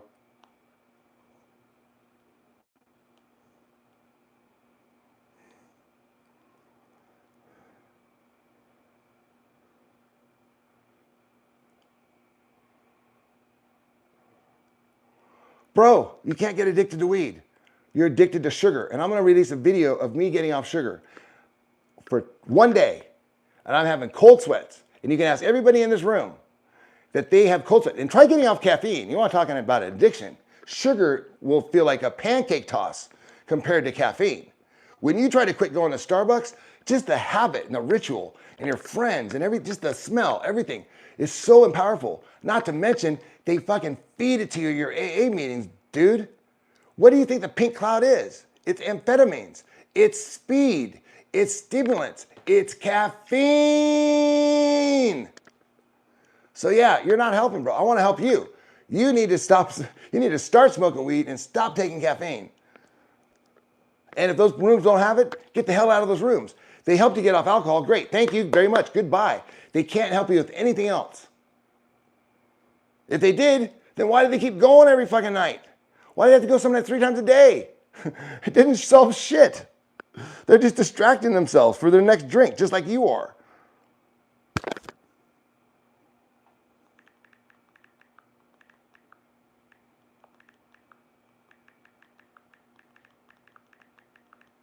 He's Canadian, by the way.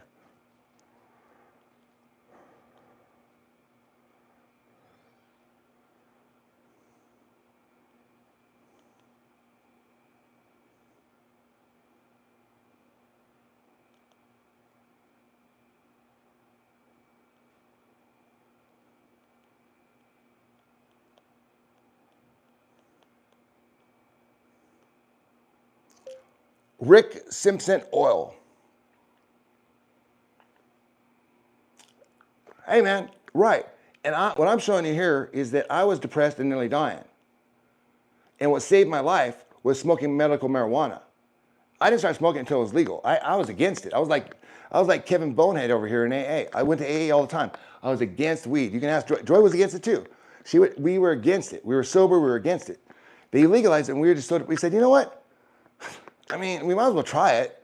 I mean, it's not like we have kids, right? It's like there's no reason. So we experimented on ourselves, and guess what happened? I got undepressed. And guess what happens when you get undepressed? You start feeling better. And when you feel better, guess what happens? You start doing things like taking care of yourself. And so what I did was I went from 350 pounds when I was in AA and eating vegan and being a vegetarian to being 185 pounds, solely because I started smoking marijuana. If I didn't do that, this never would have happened. So that's why I get a little defensive, because you're coming in here. This channel is about how to get healthy. And I'm living evidence. I'm a testament to what marijuana can do for you and what the keto diet can do for you. So when you come in here and you spread your propaganda from 1968, I have to correct you, my friend, and say you're wrong. You were not addicted to it. You were severely depressed. And I know you're depressed because you're in here yelling at me. Kevin, if you weren't depressed, you would find another room. You don't know me. Why the fuck do you give a shit whether I smoke marijuana or not? Why do you care whether I live or die? It's not going to affect you. Trust me, God's not going to give you a gold star if you save my life. Well, actually he would, but you're not saving my life.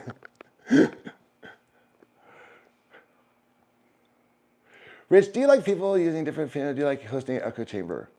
I like having constructive arguments, however, but you're very confrontational with me, and I don't mind that. But it seems like everything I do kind of bothers you. Addiction is not a disease. Addiction is not a disease, and you're not born with it either. It's not a genetic thing at all. Because if you give the only difference between an addict and a non-addict is that the non-addict never took the addictive drug. Once a non-addict starts taking the addictive drug, I guarantee you, like if you give a non-addict heroin every single night while they're sleeping, they would become addicted and they would be an addict. There's no gene, just so you know.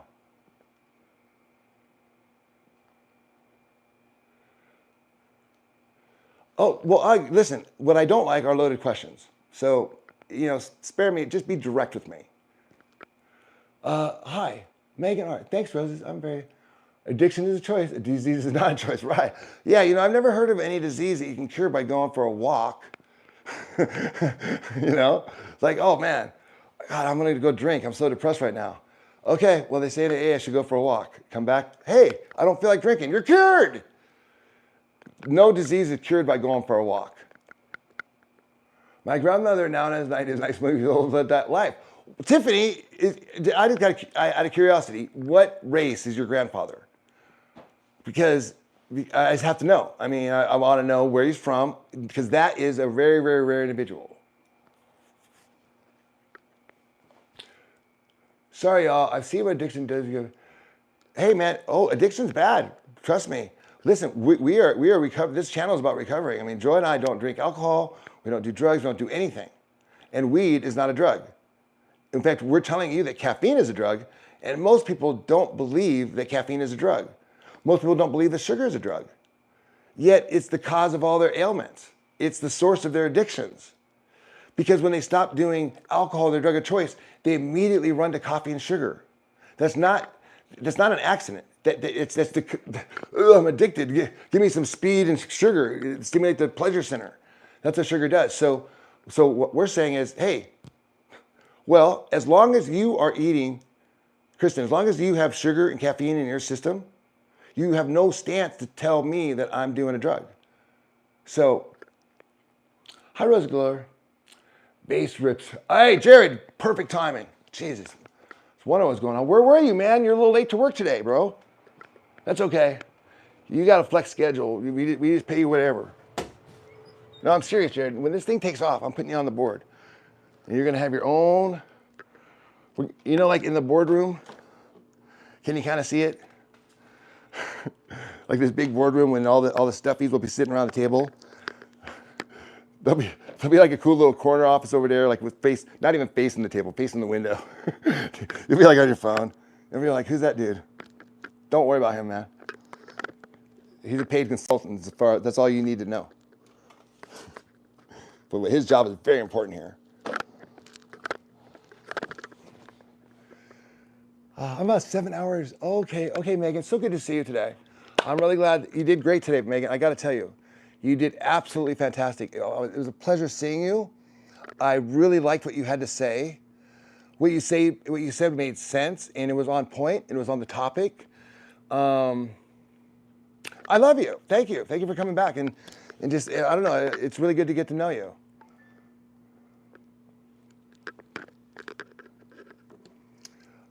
I'm your hater. Hi, hater. Let's try quitting weed. Why?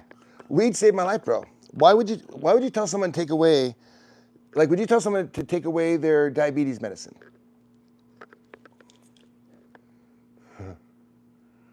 You did great. You did great, Megan. I love you.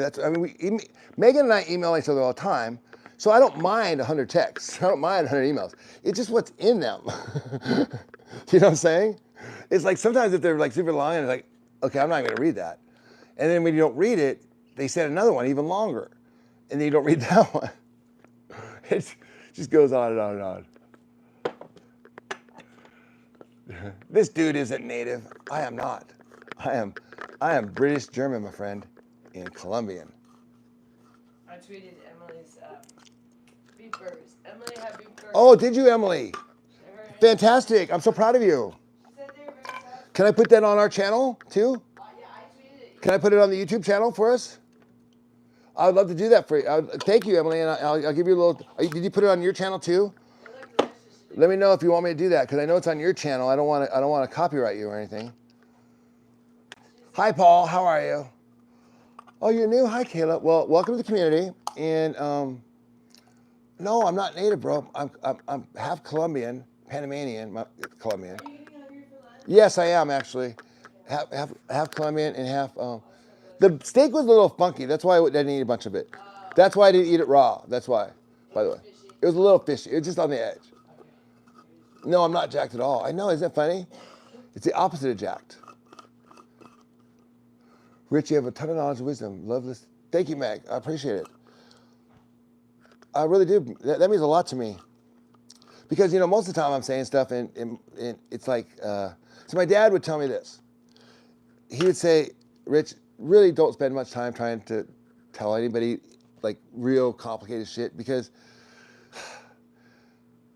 it'll be like, you could work your ass off. You could put a symphony together and you could conduct a symphony, but it'd be like playing for a bunch of cows.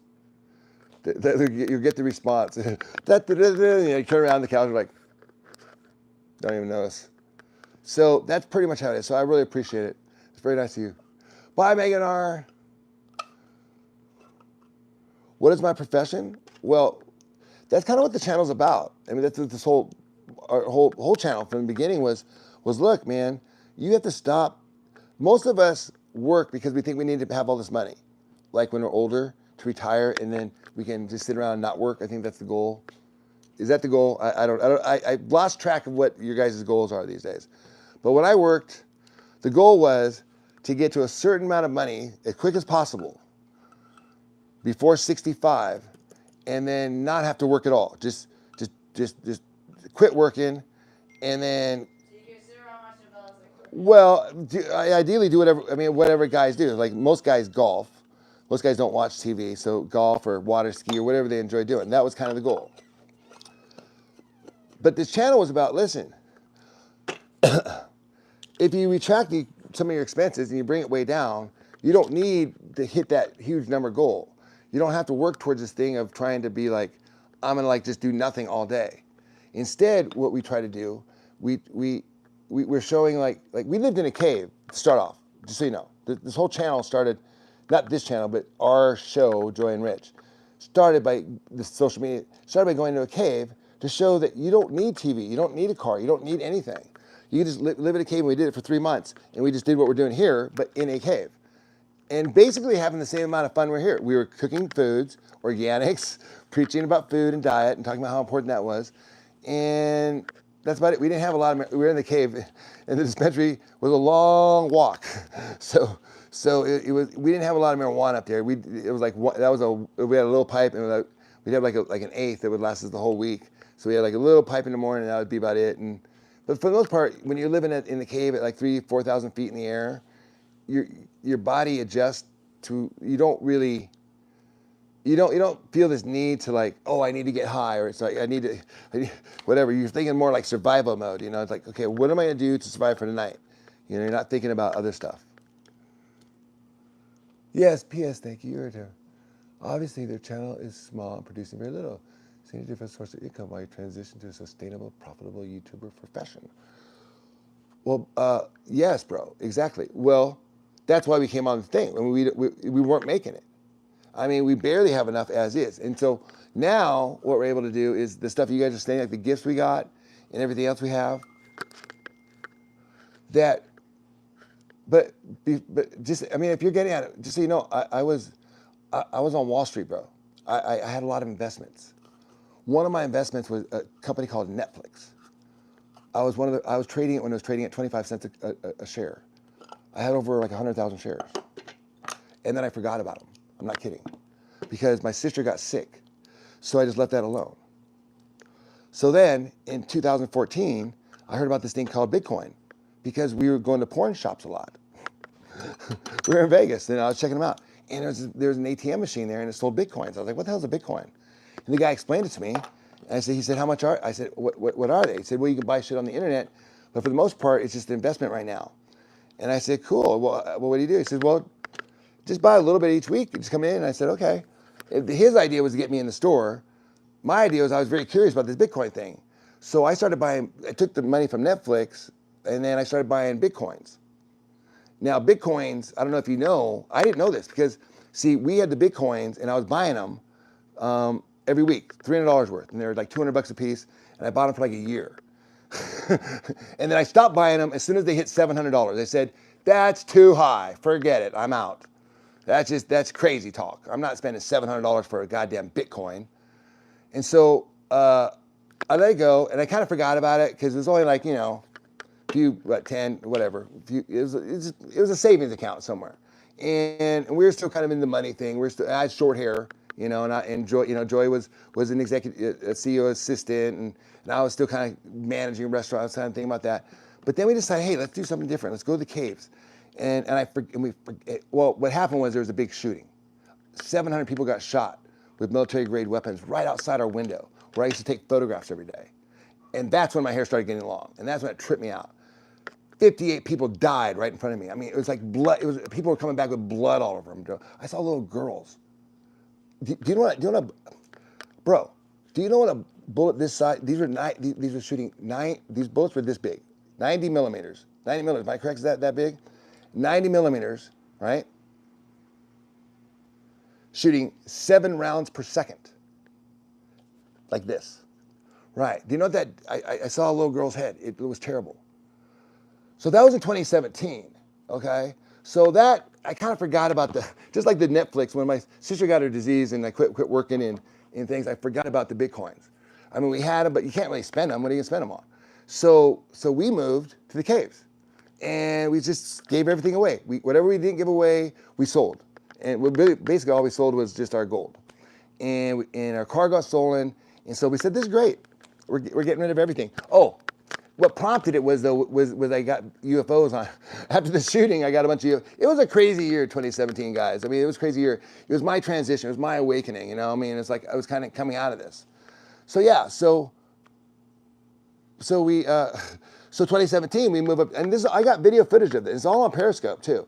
We live streamed it all, including the shooting part, the Mandalay Bay shooting, not the actual shooting, but where we lived and our proximity to the shooting and all the aftermath after that. It was very, very gory. So those sorts of events change a person.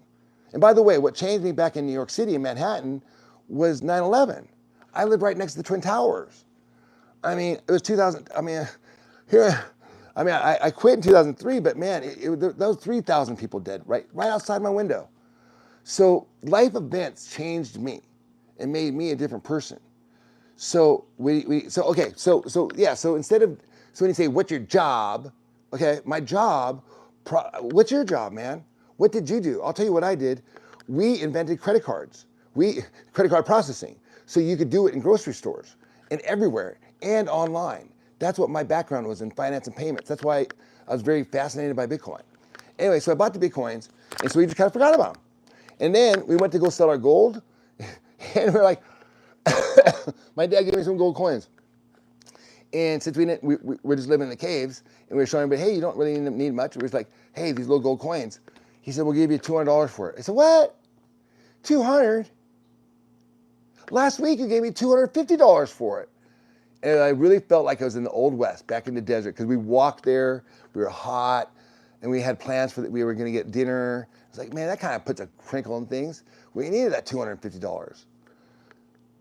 And also I hear the guy in the back, the guy Andrew in the back, going like, oh man, I can't, you know, it's like, and then he's like, well, the reason why the gold's all going down, because everyone's selling this stupid gold stuff, and they're moving over to Bitcoin.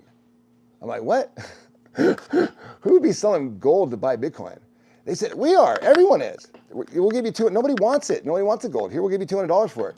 I'm going to turn around and buy Bitcoin with it. I said, really? I said, wow. Well, do you sell? No, I don't sell. I just my personal stuff. I'm collecting it. I said, well, how many Bitcoins you got, bro? And I was expecting him to say like, because I had like, I mean, I don't know, maybe we have like over 30 or, and so I expected him to say like some large number because he's a store. He's like, well, I've got like 0.75 of a Bitcoin. I'm like, what? I'm like, what are you talking about? He goes, yeah, man, they're like $40,000 a piece. No, 17,000. They're $17,000 a piece. I was like, what? Yes, my theory was correct. You don't need possessions. Throw your shit away, and the Lord will reward you somehow. I was so stoked. We were like, okay, we got that. But eventually, of course, that ran out. And so here we are, and now we're trying to take care of stuff. And a lot of the reason why it ran out was because I was giving a lot of the money to my mother. Joy was. We both were, $1,200 a month. Because we thought that she was using it to pay with the mortgage and take care of stuff here. But she was just gambling it all away, all of it like a drug addict. So that's why Joy is just like, you know, like where's that 2 years of $1,200 a month we were giving you? And now suddenly, but see, now we're having to pay the back payments on it. On top of it. So we had to pay her back payments for that. And now we're having to pay the back payments again. So that's why it's a little frustrating. So, you know, it's very, very complicated. So that's why this show's a little hard. You know, I know you have a hard time understanding that, some people, because it's like, you probably never met a guy like me. I guarantee you probably have never met a CEO who is 56 years old, who's no longer a CEO, you know, lived in Manhattan, the whole thing, and now sitting here smoking weed with you guys on YouTube. I guarantee you probably have never met someone like me. I know I haven't. Oh yeah, man, absolutely. Oh, you don't believe that? Here.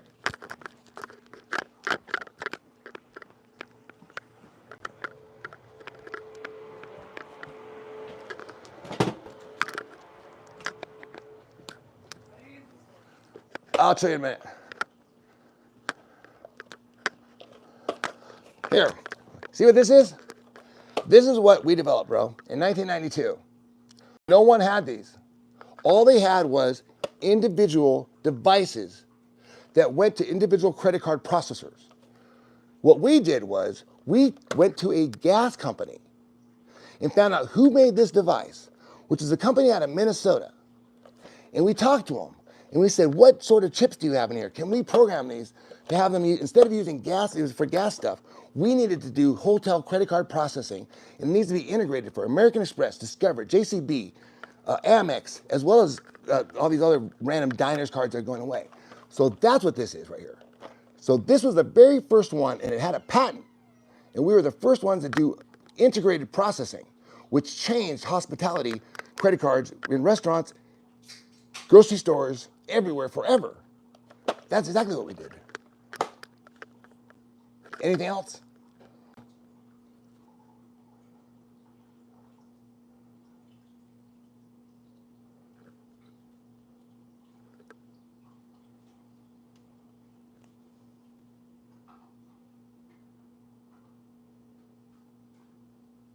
Well, then how do you explain I got here?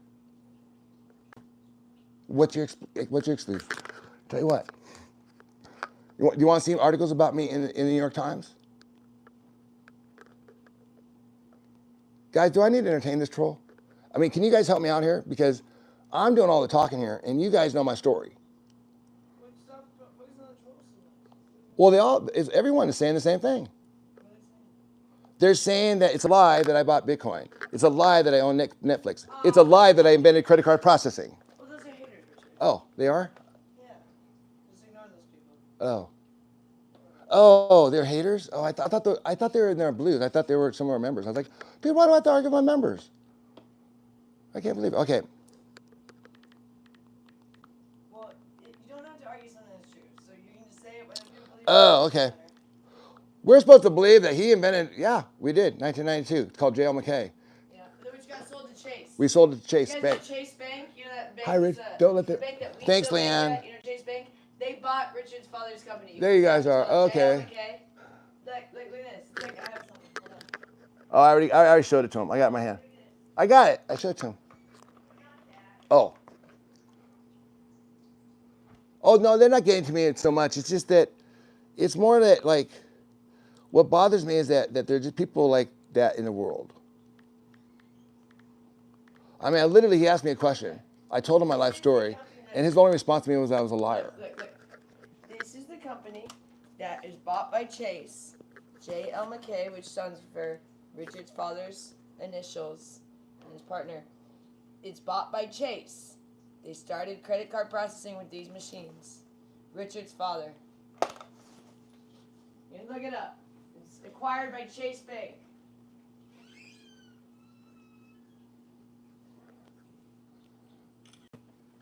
Okay.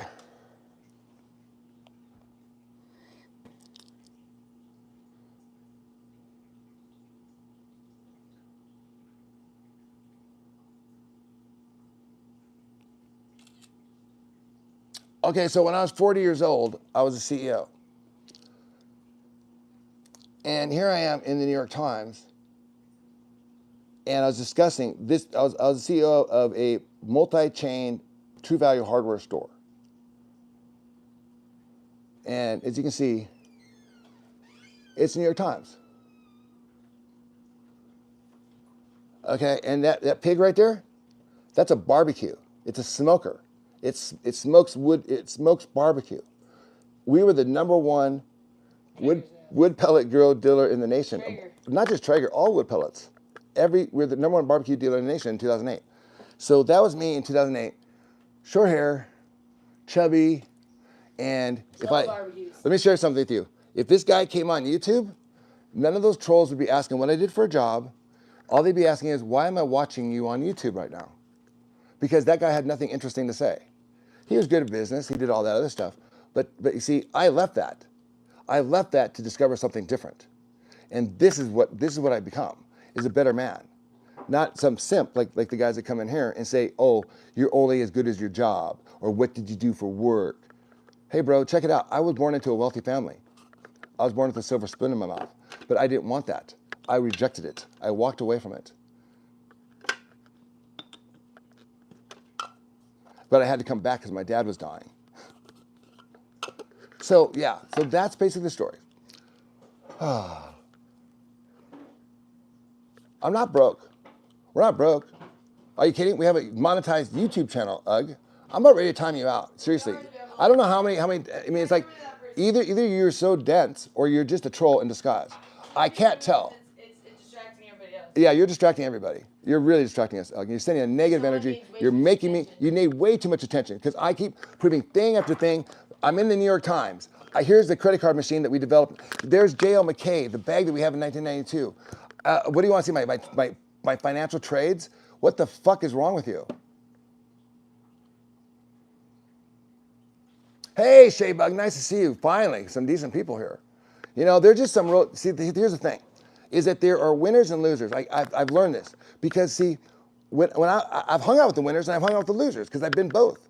And when I was, The only difference between a winner and a loser is winners want other people to win. They like competition. Losers want everyone to be losers. Thank you. Competition. That's exactly. That's the only difference between a winner and a loser. Then I was going to say that from my own testament is that what I found is when I hung out with the winners, you guys were like, you guys are the good old boys. Yes, we are. And we all fucking love each other and we want each other to succeed. Okay. But when we're with the losers, like what, you know, down there, you know, and all these guys on Twitter and shit, and all the people I interact with on social media, it's like all they want us to do is not succeed. And then I look at their accounts and they've got a whole 3 followers and I'm like, shit. It's like, no wonder it's like you have no followers and you want me to fail too. So it's all these things that kind of like add up. And it's not so much, I go with the haters because, Joy, who is the biggest troll hater? Who was the biggest troll hater that you've known? Me. I mean, really, I was a miserable, depressed person. I was also a hater. You mean like you trolled other people? Well, not so much on social, but I was pretty depressed. Like before. No, you just called people out when they would lie. I wouldn't say that you went and attacked people. You called people out when they would lie on social media. Yeah, I do whatever. So I wouldn't call you a troll. Someone that would call people out on their BS. I call them out on their BS, I guess. Yeah, well, the trolls, actually, quite honestly, we blew up and realized this. I put a bunch of strikes out there because I'd never had this happen. And they're like, oh my gosh, everybody's talking about you. But I realized that a lot, like they had like more followers than me at the time and they were talking about me. And then I got more followers than them.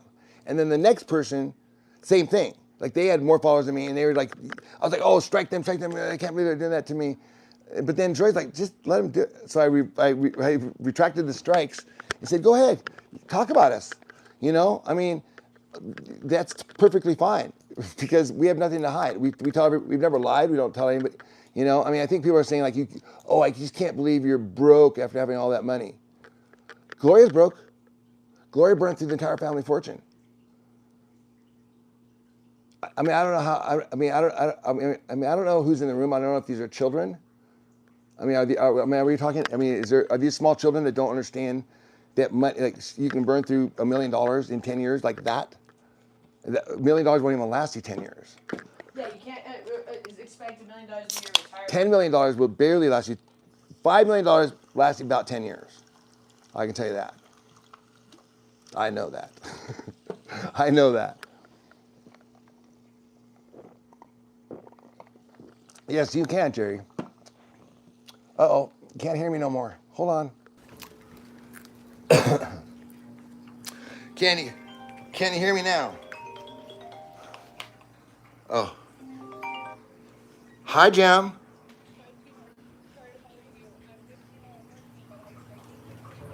Okay, yeah, great. Thank you. My mic's going out, so battery, I'm changing batteries right now. Thank you, baby.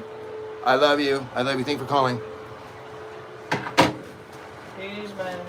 No, I'll just go with mic free for a minute.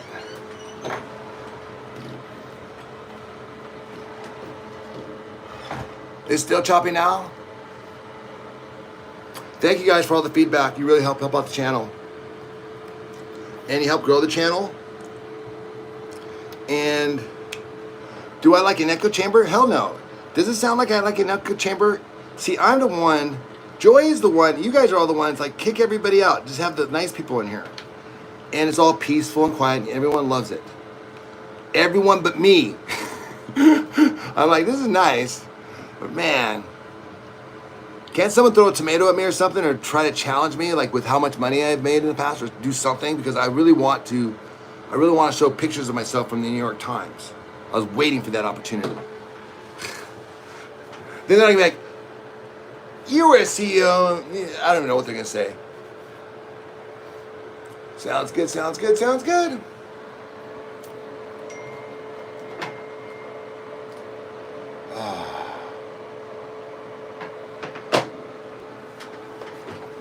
So, the fact is, you see, some people are in the Bible, since it's Sunday, they're a big portion of the whole Christian thing that we downplay a lot. Because, well, most Christians fall into this category. They're Judases. In other words, see, we had followers, we had disciples, people that were supposed to protect us, like Jesus did. But you see, Jesus was talking to the Romans. He started listening to what they were saying, right? And so, it wasn't so much that. So Judas was the very, very first person to discover. Oh, what do I need? Oh, actually, you know, I want this battery thing over here. You guys know the rest of the story.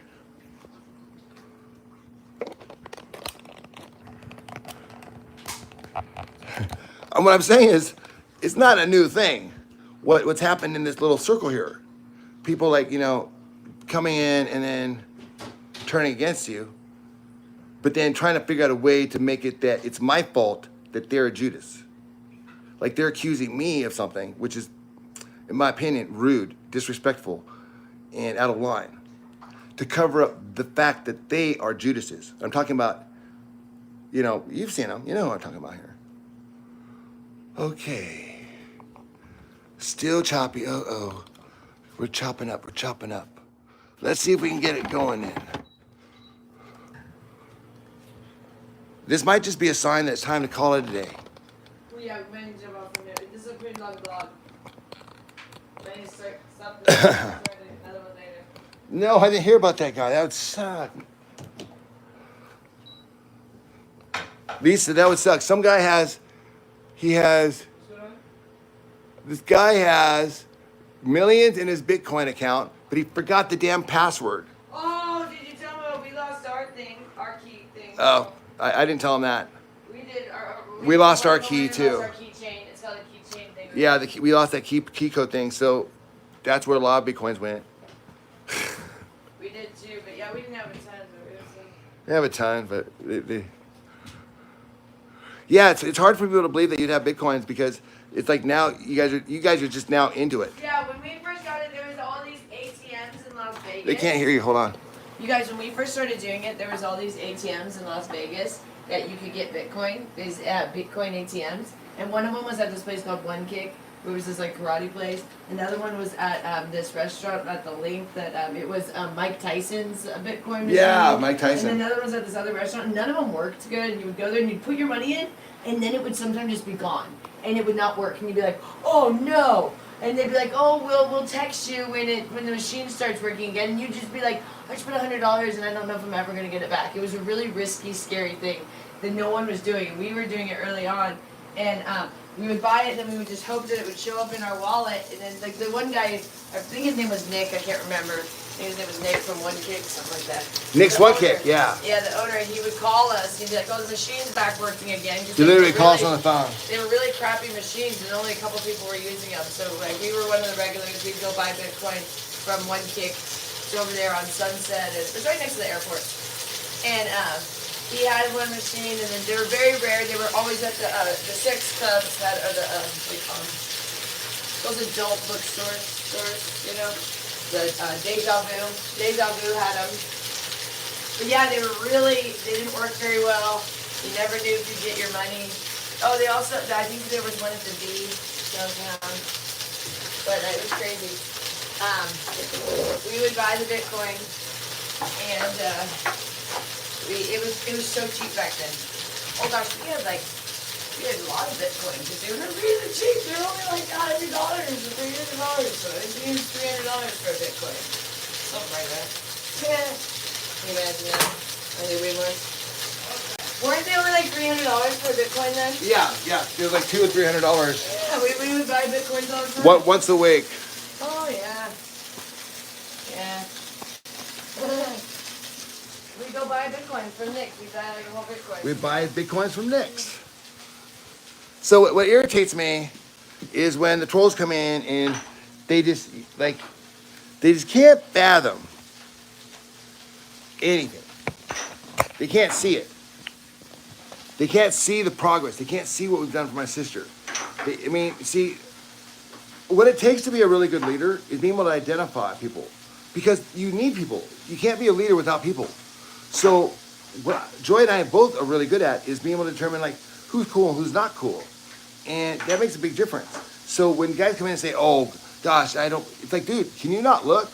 I mean, do you see other people looking like me, talking like me, acting like me, doing anything like this? Like, wake up, bro. It's like something's going on and it's not with me. I'm worried about you. I mean, I know you can't talk, but I know you're still watching because there's nothing else on. You're obsessed with me. You've been obsessed with me for a month.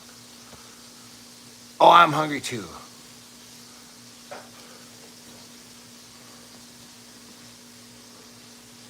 Hi, Jennifer. True facts. Hi, yeah, Puff we and knew stuff. Bitcoin was going to be something. I know it. We just ended up using them. We ended up using our Bitcoin. We spent it. Gloria lets us, but it's just a little weird. It's awkward out there. Oh, you have this, but it's not plugged in. I need to plug that in. Yeah. That's what I was meaning to do. That's why I'm Here hoping. you go. Here's the cord. Oh, thanks. I think I have one in here. I'll use this one. Yeah, but I got this one. Use this one for now. Thank you, Crystal. We're using the little. You sent one of those little boxes. We needed one of those. Yeah, is that what it is, Daisy? Thanks. Yeah, that's what I figure. I figure that the people here and the people that donate, obviously, everyone is very, very. You guys are. I mean, I know you are. I've talked to you. You're all very successful people. You're winners. Everyone here is winner. Even if you don't have a lot of money, when I talk to you, I can tell that you guys are winners, and you're very positive outlook on life, and you're really smart on top of it. But most of the hate stuff I get is like just the grammar itself tells me all I need to know. You know what I mean? They send me this hate mail.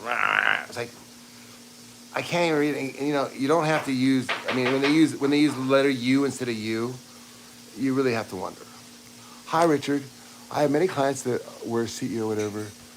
Thank you, Lisa. It's not impossible, man. I mean, they're making me feel like. Thank you, Jerry. Yes. We got 3 members today. That's awesome. That is awesome. Yes, we're going to play a song. No, we can't play a song right now. Okay.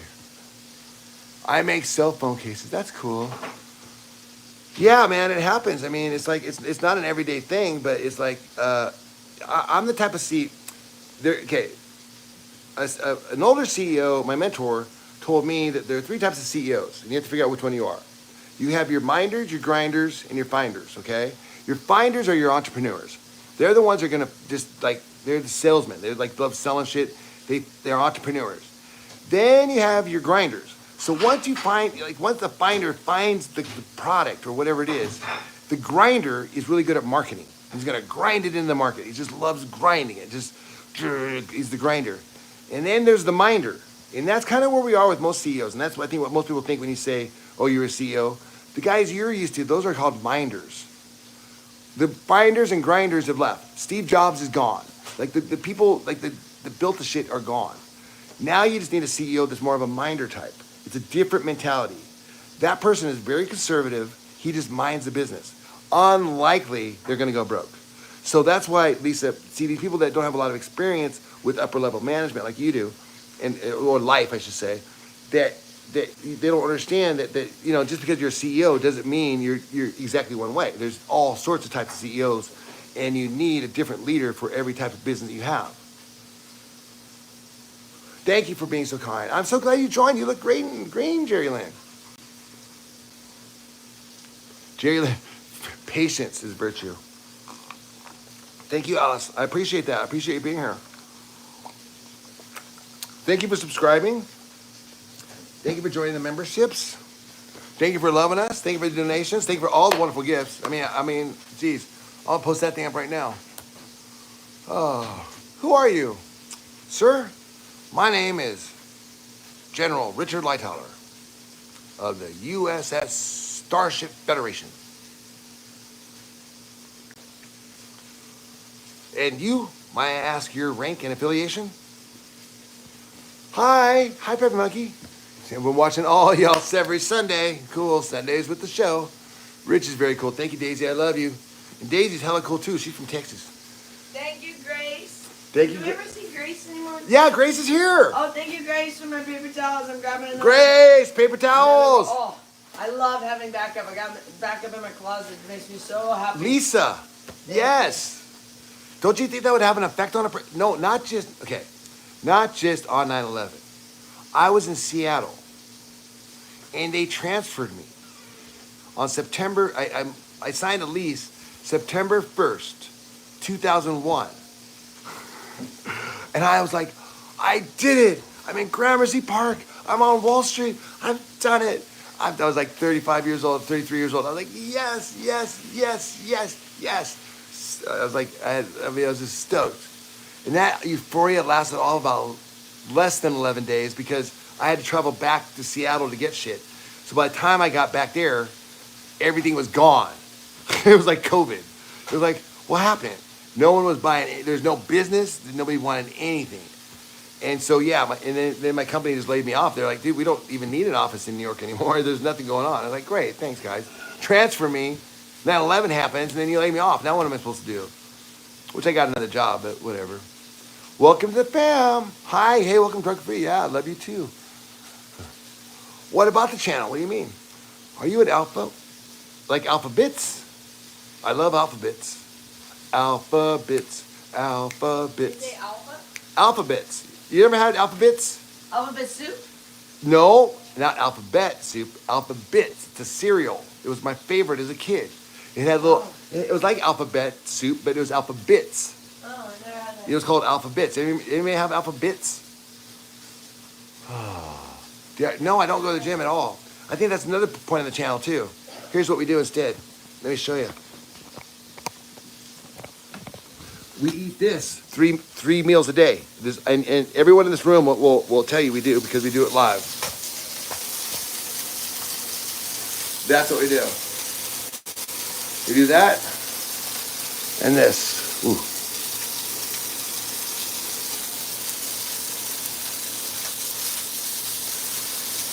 Yes, Opie, absolutely. I mean, listen, at the end of the day, we do know how to lose weight and we know how to be healthy. So you might not just, and we also saved my sister's life. But we're not medical professionals or anything like that. We're just living life, giving you some life hacks. So if you don't like going to the gym, and look, I'm a little fat right now. I'm serious. I'm not kidding. But because normally this would be kind of all down, but I eat calabasa and eggs all week long. So I'm a little self-conscious around the belly area. Hey, thank you, Daisy. Oh, I love you. Appreciate it. Appreciate it. Thank you for donating. Thank you for super stickers. Okay, I was just kind of showing them. Oh yeah, show me. Yeah. So, but. Would you like to take over with the steak? Yeah, I'll do the steak. Yeah, here you got the steak. Let me plug this thing in over here. Hold on. And this was a gift. Remember the steak? It's Jennifer.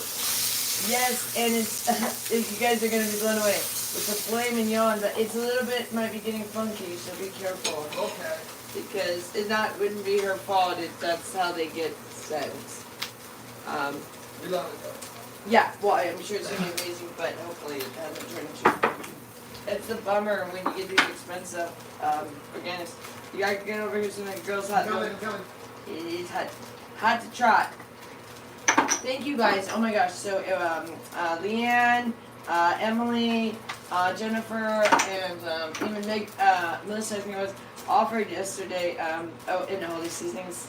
So Tiffany and Gemini and everybody. The list goes on and on. Everybody today. We have Stan and Stephanie and Brielle and you guys, Libby. Thank you guys for everything. Thank you. But these two little filet mignons came from Jennifer the other day. when we didn't have a car. Right now we have a rental. If you guys want any, those are Richard's burgers.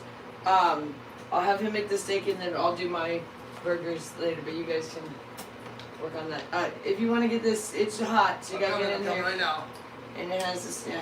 Sometimes I put some salt on them, but they're a little bit on the funky. Can you grab me a belt? And also, I'm looking at that hole that Casper's working on, Yeah. and Get bad. you got to patch it up, or he's going to go inside there, and you're not going to get him out. Oh, no. Yeah, he's going to run in there. I can see what he's doing. You can see he's about ready to go inside there. Oh, no. Yeah, So yeah, you got to patch it up. that little turd. Okay. What are you doing? Okay. What a little. Hey, thank you so much again. Thank you so much, And here's the Daisy. belt. Well, thank Let you. me get him, yeah, get that on this. Yeah, so if It's you- getting really hot. You need to Okay. stop talking. You need to put Hold some oil and you need to get that on there. Here's the oil. It's getting way Okay. too hot. Okay, here we go, guys. Bam, bam, bam. So these were a gift from Jennifer. Filet mignon, organic from Whole Foods.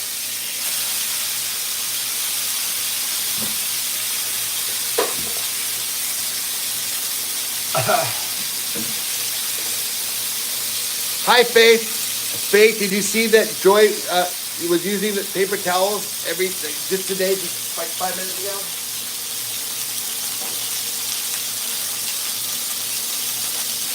Okay, burning the skin 101. Oh yeah. We're gonna sear this baby. Yes, new subscribers, we love you. And Sun City isn't a city, it's a neighborhood. You're being watched over. You could have been in New York on 9/11. Is that crazy? I know. And then, and I told you about that's what I said. Like, by the time that Mandalay Bay shooting happened, I said, shit, I should have been a photographer. Because I just end up in these disasters all the time. Grease and skin don't mix.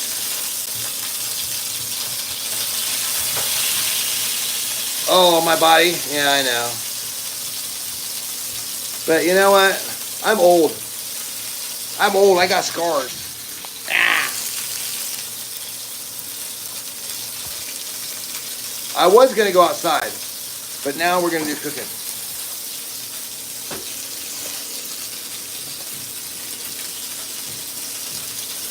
So the way I like to season these, I just use some nice real light seasonings like organic thyme.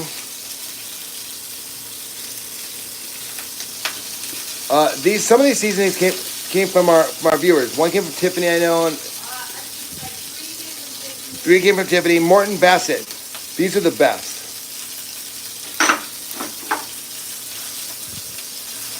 I was stuck in New York when the attack happened. I couldn't get a flight out for a week.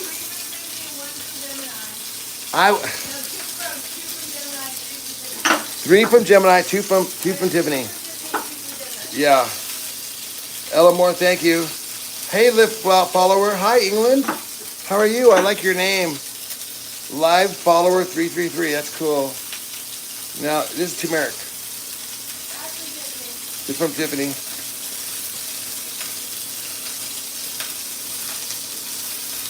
I don't know, just because we're like limited on space and cooking.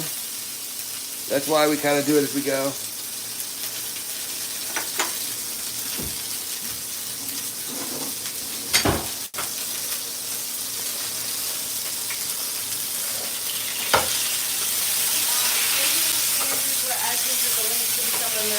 Oh, they want it again? I pinned it. It's pinned. Yeah, the link's pinned. I remember a man that was about to go on the Bay Bridge at 5 p.m. He forgot to paperwork and needed to go to the office. He missed the 8. Oh, man. I remember that. I also lived... Lisa, do you remember the WTO riots in Seattle of 1998? Hi, Courtney. How are you?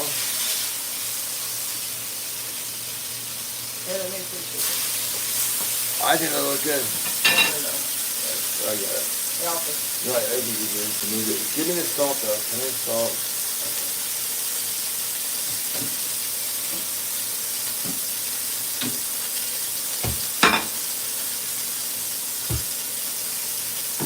Hi, Rich. Hi, Courtney.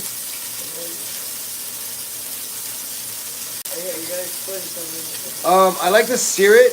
I like to give it a real hot sear. I like to burn it. Oh, I thought that was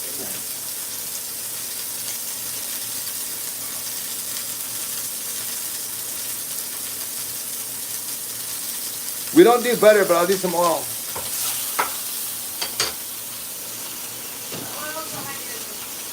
Where'd it go? I see it.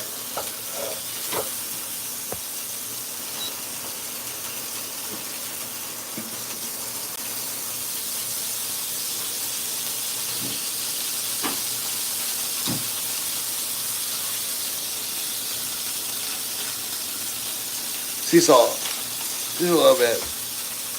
That is filet mignon, bro. That is filet mignon. Not. I mean, I guess if you have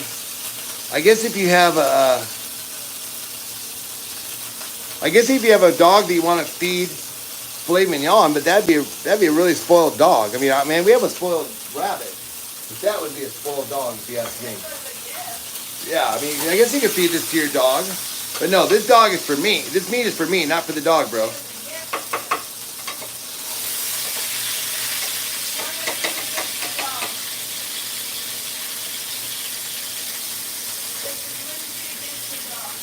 I don't know. I can't hear you.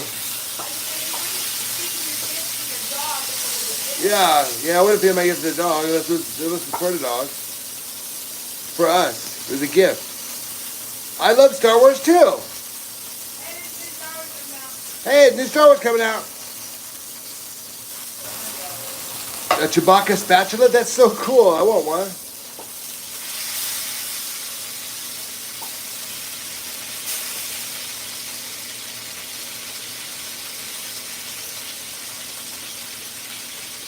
I love her. Courtney, both. But probably indica if I had to choose. It should be done, you think? It's probably due to the, if your sound's going out, it's because we're in the kitchen. I don't have a mic. Yeah, I like to chill.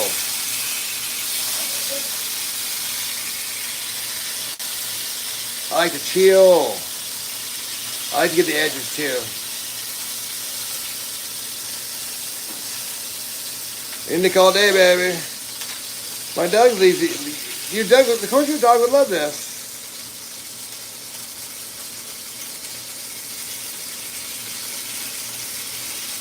This is filet mignon, or tenderloin, as we call it in the States.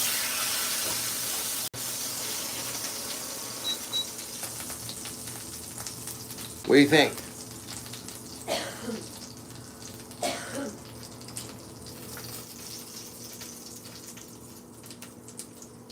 Is your sound happening better yet, Daisy? It might have been the noise from the stove.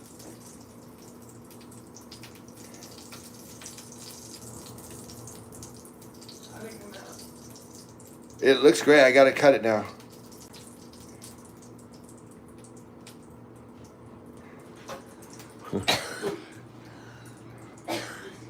Juan, you would have been real fun back in prehistoric times.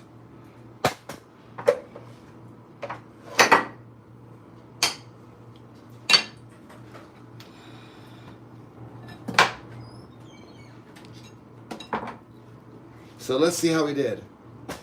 What do you guys want at the end, or who wants to place bets? I'm gonna put a poll right now. Based upon how long we were cooking it, based upon cooking time,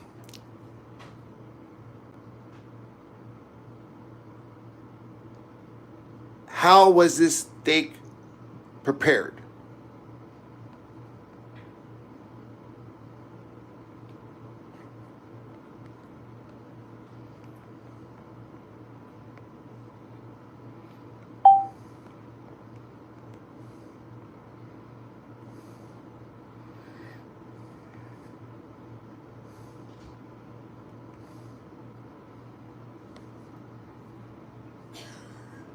Okay. To each his own, but I wouldn't recommend it. What does Juan do? What's Juan yapping about again?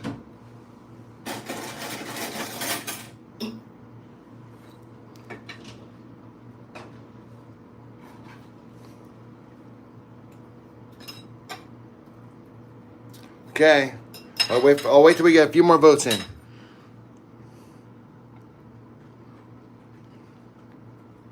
The burner was at max sear, and then I cooked it at when I brought it down to 425.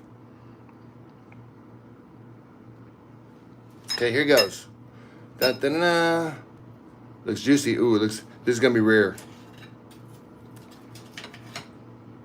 Oh, that is rare. No, because it's filet mignon. I can do it rare. No, I think it's perfect. I'll do it. I don't mind it like that. Some people might find that a little too rare. I don't mind it. I love you. Hey, super hearts. Thank you for the super hearts. I do well done. Got food poisoning. Okay. It was a bit on the funk. Give it a taste, because you might want to. Okay, let me taste it. See if it's okay. Yeah, because remember that was a tad on the funk. Let's taste this thing. I love you guys. I love you. Thank you for being such a great supporter. Let's try it out.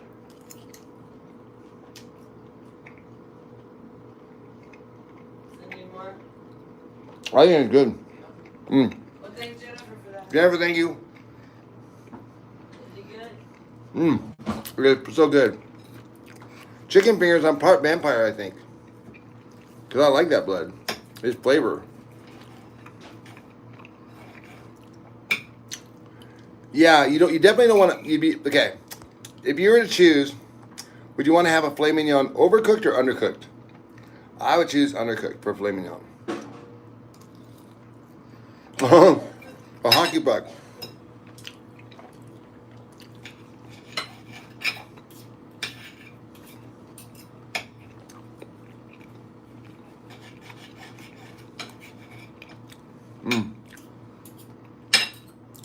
This is the most tender part of the steak, but you can't eat this every day. It won't work on this diet. It's too much fat. It's too tender. It's too delicious. So once in a while, like we got a gift. Yeah, right, Courtney? That's wonderful. I'm with you, smoking. Overcooked. I know. Dave got 6. He said, no, I'm not messing with it no more. Yeah, wrap with bacon. Oh, man, that'd be good. Yeah, so this is like, I get it. We can't all be, we can't even eat this. This was a gift. But once in a while, if you find it in the, they're trying to get rid of it, it's going out, grab yourself some. It's a nice little treat.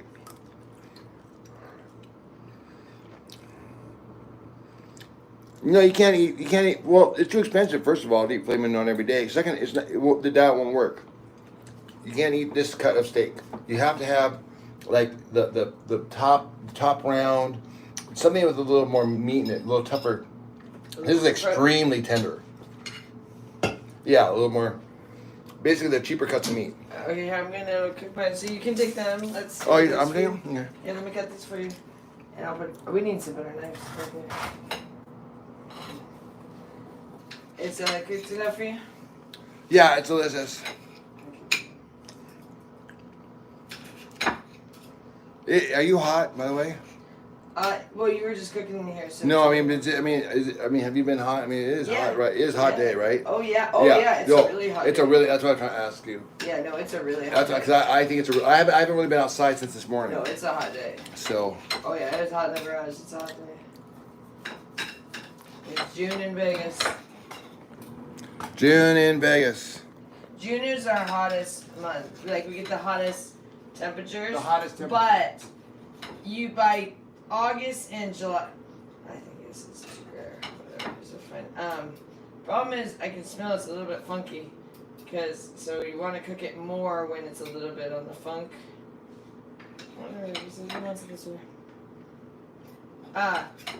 You can have a really rare burger if it's really fresh, but when it's not as fresh, because we actually got this a couple days ago. Jennifer got it for us and we haven't eaten it yet. She got us a couple of steaks. I can't believe it's filet mignon. You guys are nuts. This is crazy, but it started to get a little bit where it's a little bit on the funk. So you want to cook. If your meat is ever turning, you just gotta cook it a little bit longer. Otherwise, the more rare it is, the more funky it is. So you got a little salt when it's a little bit on the funk. That should be fine. Okay. Yeah, everything's in the bathroom here. Because Gloria said a pain in the neck to cook around. Gosh, did you guys ever hear that day that Richard showed? The guy trying to cook with her. Okay, I'm gonna take the switcher and then I'm gonna clean up here and cook my burgers. Here you go. You're taking them, right? Yes, I am. Are you sure those aren't gonna be too rare because they're a little bit on the funk? They're perfect. Alright. I like the orange. I got that shirt in New York like for $5. You know those guys in the corner? I was just talking about that New York shirt Richard's It wearing. is delicious. The guy sells them three for $15. Those New York shirts. I always get them on the corner.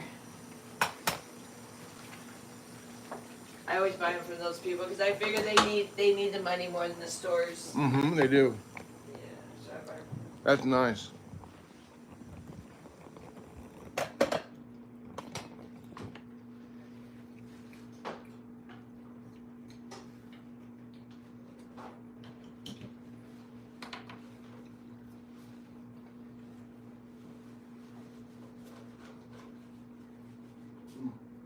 That's really good.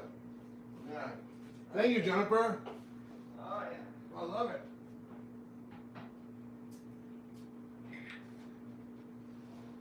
I don't know if she's in this vlog or not.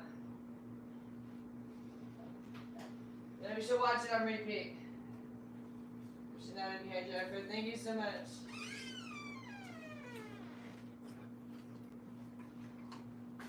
You guys are killing it with the generosity. You guys are killing it with the generosity. It is right.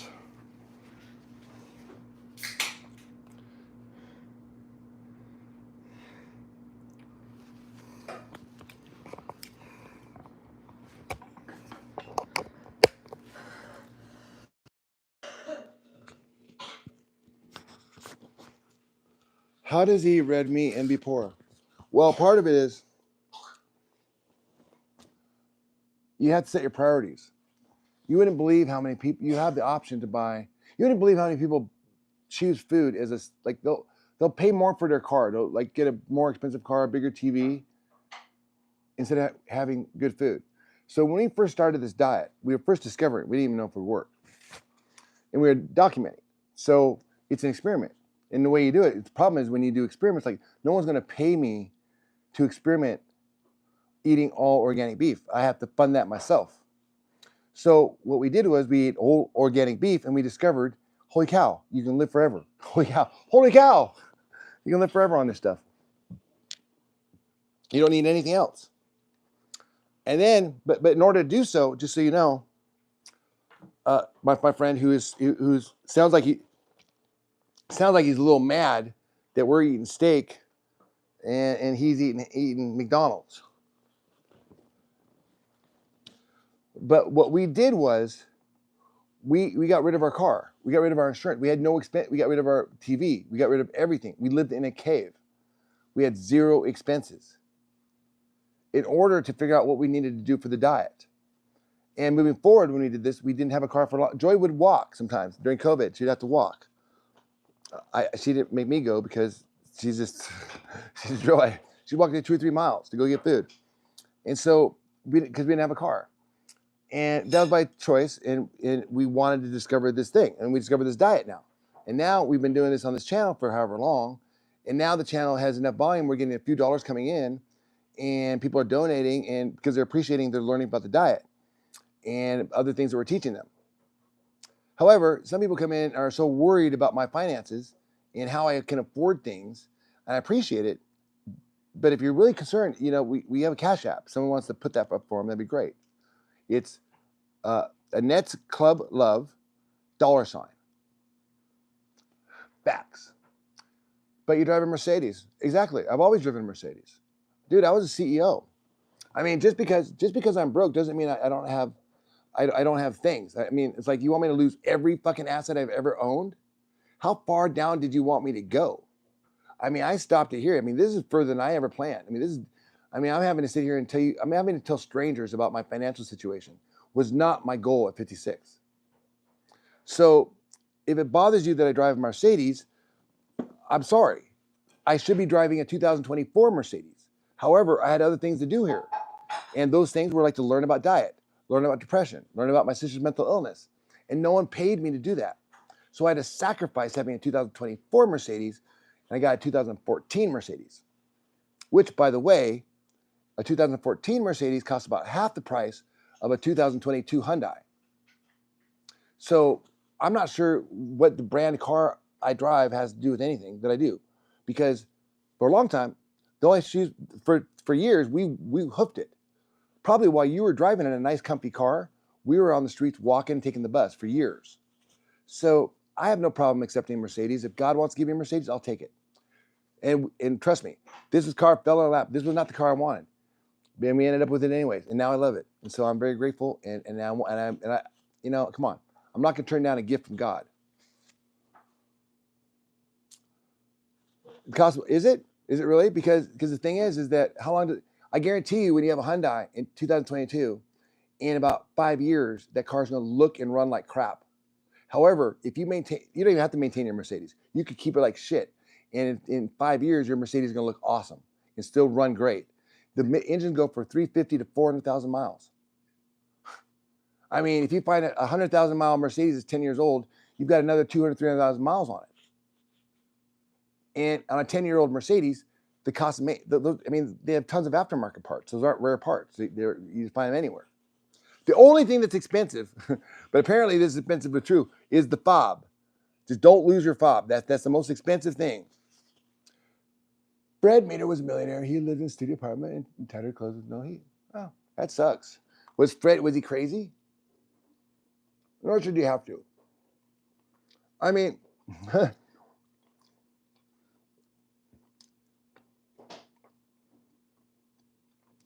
you're a service manager? Where do you work?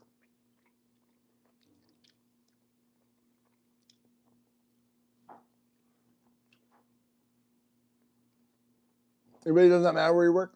Okay. Man, you're asking me a lot of fucking questions, man. I ask you one question. Shit. Funny how like people like will probe into my personal life, watch millions of my old videos from 10 years ago, throw all sorts of tomatoes at me. When I ask it, I ask them oh, where do you work? None of your business, dude. I was like, okay, I see how it goes. I get 91. Oh, dude, that sounds sweet. Are you kidding? I only buy Jensen Tire and Auto.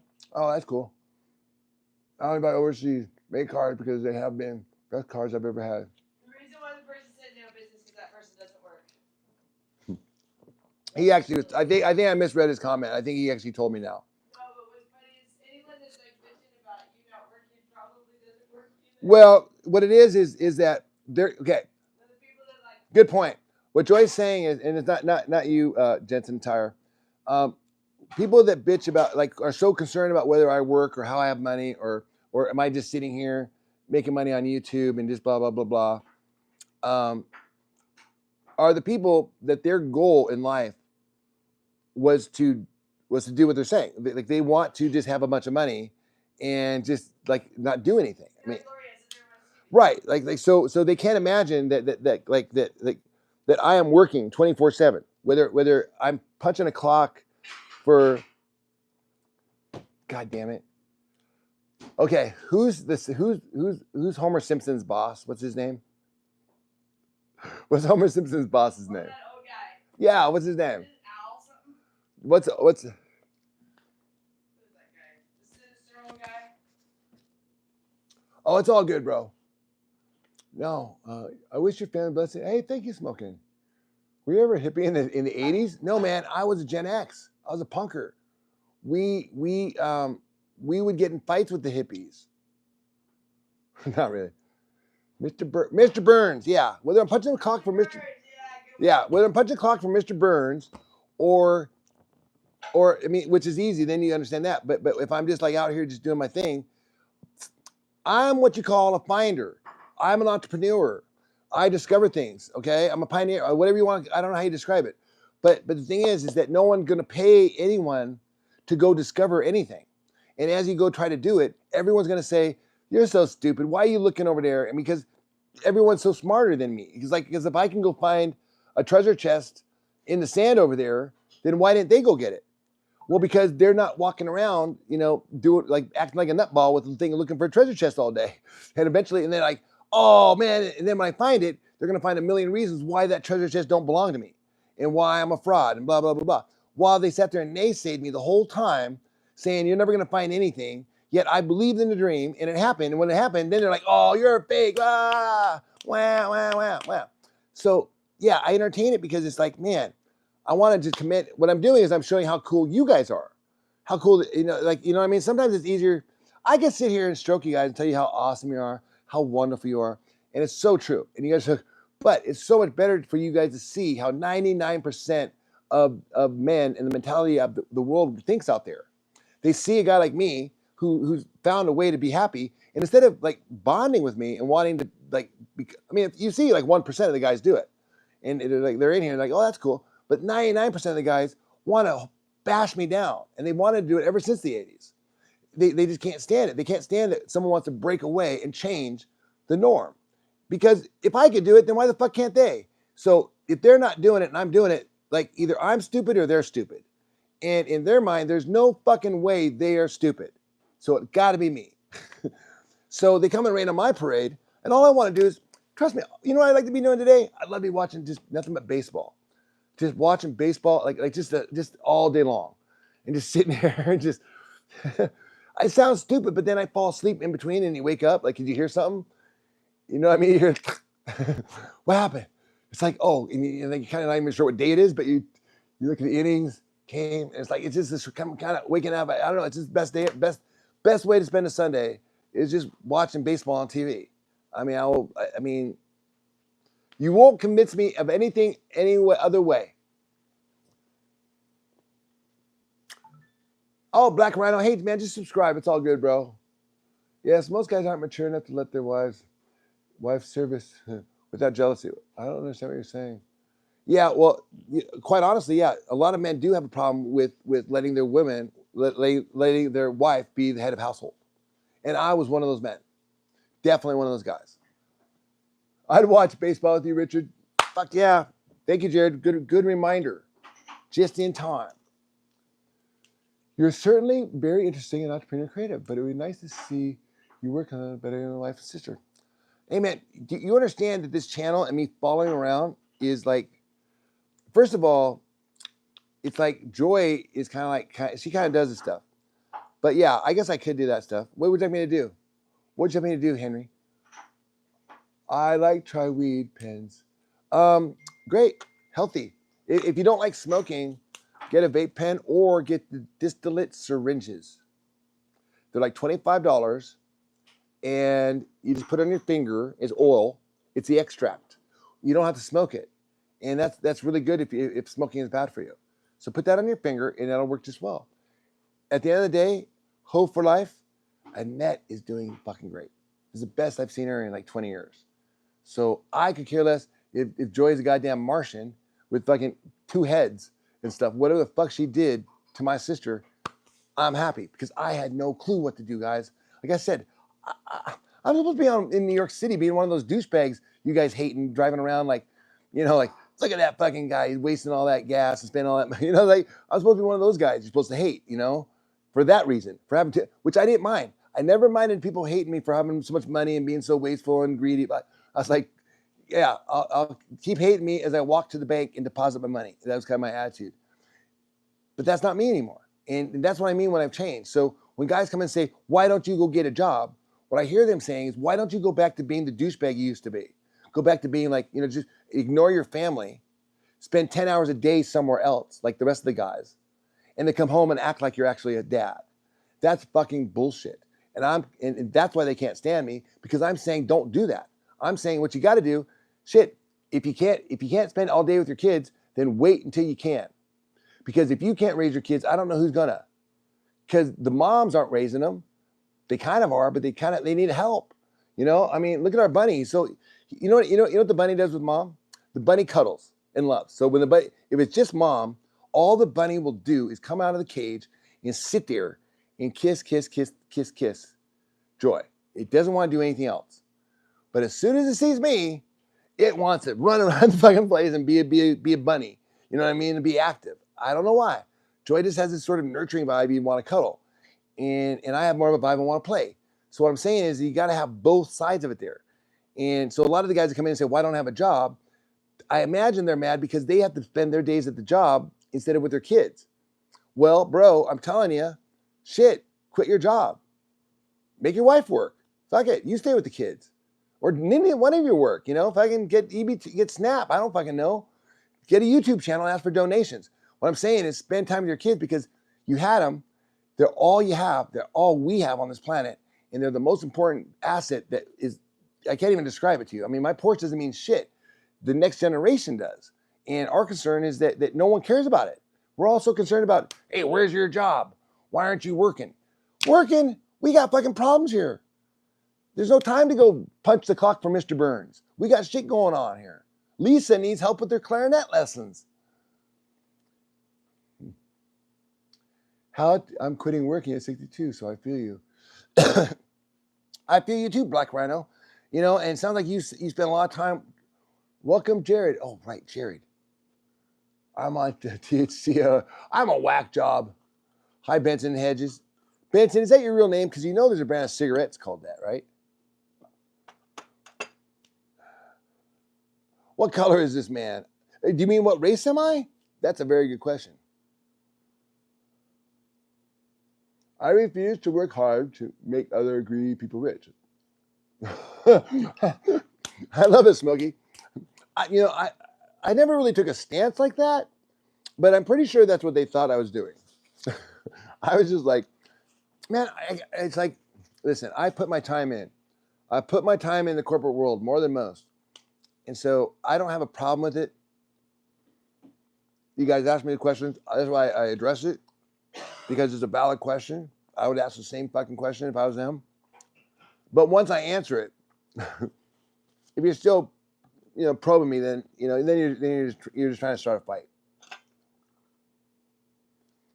Man, a wolf? No. Now I want to. Have you ever seen a coyote? We've seen coyotes. Biden 2024. Trump 2024. Listen, it don't matter. Those guys are gonna let those guys fight all year long. Let them fight for the best place to hide under the lightning storms, you know? Meanwhile, you and me, we're gonna have fun. We're gonna explore like what's up here. We're gonna get shit done before we die. When I say done, I don't mean punching the clock from Mr. Burns. I mean done. Done. We have a family here. I mean, you're talking to the guy who neglected my family for years because my mom neglected me. So why would I do family? And I'm saying, guys, you have to do the family thing before you die. So that's what we're working on. We're starting to get a coyote. Oh, really? How could that be a problem? How could coyotes be a problem? They're so fucking cool.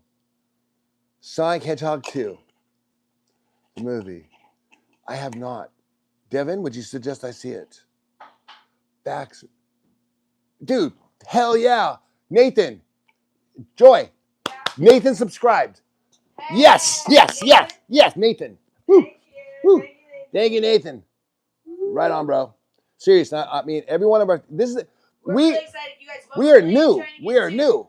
Is 20,000 to tell Annette. We're really excited to tell her that. So. Well, just by Tuesday. No, not. That's not our overall goal. That's just by like by Monday. Yeah, just in the next couple days. I don't know if it'll go up. Like, I hope you guys don't stop at 20,000. Thank you for subscribing, bro.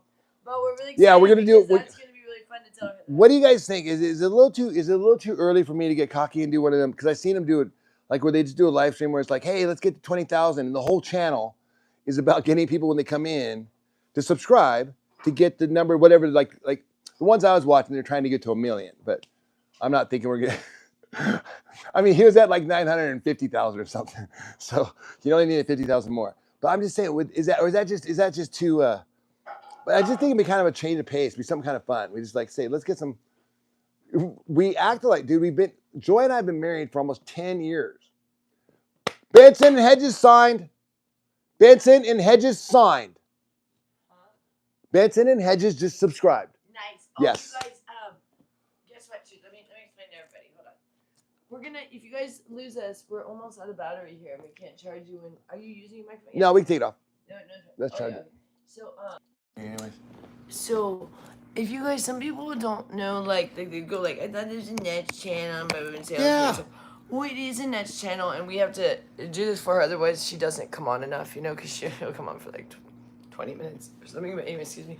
But here's the thing: we let Annette have pride with and ownership of the whole thing. So, like, I keep her updated on everything. Like, I tell her when the money's coming in, I tell her the updates. We tell her because it'll show us, you know, the amount that's about to come. I tell her, you know, how many people are here. I'll tell her. I'll explain to her. I try to explain. It's a little bit confusing for her. She watches YouTube all the time, but this whole, you know, broadcasting, the whole thing, she's not fully. So I try to explain. I say, so millions of people have seen you, like, because we've had, you know, over millions of views for, if you count all of the videos. Like over 10. So I tell her that, and she gets really excited. So I say, so like, but then I say, but you have like 19,000 X amount of people that are actually following you. They want to come back and keep seeing you. And I say, Annette, you're a rock star. People love you. And I tell her, and she gets the biggest smiles and stuff.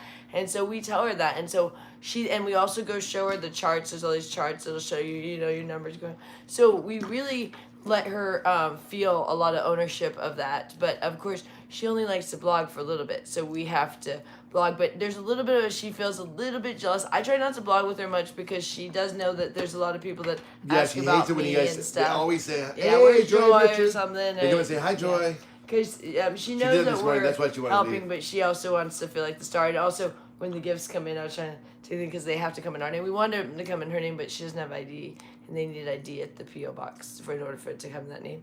But if you guys do send it, if you could put Annette, add that on there. Some people have done that.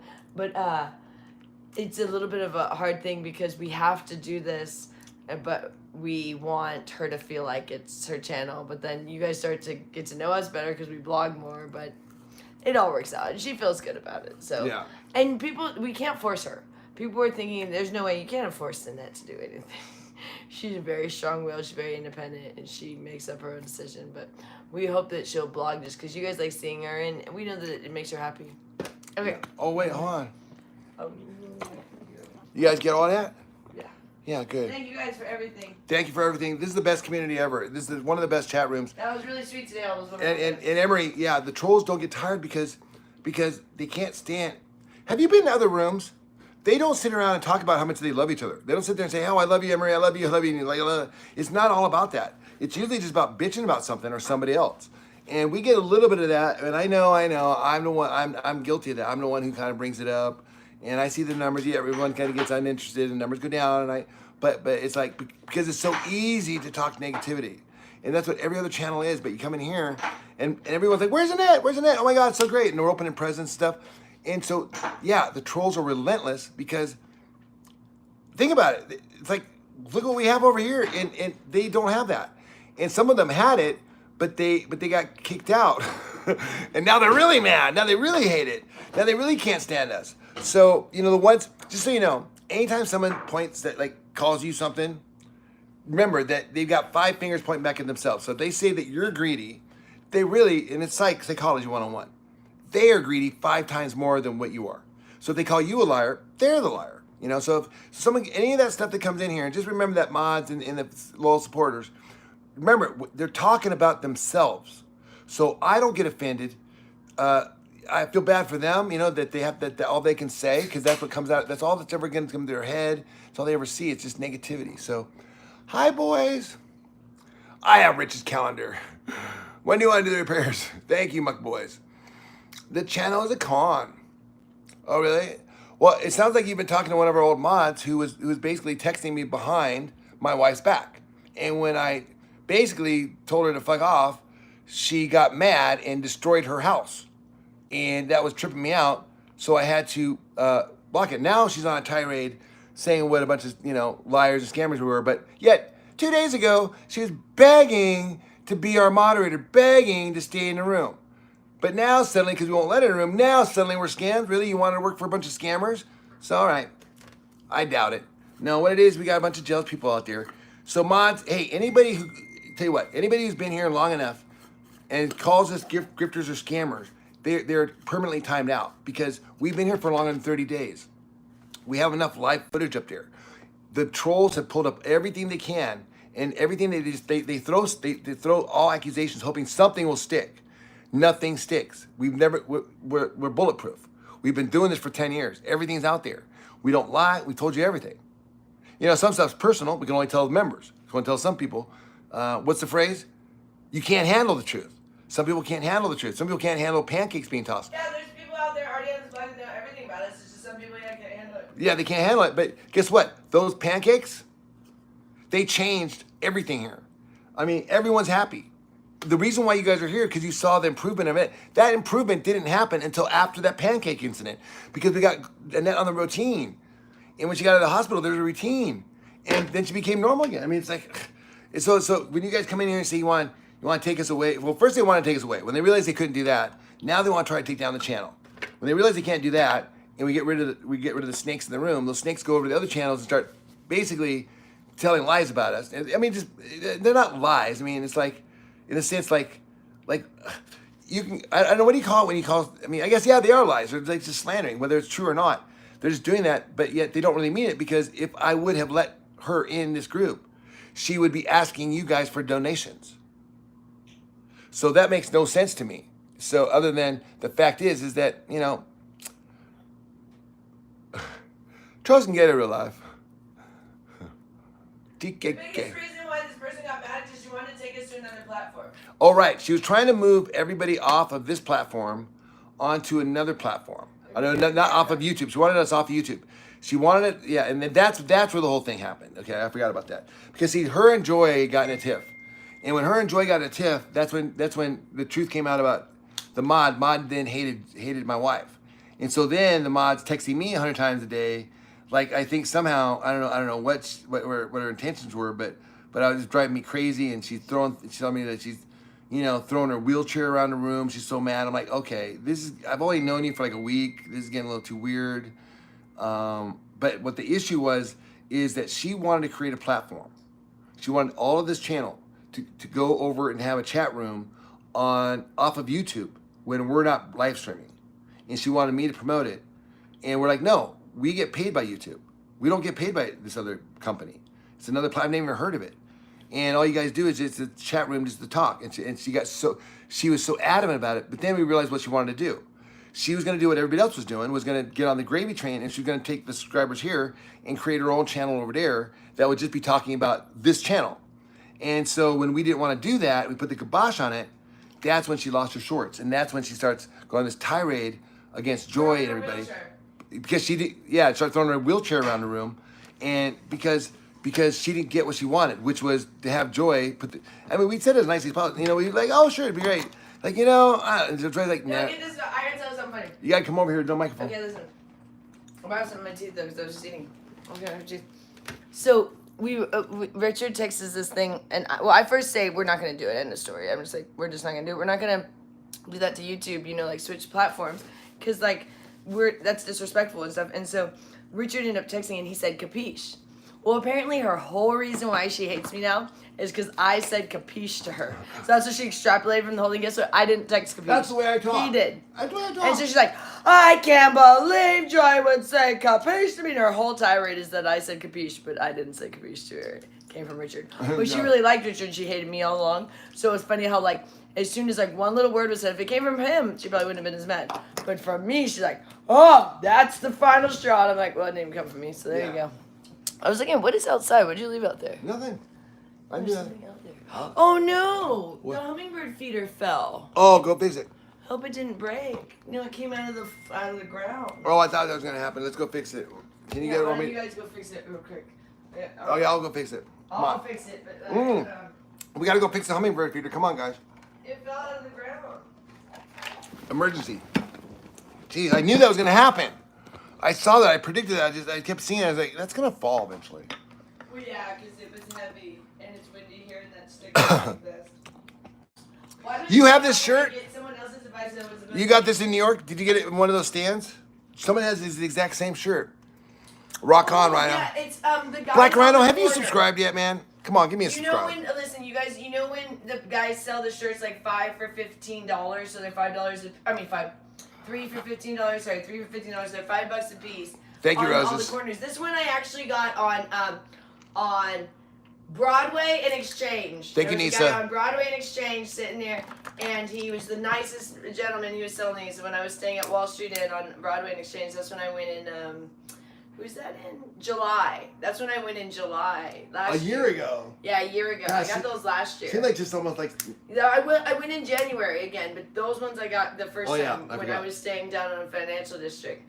Yeah, I always buy from the people on the corners because they need it more. Like I got scarves and hats and everything, always from the guys, and it's like $5 for a shirt. I think you have to buy 3.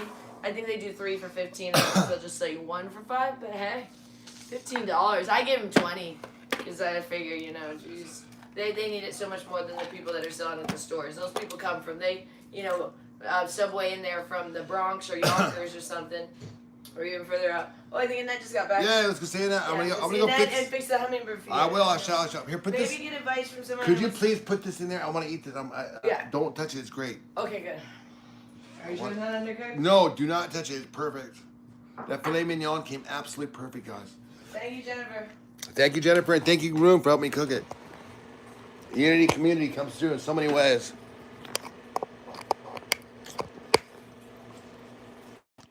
Okay, let's do a mic check before I go too far, guys. Can you hear me now? Hey, Denise, yes, thank you for subscribing. Okay, thank you for subscribing. I know I'm going to throw this out here. I know it's a little early. You haven't seen a lot yet, and I don't want to jump the gun. I don't want to ask for a second date too soon, but I was thinking maybe if it's cool, for those that just subscribe, you want to join the membership. It's only 99 cents a month, and we're here every day. Every day. And you can ask the other members. We stream, we entertain, we talk about things. There's always drama going on, and we teach about health things. So, consider it. Yeah, I pinned it if you want to. Did I? I don't know. Maybe I should do one. Hold on. Come on, guys. Let's go.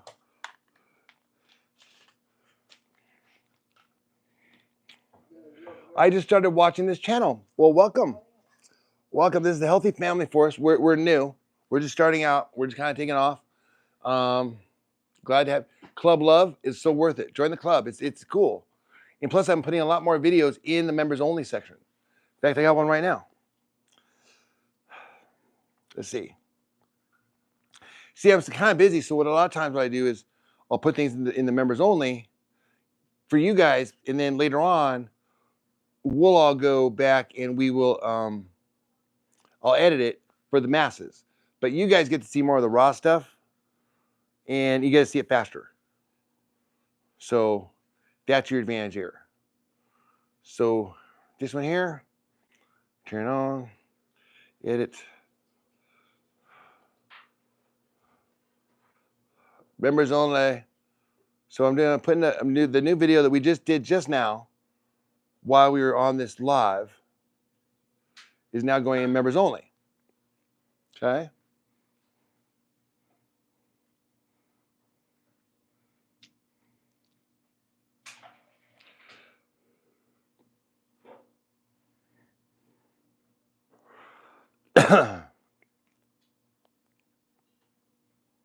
Where is him? Oh, great. Fantastic. Are you kidding me? Hey, this is record day, guys. This is a record day for thumbs ups. Great job, Unity community. Hey, let's see if we can get to 200. We're at 185 for the live stream. That's huge for us for a live stream. I'll send out the link right now. Sound check. How's the sound coming in?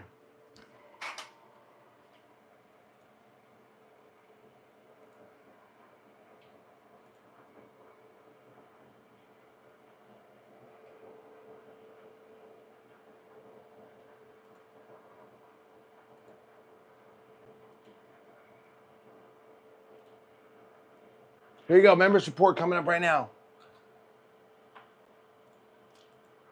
The Unity. Hey, you listen. I've never been a part. This is really cool, you guys. I mean, YouTube is being cool to us. It's like the algorithm is working.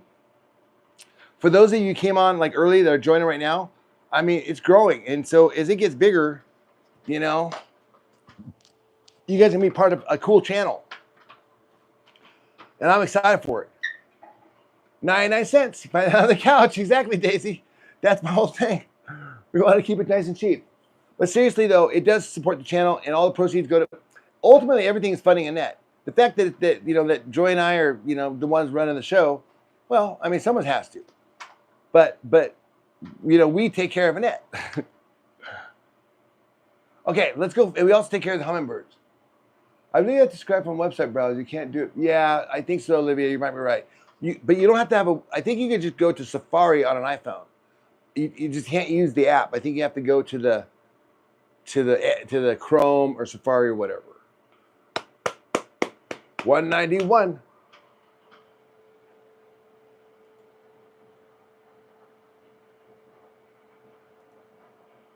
We're getting there. Boop, boop, boop. All right, that's exciting, guys. Kind of fun. Does it feel good, you guys? Does it feel good? You know, what's really fun is that if you guys had any issues with the people that abandon ship, jump to the other side, well, those channels aren't growing. So you guys are staying part of what I was talking about, how like winners stick together and losers go to the losers. So, assuming God continues to bless us and we continue to grow every day, that you'll be part of the winners, and it will prove that, like, hey, being positive and giving good advice and being healthy beats being negative and being nasty and judgmental. And so far we've proved it. Hopefully we continue to prove it a lot. And I love that you guys are part of it. Come on, let's go fix this thing. Hey, Gloria's home. What are you doing? Oh, yeah. Leftover spaghetti for Annette and myself. And sauces. And some tea. A little bit of tea and spaghetti. Fantastic. Yeah. Very good. How was the club today? Good. Oh, did you go too? She. Oh, you didn't go for Mom, man. She was watching. Yeah. Hi, and everyone wants to say hi real quick.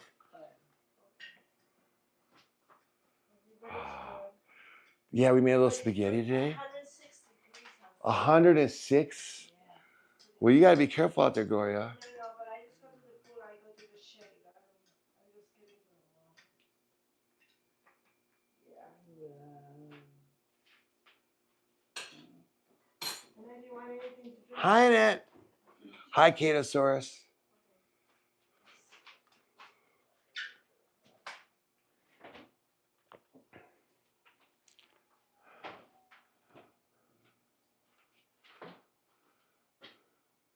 Gloria, Roses says that she thinks it'd be awesome if you got remarried. Have you ever considered that?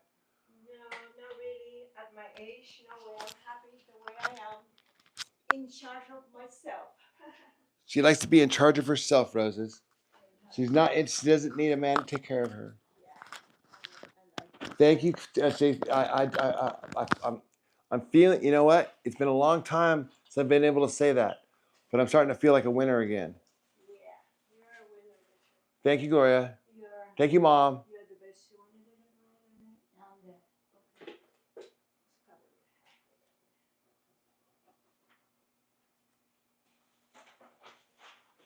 Let's cover it.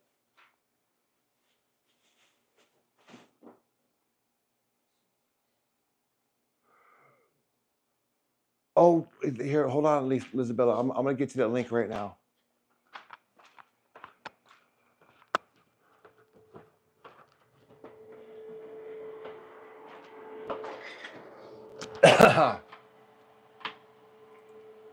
What's the link?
Hi, babe. How's lunch? Great. Good job, everybody. Good job.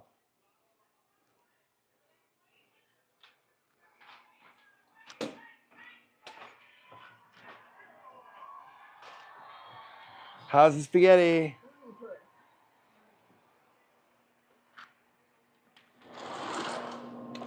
Okay, it is hot, guys. It is 106 degrees out right now. Hell yeah. Jesus, I thought Elvis was king. Oh man, I miss 80s and 90s. They're right here. They're right here, except we okay, this is the way you do it. Just pretend you're the 1990s and someone said, hey, after you watch Bill and Ted, they said, dude, I got a time machine. We're gonna go to 2024. Come on. There's this dude, he's named Rich. He's got this cool channel. Let's check him out. And now you're here. And you just forgot it because we had to make you forget it. Because we couldn't have you running around telling everybody you got a time machine from 1990. So we just filled you a bunch of memories, so you just kind of fast forwarded. But no, yeah, you are from 1990. Everything else is just a vague memory. Hi, Nisa. Elvis is not king. Jesus is not to be mocked. Dude, king is a land term, man. That's something like King Charles is a king. You're saying that Jesus is competing with Charles? Those are man-made things. I'm not mocking. Get your religion out of here, Krista. I hate this shit. Hey, yes, Olivia, you said you would join, and I'm so glad you did. I'm so glad you did. I'm so glad you're bringing the community together. I love that. This man, low-key, got my sexual chakras vibrant. I just know he is God in the sack. Hey, man, that's like I said, Elvis is king. That's what Elvis did, man. Hey, listen, if kings are greedy, kings want money, kings want power. Are you saying that Jesus is a greedy person? I think not. Hey, Rich, do you mind me asking where you guys live? And I apologize, you get any government assistance? I'm not trying to look. You know, we don't get any government assistance. We can't. The only thing we get is my mom's Social Security, which they had, and my sister's disability, which we've already disclosed, like it's $2,900 total. And then I've got some personal investments that come in from old deals that pay me every month, but it's not enough to cover everybody. I mean, we could, but you can't, you know, I mean, I don't want to just sit around and watch TV all day. I mean, shit, it's like, yeah, we can sit around and watch TV all day, but shit, I still have a little life left in me, so let me do something. So I started a YouTube channel, initially to lose weight. I thought people would be interested in that, and they weren't. But eventually, you know, now we're here, and now you guys see us, and now you're interested in us, and I'm grateful for that. So thank you for being here. Elvis, on top of it, Elvis was very generous. Okay, listen, I don't care. Jesus is probably king. That's all good with me. It's just that, you know, have you ever been to a party, like a social event?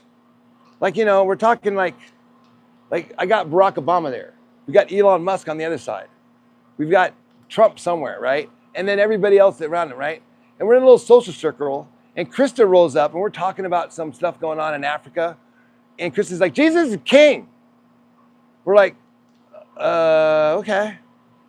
Jesus is king, damn it. He will not be mocked. We're like, okay, bro, but that might be fine and true. However, you're being extremely rude. And so my point was not to offend any of the religious folks here, but to point out her rudeness. And actually, if you think about it, calling Jesus a king is kind of an understatement, if you ask me.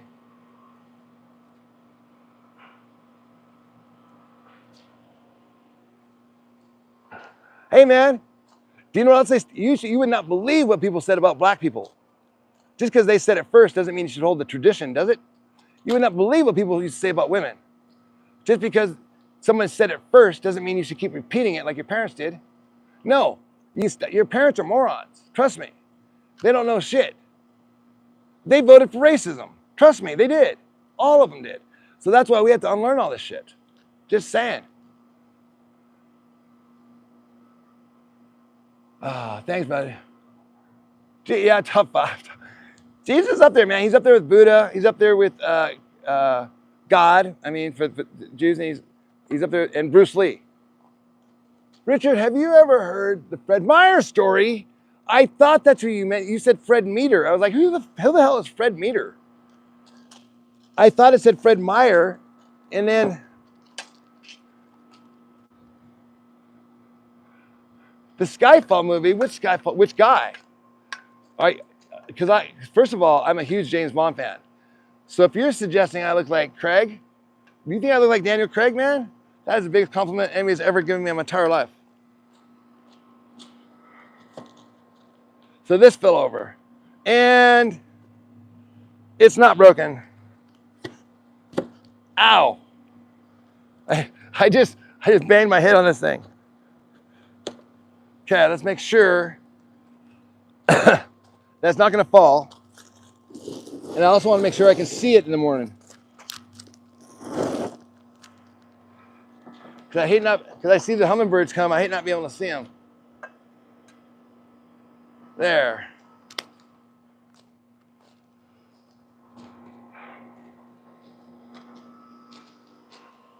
Okay, so where we are, guys, for those who were asking earlier, someone was asking where we are from.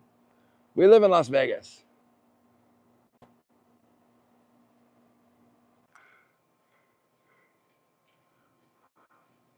Hey, Muck Boys. Are you still causing problems here?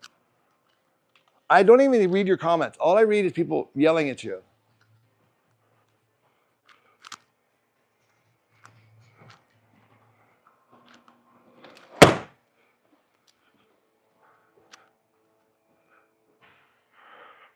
It is hot out there, guys. Okay, guys. Listen. Hey, there she is. Hello, Annette. How's it going today? Look at your beautiful room. I love it. I love it. It's so colorful. Do you like it? Yeah. It's really coming together. Yeah. Hey, you guys like it? It's perfect. Oh, man. It is perfect, isn't it? Yeah. She loves the room, guys. Thank you. Hey, guys, all we need is one more up like, and we'll get 200. Once we do that, we'll go home. Let's get one more up like, and we'll call it a day. Whew.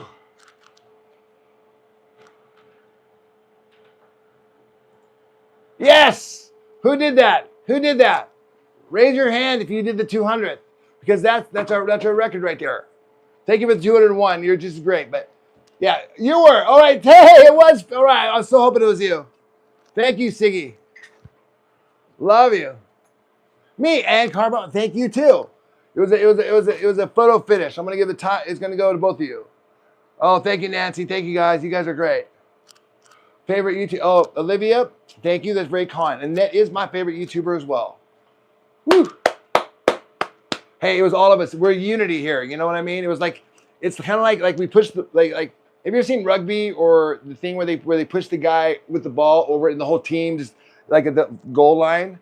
Like, well, who really pushed it? Like everybody pushed the guy in. You know what I mean? That's just what happened. Great job, guys. Over the 200 mark. 211. Best day ever.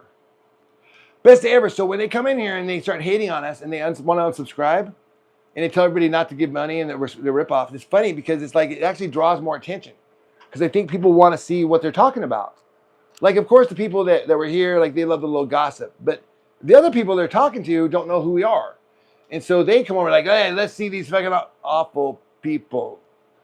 Well, they're weird. I'll give them that. And then, but whether they throw tomatoes at us or they give us money, it doesn't matter because at the end of the day, they're in our room, and they're finding this entertaining, and they're finding this whole situation entertaining, and I'm grateful for it. I'm grateful you guys are a part of it. We got our 200, and I promised that I would get off when that happened, so that's what I'm doing. Taking off my microphones, and humidity should feel great. You came in just in time, Siggy. Hey guys, join the membership clubs if you feel so inclined. It's only 99 cents a month. We really appreciate it. I love the mods and people in the chat. Okay, yep. Keep a positive vibe. Positive. My question is, hey, thank you, Emery. Appreciate it. Hey, Emery, that is your 10th super sticker on a live in a row. 10 in a row. Daisy, thank you. Thank you, guys. These are great. Wow. Thank you so much. Thank you, Emery. 10 in a row. Can you believe that? Great day, guys. Whoop, whoop, whoop. Yes. You guys are doing great. Oh, and Olivia, you look fantastic in green, I must say. You really do. How's it feel? It's kind of cool, huh? Just kidding, Mr. Good. We are at 19 point. Well, let's find out. Let me get Joy in here. This is her favorite part. She likes this. We look at what it was from before, and then we're going to look at what it is now, okay? So hold on. Joy.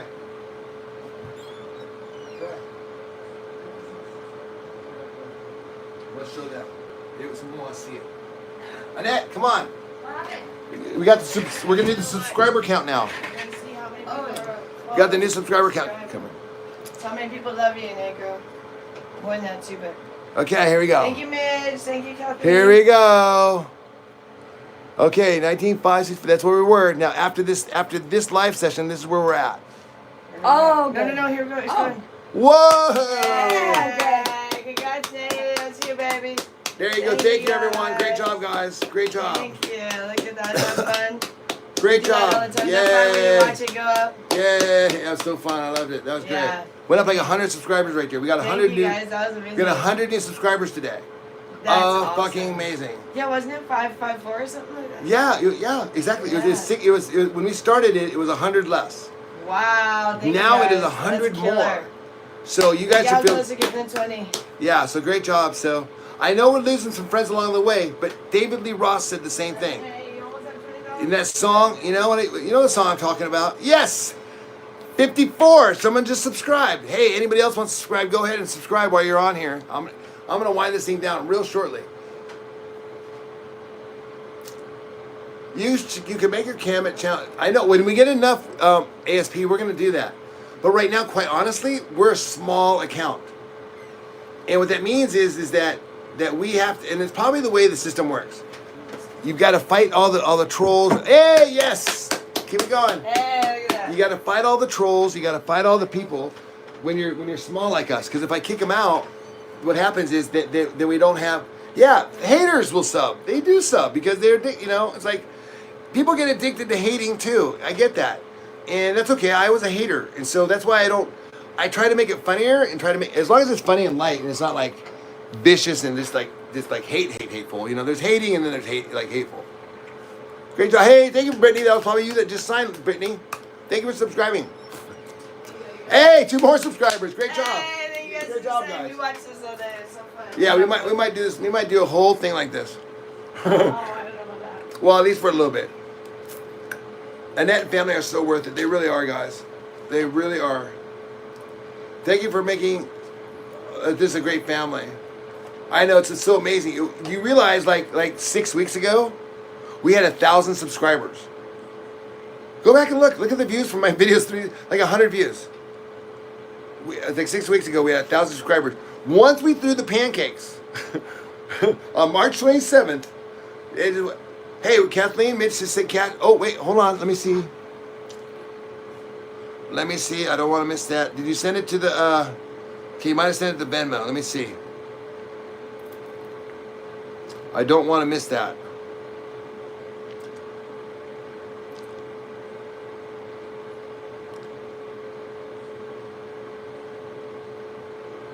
Hey, look at that. Yeah, of course, we're coming on later. You bet, Judy. I'm having a great day. These numbers make me happy. Yes, 660. Hey, let's see if we can get to the number of the beast, past the number of the beast before I get out of here today. I know it was sent on live. Oh, YouTube. Yeah. Oh, you saw it happen, SJ. Yeah, it was crazy, right? We were a lot crazier before. We've calmed down a little bit, but it was pretty exciting. I mean, we were losing it.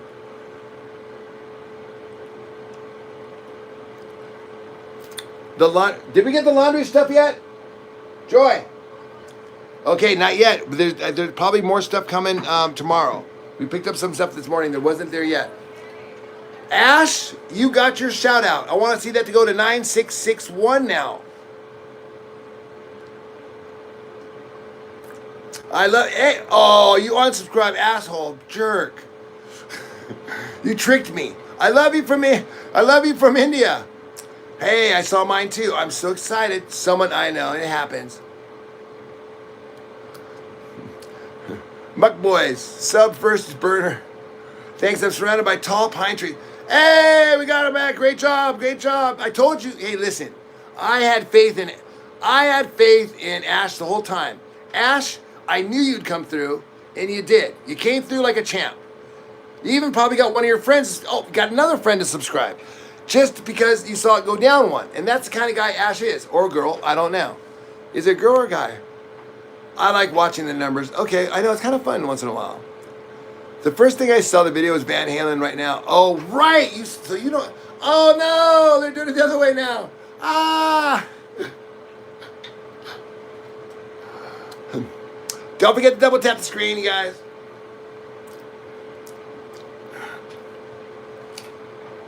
Hey, man.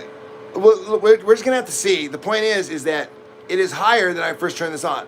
The haters are unsubscribing, and the lovers are subscribing. I have no problem with getting rid of the losers and trading them for winners. Listen, this is, loser go. Let's bring in a winner. Listen, this is baseball season, folks. Baseball season means we don't keep around dead weight. You only got a roster so big. So if you want to unsubscribe, and we'll get some new ones.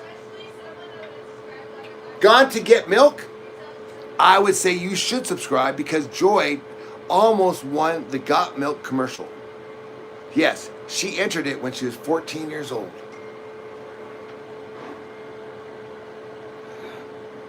And what she had to do was she put up a wall of pictures that said, definitely subscribe. Put up a wall of Got Milk ads, like every ad they ever had. And that's where we were at. So, anyways, guys, listen, I got to get going. I said if we hit 200 hearts, which we did, we're at 220. We did fantastic. We got over 100 subscribers from the time we started this thing. And it looks like we lost several, and we got several back. Like we got, which is great because, as you guys know, the big issue with our room is that there's a lot of these small accounts. There's a lot of negativity, and the people that are in here, they want to be in here for the positivity. They don't want to be in here just for the negativity. So that's why I don't mind. The first 30 days, I gave people a little bit of leeway. I understood you could be like, hey, man, like they're throwing shade at me. I get it. You don't know who I am. And you always saw us pancakes. I get that. But after 30 days, Tags, which means like you just like got tagged by the universe as like you're not a good person. like you're seeing all these people are like joining and stuff, and then you go, oh, I want to be the person that makes it go down. You understand? Like that's the person that we're saying like we don't want you around anyways, so go.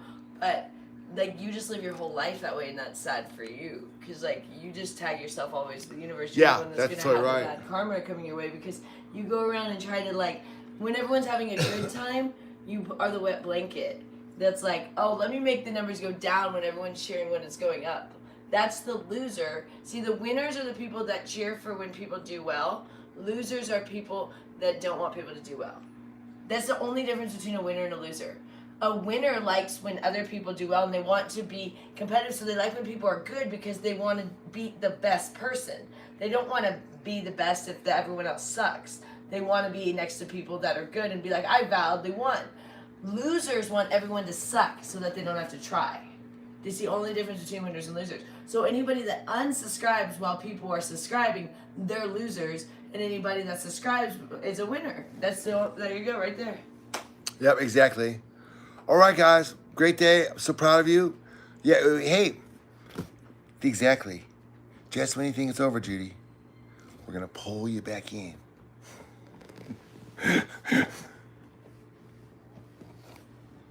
I love you, Judy. Thank you for being a member. Thank you, Daisy, for moderating. I'm gonna jump off here. I'm gonna maybe hang out with my wife here Sunday afternoon. Mark, how profound! What a crazy theory! Ha ha. Okay, I love you guys. Thanks for. I just wanted to stop in and just say goodbye to you guys before it clicked off. Have a great day. We'll see. Oh, we'll see you guys tonight for like the moon. We'll do the little moon thing again. They want to do the moon and nunchucks. Is that okay, Joy? Yeah. We'll see you guys. Hey, bye, Snisa. Have a great Sunday. Love you. I hope everything's good. Bye, bye, bye. See you tomorrow. Yeah, it'll be tomorrow for you. It'll be tonight for us. How profound. Bye.